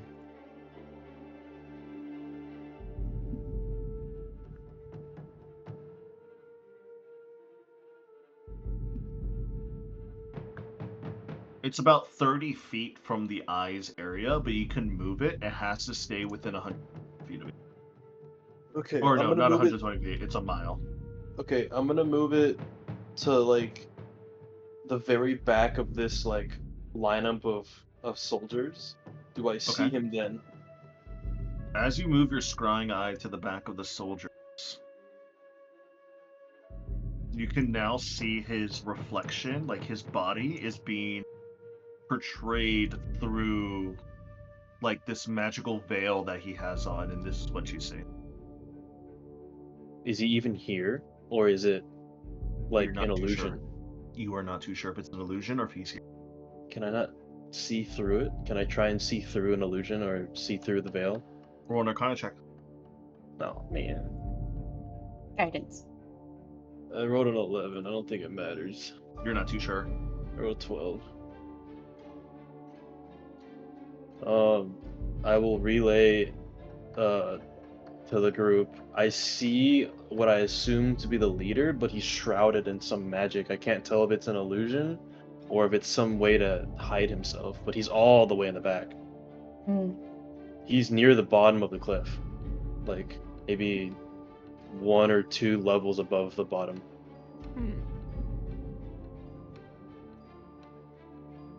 Who is he? Aren't these the Orki? Mm-hmm. These are the orcs. I'm assuming Felenor's never heard of him. You have not, no. This must be a bunch of whippersnapper huckleberries. They're strong, old man. I don't know if you can take all of them. Hmm. You got any Hmm. you got any fancy magic shit that helps us fight these guys?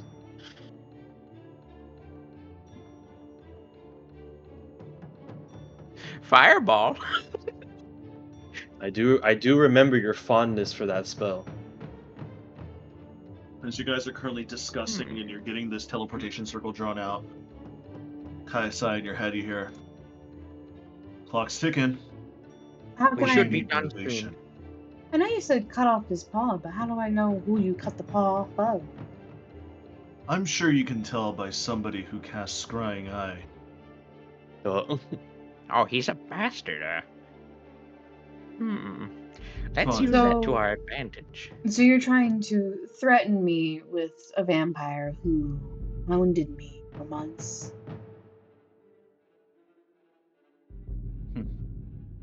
For years, I should say. Fine then. This is We'll have this the fun. What do you mean by He's that? going to really- use a legendary action. What do you mean by that? What do you mean? Hey, Can wait I a cut minute. off He's my going- scrying eye? He's going to use all 3 legendary actions to cast Scolding Inferno, and he's going What? to point it at your ship. No. I will tell him, hold on. Don't Wait a minute! fire at Wait a my minute! ship. We're not done talking. Oh, I see I hit a nerve. What's so precious on your ship that you'd finally be able to talk? Wouldn't you like to know, Weather Boy? Do you not have things you love? I do.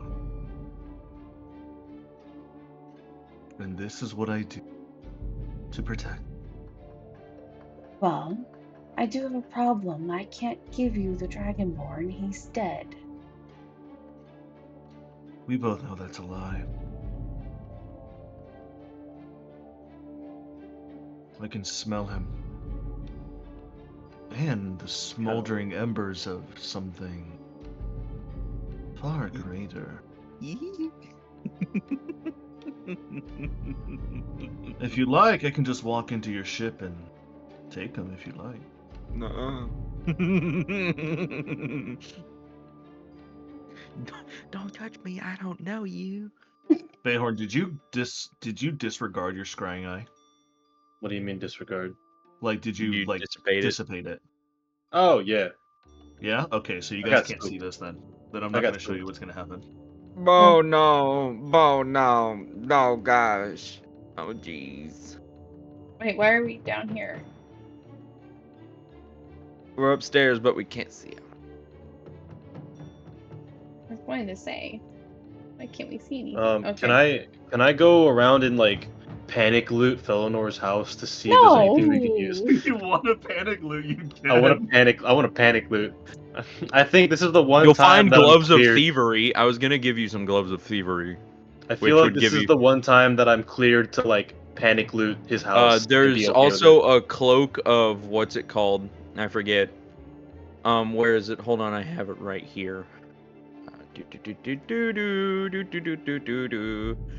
Cloak of displacement. That one was there. What does that do? So the cloak of displacement. While you wear this cloak, it projects an illusion that makes you appear to be standing in a place near you. Actual location causing any creature to have disadvantage on attack rolls against you. If you take damage, the property ceases to function until the start of your next turn. So basically, anything that rolls an attack roll Like against blur? you, it's at a disadvantage. It's like a permanent blur. Yes. Or like Anything that mirror rolls an image. attack roll against you is a disadvantage, no matter what. That's cool. Yeah. Was In gonna put addition the to those, Holy I Avenger guess- here, but that's too overpowered. That's too overpowered. I guess in addition to that, do I find anything else that might help us in fighting them? You got anything else lying around? I'll roll perception if you want me to, just to see. Shoot your shot. Is it dim or dark in here, Adrian? It's not dim or dark at all. Not. Panic! Ensue me! 22.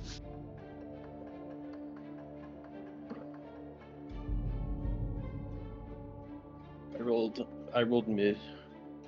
There's a lot of wizard stuff in here. There's an arcane grimoire in here. I'm not gonna tell you what variation. That's up to Adrian.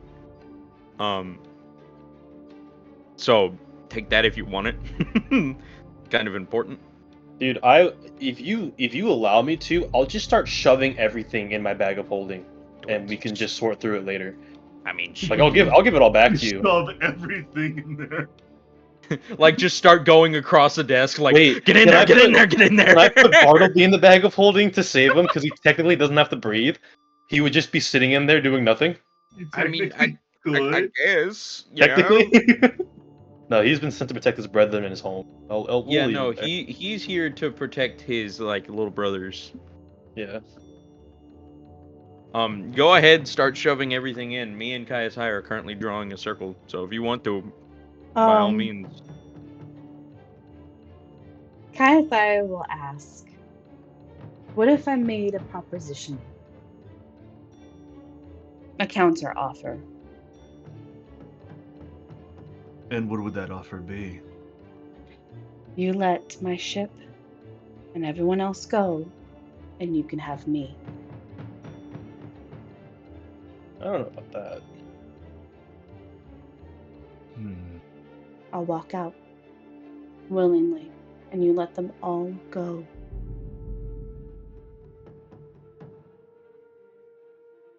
Adrian? Yes? Remind me if I'm wrong. You're not supposed to be able to detect scrying eye, are you? Unless he's able to by some means, by like an item or magical prowess. Okay, so he's a very powerful magic user, so the thing I was thinking of may not work.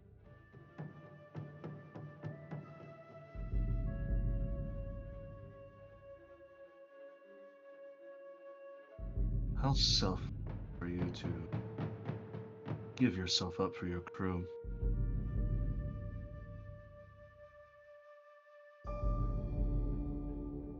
Come out alone. Hands up.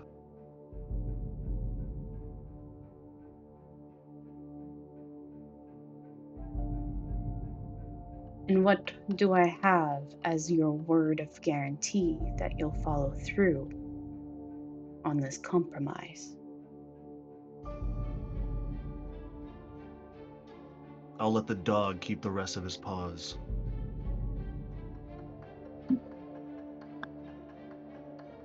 Well then.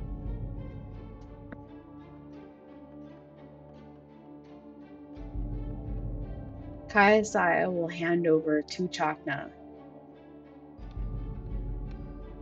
her staff of dunamancy and her crown. You see Chakna grab your shoulder and he looks at you and he says, "What are you doing?" The only thing I know that will yourself work. Up? You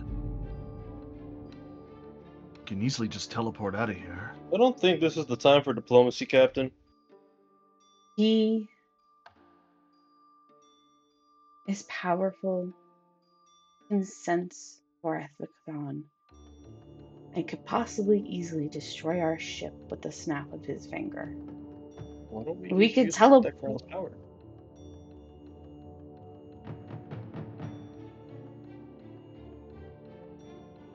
Why don't we just shoot a giant, like, souped-up sunbeam at them? It may kill all of the men out there and Valentine, but it may not kill him. And if we try and fail, it could be all of our lives. This could buy you guys time.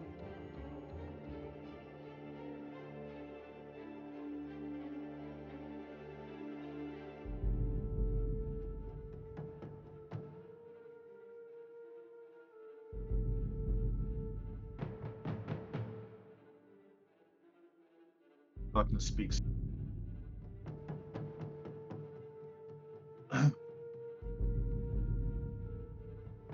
Tarkness speaks up and says, I'm not going to let you give up yourself, Valentine. As much as I'm not giving myself up for that vampire creep. I'm giving myself up for all of you. we can just leave. We will teleport on the ship, and then as soon as that ship starts to move, there's the risk of him shooting the ship down in one shot. That's a risk we should take.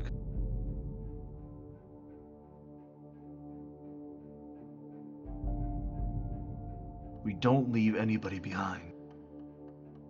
Sadly, Valentine isn't part of our group. And, from what you've told me, Valentine did help you escape Strixhaven. He knew the risks. I'm not doing any. I don't care about Valentine. I know he knows the risks, and probably the best way for him is death. Because then he'll be free of this. I don't know of any way to save him. I'm doing this for all of you. He knows where your soul is at. He could easily crush it. Drill insight. He may be bluffing. Did I felt that he was telling the truth? You're not too sure. Did you want to roll insight? Oh. Yeah, I don't. I believe it. What'd you roll? 11. Oof. Yeah, you believe You it. have silvery barbs. I don't have any spell slots left. That's the other thing. How? It's still the same fucking day. I've been doing stuff all day. Oh, yeah. I haven't long rested yet because it's almost the end of the day. I have almost nothing left. That's the other thing. I'm useless in this fight. It's just 3 against 5, and one of them is powerful.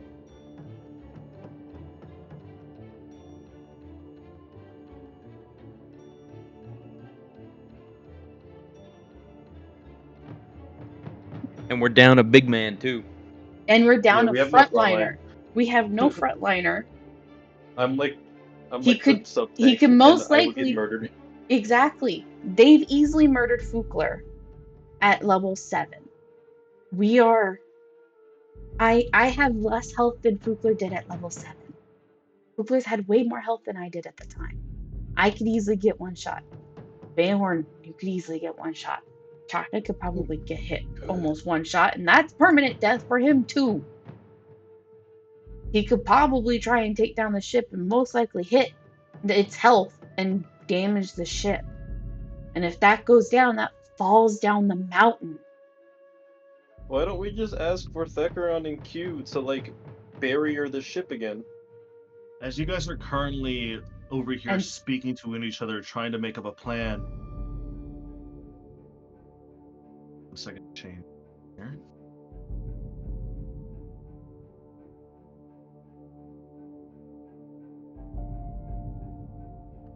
You start to hear clouds and thunder is starting to roar.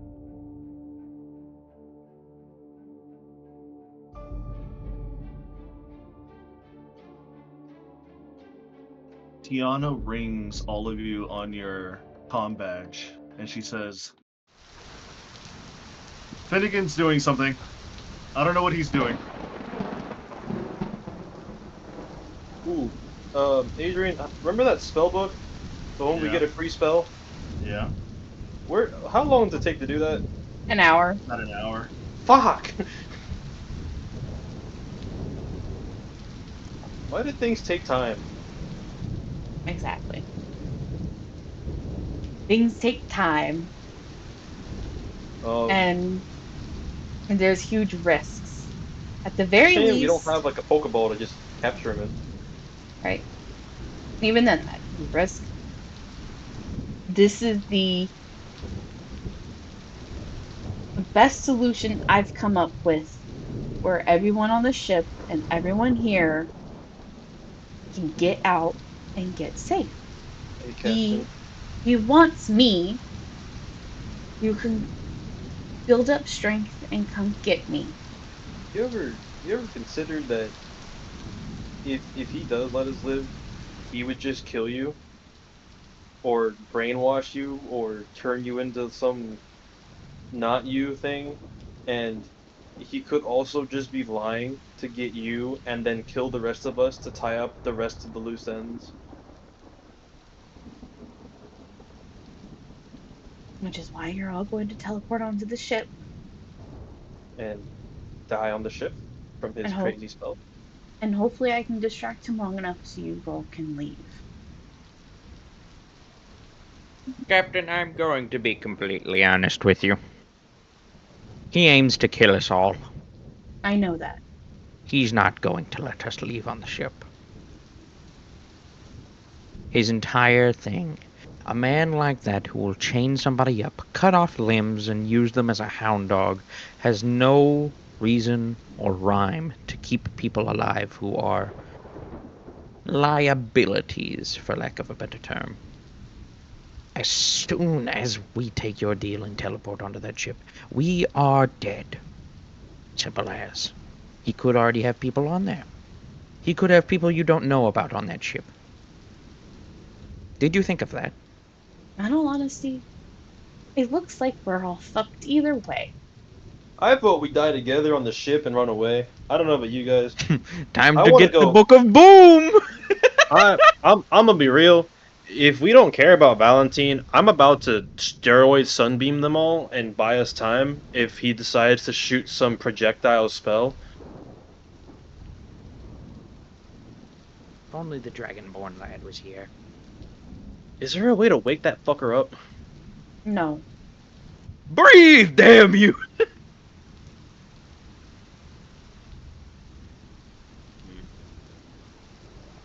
Bartleby, do you have any ideas? You're usually level-headed in this type of situation.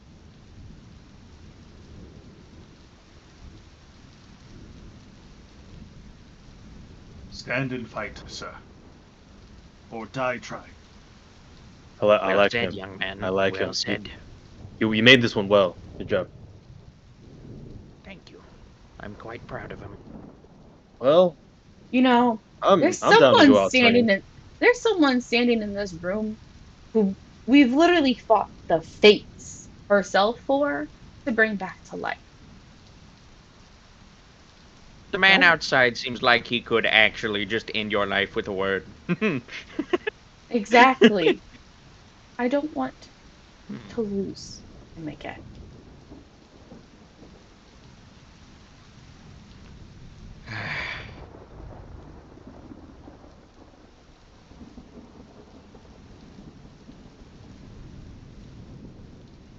As you guys are all finishing your discussions, you hear and feel this like strong sense of water and lightning magics happening outside, but you're unable to see what's going on. Can I wait, Adrian? What happens if I fail the saving throw to recast the spell that I've already cast? Is it Um, exhaustion, or is it just a tank to something? it rebounds on you. It just leaves you lethargic for a round. So I don't get exhaustion if I fail. You do not get exhaustion if you fail. I'm gonna recast Scrying Eye. Go ahead and roll a Constitution saving throw. I thought it was a Wisdom save last time we Or did this. Wisdom saving throw, yeah, sorry. That doesn't really matter much. It's a +3 and +2, but huh, 11. It works. Oh, good. Is it a 10 You'll, base? it's a 10 base. Does it go up every time I try and do it? It does, yes. Bet. What do I see? You I'm cast gonna lift it out of Scrying. the house. As you cast Scrying Eye, you see Finnegan is currently standing on top of the ship. Oh, Finnegan, what are you doing? Bangles this. Crazy bastard! No one can see this, right? Just me. No one can see this but you, but I'm gonna put it on everybody's screen anyways. Bayhorns are gonna say out loud in panic, Finnegan, what are you doing? Even though no one but the people in the room can hear him. What is he doing? He's on top of the ship! I like What that is he one. doing on top of the ship? I He don't just know, but raises he's his hands, responsible for the thunderstorm. and his staff, and he Oh just goes, no. "It was you, wasn't it? You destroyed Oh my home." no. He's Oh, no. really. We should go help him. I vote we fight.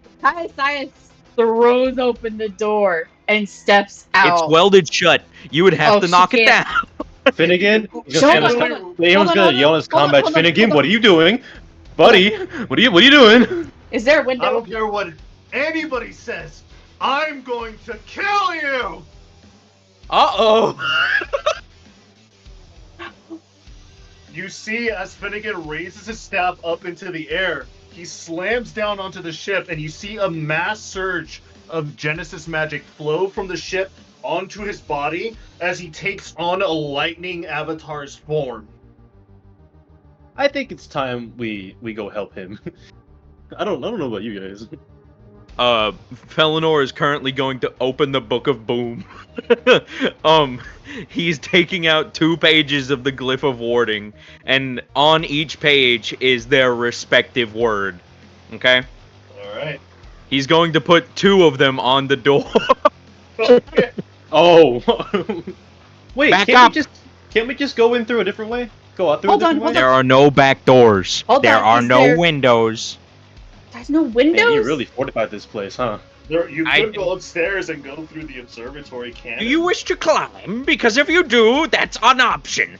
Otherwise, Alright, let's go. Let's go. Cover. back up. I'm gonna back up like 40 feet. Pumpernickel and Bumblebottom. And As you say those words, both of the wards just blow up and destroy the door in front of you. And now all you see is like a raging thunderstorm happening outside.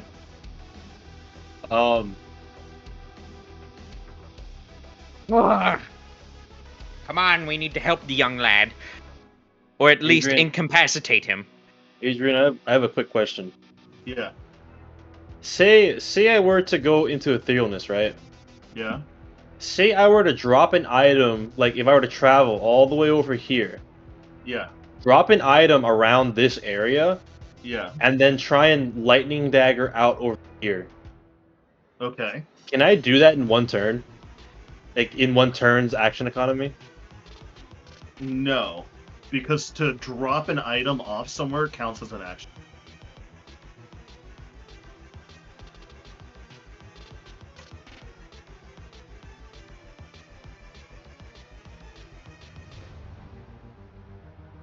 Let me go ahead and find the correct lightning element for Finnegan. This I have it crazy right. bastard. Hey, these are the guys that destroyed his home, so he's not thinking rationally at the moment. We all had our red eye moment. This is his. There it It is. sounds like There's Doom music. I don't know why. Oh yeah, the book has a soul word, by the way. Just wanted to let you know.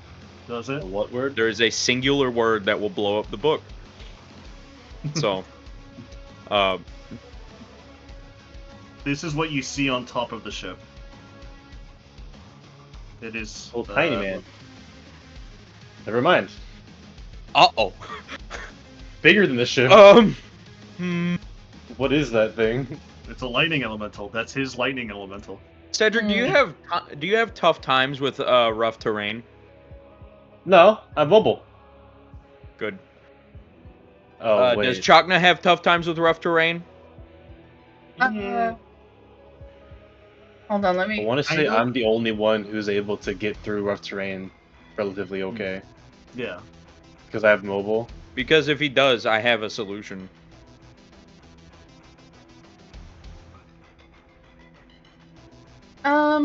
He doesn't, but that's okay because, A, he's got Featherfall, and B, he can shoot from far away. I got you. Oh no, Field Bella's with me too! Fuck! Uh-oh! Are you guys? I'm going to ask you now. Are you guys going to fight or run? I don't think we have the option to run anymore. Our engineer is currently in a little bit of issue Yeah. With the door blown open and I'm walking out to it, do I see Why that don't they're you go- all just fucking distracted by this? Yeah, Why they don't all looked. They're all looking right at Finnegan. Why don't you tell your engineer on the ship to use the Eldritch cannons on, No, I don't know, that the is most the engineer. evil-looking bastard on No, the no. field? That is our engineer. I I rolled double 3s. Isolde, I'll tap my badge. Isolde is like panting as she's running up to the bridge at this point. She's like, I hear you. What's going on out there? Finnegan literally just ran out like a madman. Press the big red button. Which one? I have 2 of them. Not you. Not your button, our button. He is now a lightning creature. He's what? The person who destroyed his home is here. And we're being forced into a fight. I need you to go onto the bridge and go to the weapons station and use the big red button and target the big guy. Okay, we'll try to keep him distracted.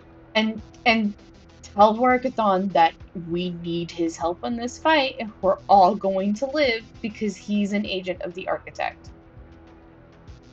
I'll let him know. Oh, no, yeah, that last part's important. That last part's a little bit important. I'm gonna be honest.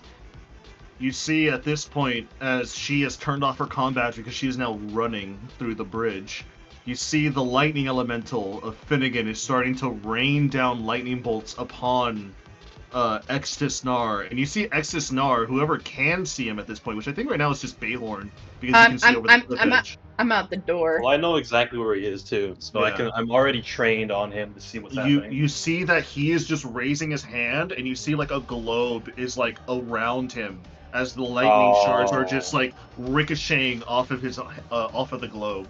He can cast Globe of Invulnerability. We have to get up close. And you see the other 4 Orki, not caring that the door just got blown open, are now shooting like eldritch blasts over to the lightning elemental. And we're gonna continue on next week. Oh, God. We do have to leave, don't we? We have to leave like right now, yeah. Oh. I could just counterspell his, what's it called? Globe. Yeah. But we'll pick up next week with a riveting combat between 4 members of the Orki Alliance and the leader, Extus Nar, against the crew of the Valiant. So thank you for playing. I hope you guys enjoy the rest of your day, and I hope you guys enjoy the party. We will. Hey, Adrian. Yes? You're really good at this, Adrian. Can the ship teleport Queen Aqua over to us? And Kaiasai's mom? You know? That's a very good question. All right, Adrian. Because I'm not sure if I'll remember, but can we try to remember to ask one of the people still on the ship sending Slab request immediate assistance? Mm-hmm. Because I feel like if we had the Queen of Bafford helping us, this would go a lot easier. I will write it down. I will write it down. Write it down, and we'll figure it out. I was like, man, I wish I could summon allies. It's almost like we have a teleportation circle on the ship. Yeah. You still have your conch shell as well. Oh shit, you're right. I'm gonna have to write that down. I keep forgetting that I have it. Adrian, can you send me like a block of text or like a PDF or something at, like what it does so I can read up on it and like fully understand it? I just have like the basics of it, and I gotta go pee. I gotta really go pee. No, that's fine. Go ahead and go. We'll talk to you guys tomorrow.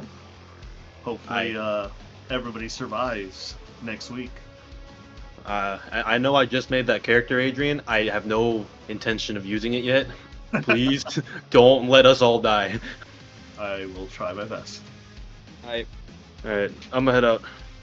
Same Bye, here. guys. Bye. Deuces. Deuces.